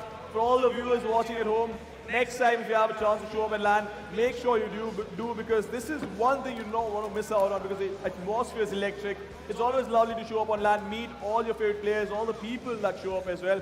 But a huge shout out to everybody, including production, the camera team, lighting, sound, the entire back-end team, the admins as well. Everybody's put their heart and soul into it, and it's not easy. It's not easy to execute an event of this scale, but nonetheless, a huge shout out to everyone. The audience as well, because of you folks, we have fun. Thank you so much. But nonetheless, ladies and gentlemen, it is going to be it from our side. Hopefully, we get to see you soon, but until the next time, it is going to be goodbye and good night.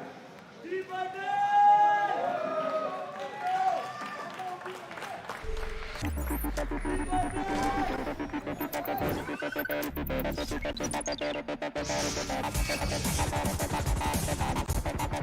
who know performance know AMD Ryzen.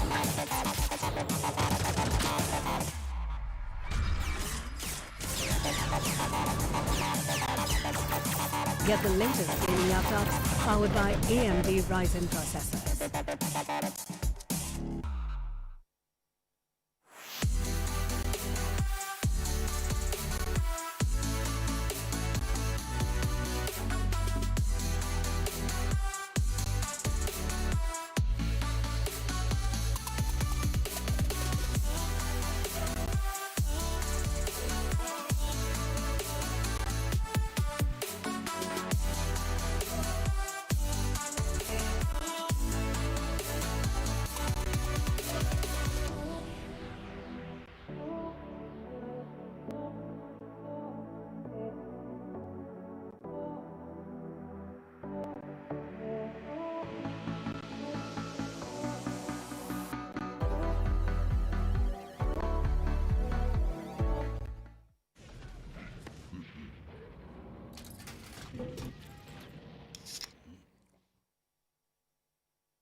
Those who know performance know AMD Ryzen.